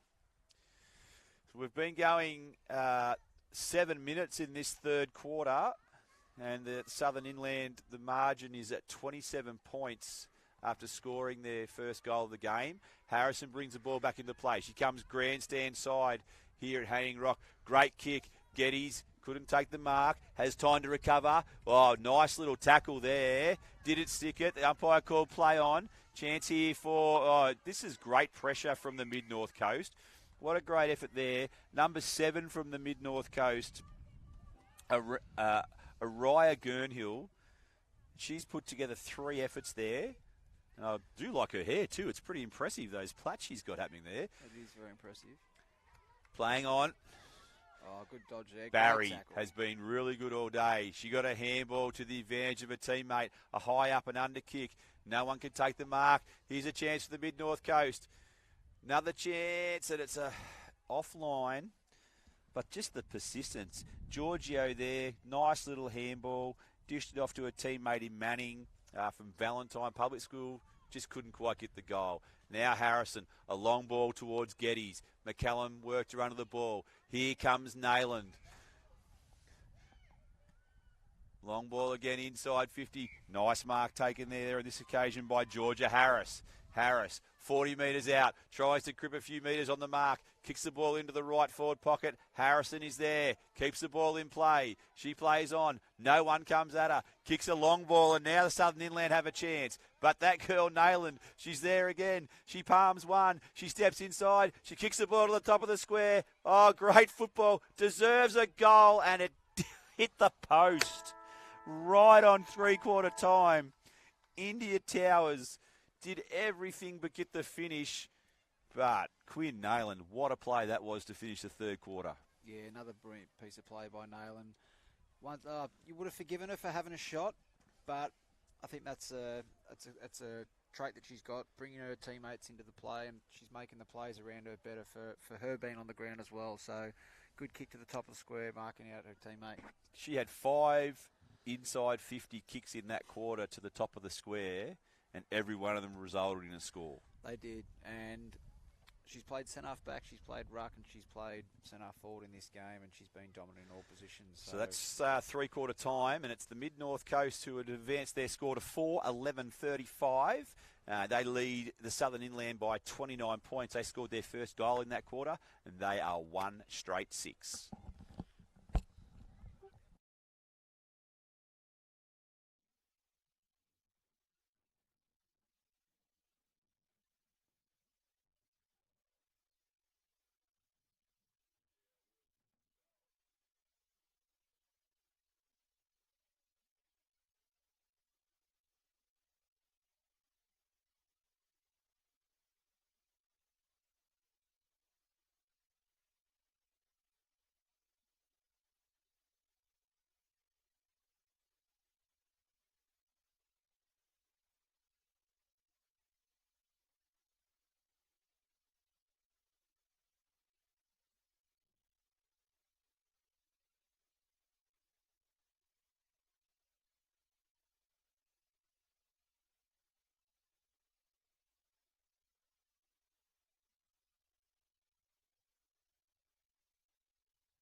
That's it.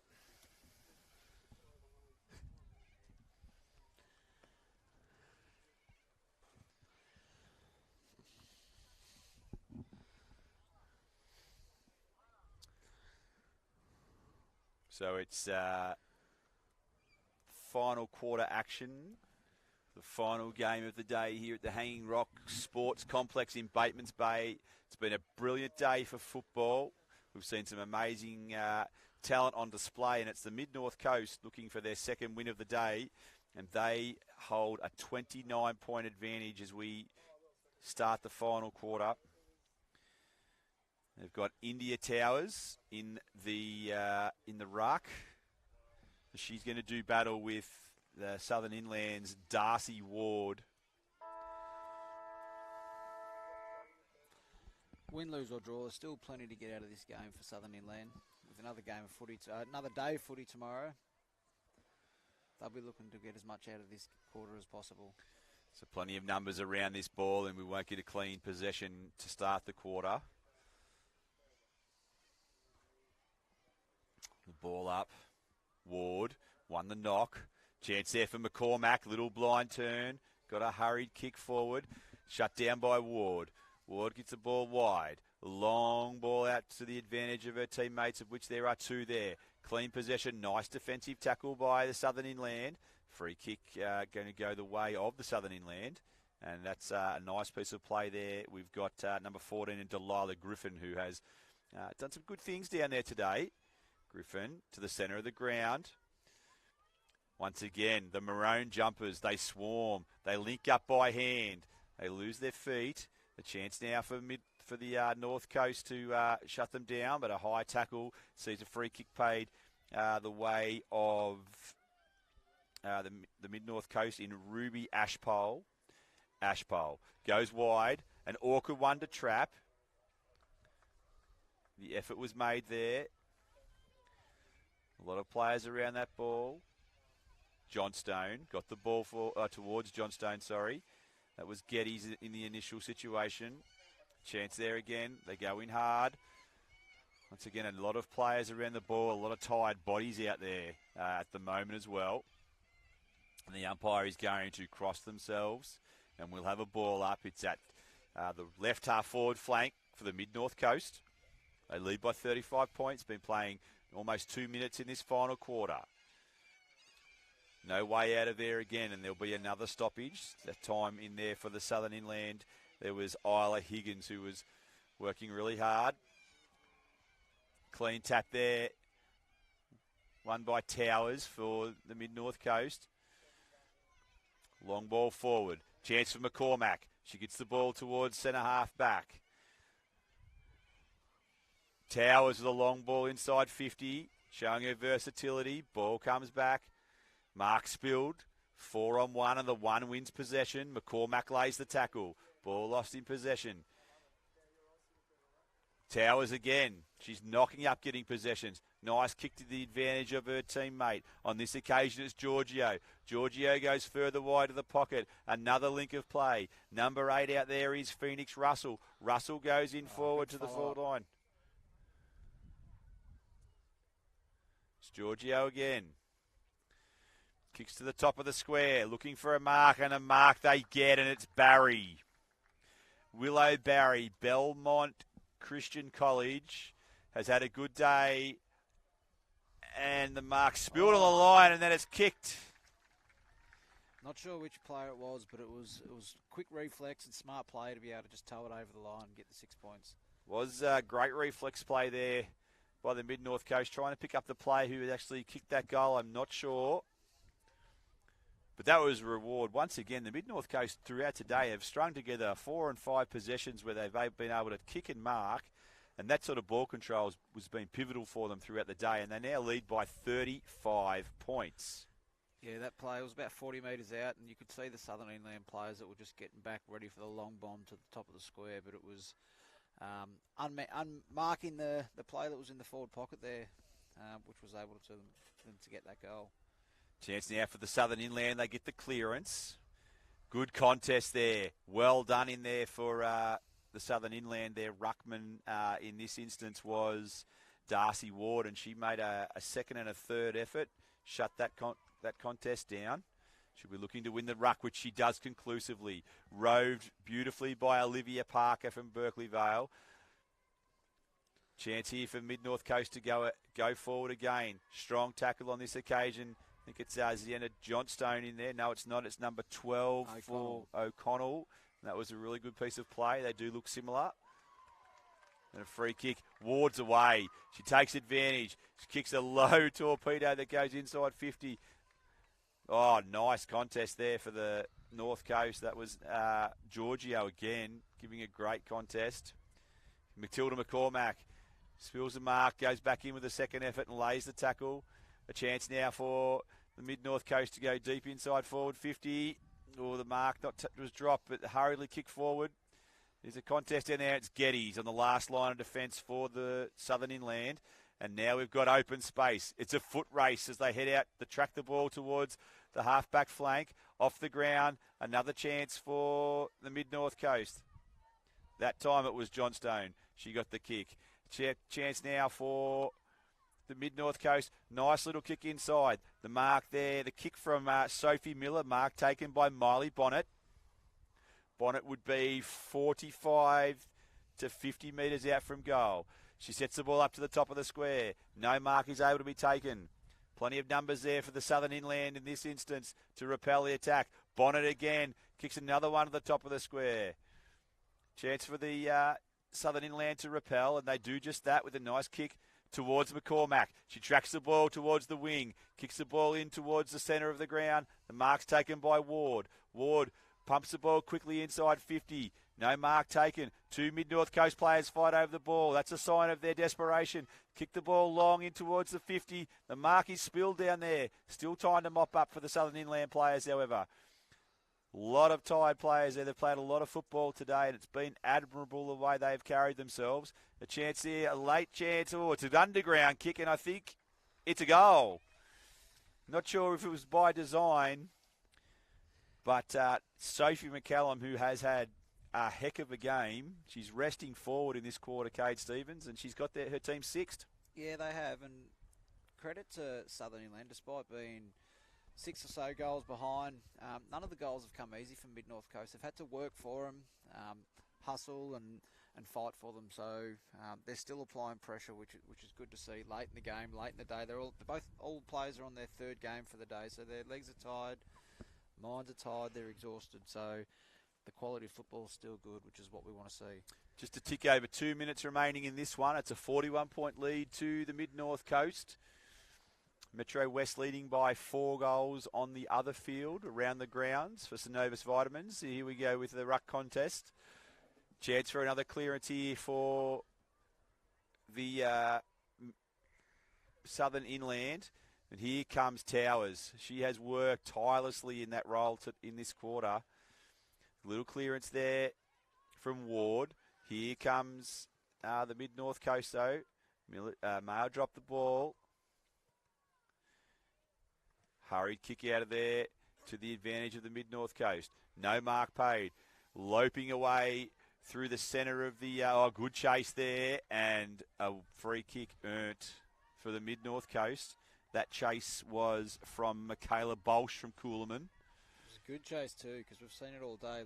Laura Russell, it's been a bit of a trademark of her game.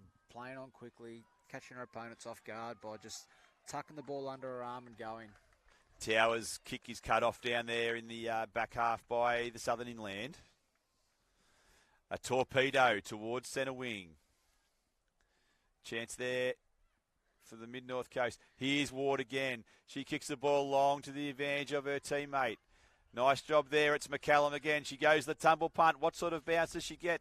Geddes tracks the ball towards the goal. She turns the ball over. Kicks the ball long back in towards Ward, I think, who's dropped the mark. Chance now for the Mid-North Coast after the ball was repelled by the Inlanders. And the umpire will cross herself with 17 seconds remaining on the clock. And we'll have a ball up. That is just about all she wrote. One last chance maybe for the Mid-North Coast, although the Southern Inland clear the ball. Sienna Johnstone tracks the ball towards the wing. And that's full time. And so on a day of fantastic football, the Mid-North Coast have put the exclamation point on what's been a really successful day for their team with a 41-point victory. Yeah, it's been a really good win for them. Great day of footy, great weather. See the smiles on the girls' faces right now, even though, the Southern Inland side have just been significantly beaten, but they all look like they've had a great day, and to see them all shaking hands and 3 cheers for each other, it's fantastic to see. So a great day of football all around. We'll be back tomorrow. We commence a little earlier tomorrow for those who have been tuning in all day. The first games bounce down at 8:45 a.m. On Field 1, it'll be Metropolitan East taking on the Southern Inland. So the girls will be back at it again from the Southern Inland. And over on the other YouTube channel, we'll have the Mid-North Coast and Inland. So our victors from this game, and they'll take on the South Coast. Looking forward to a great day of footy. Again on Tuesday. We'll see you then.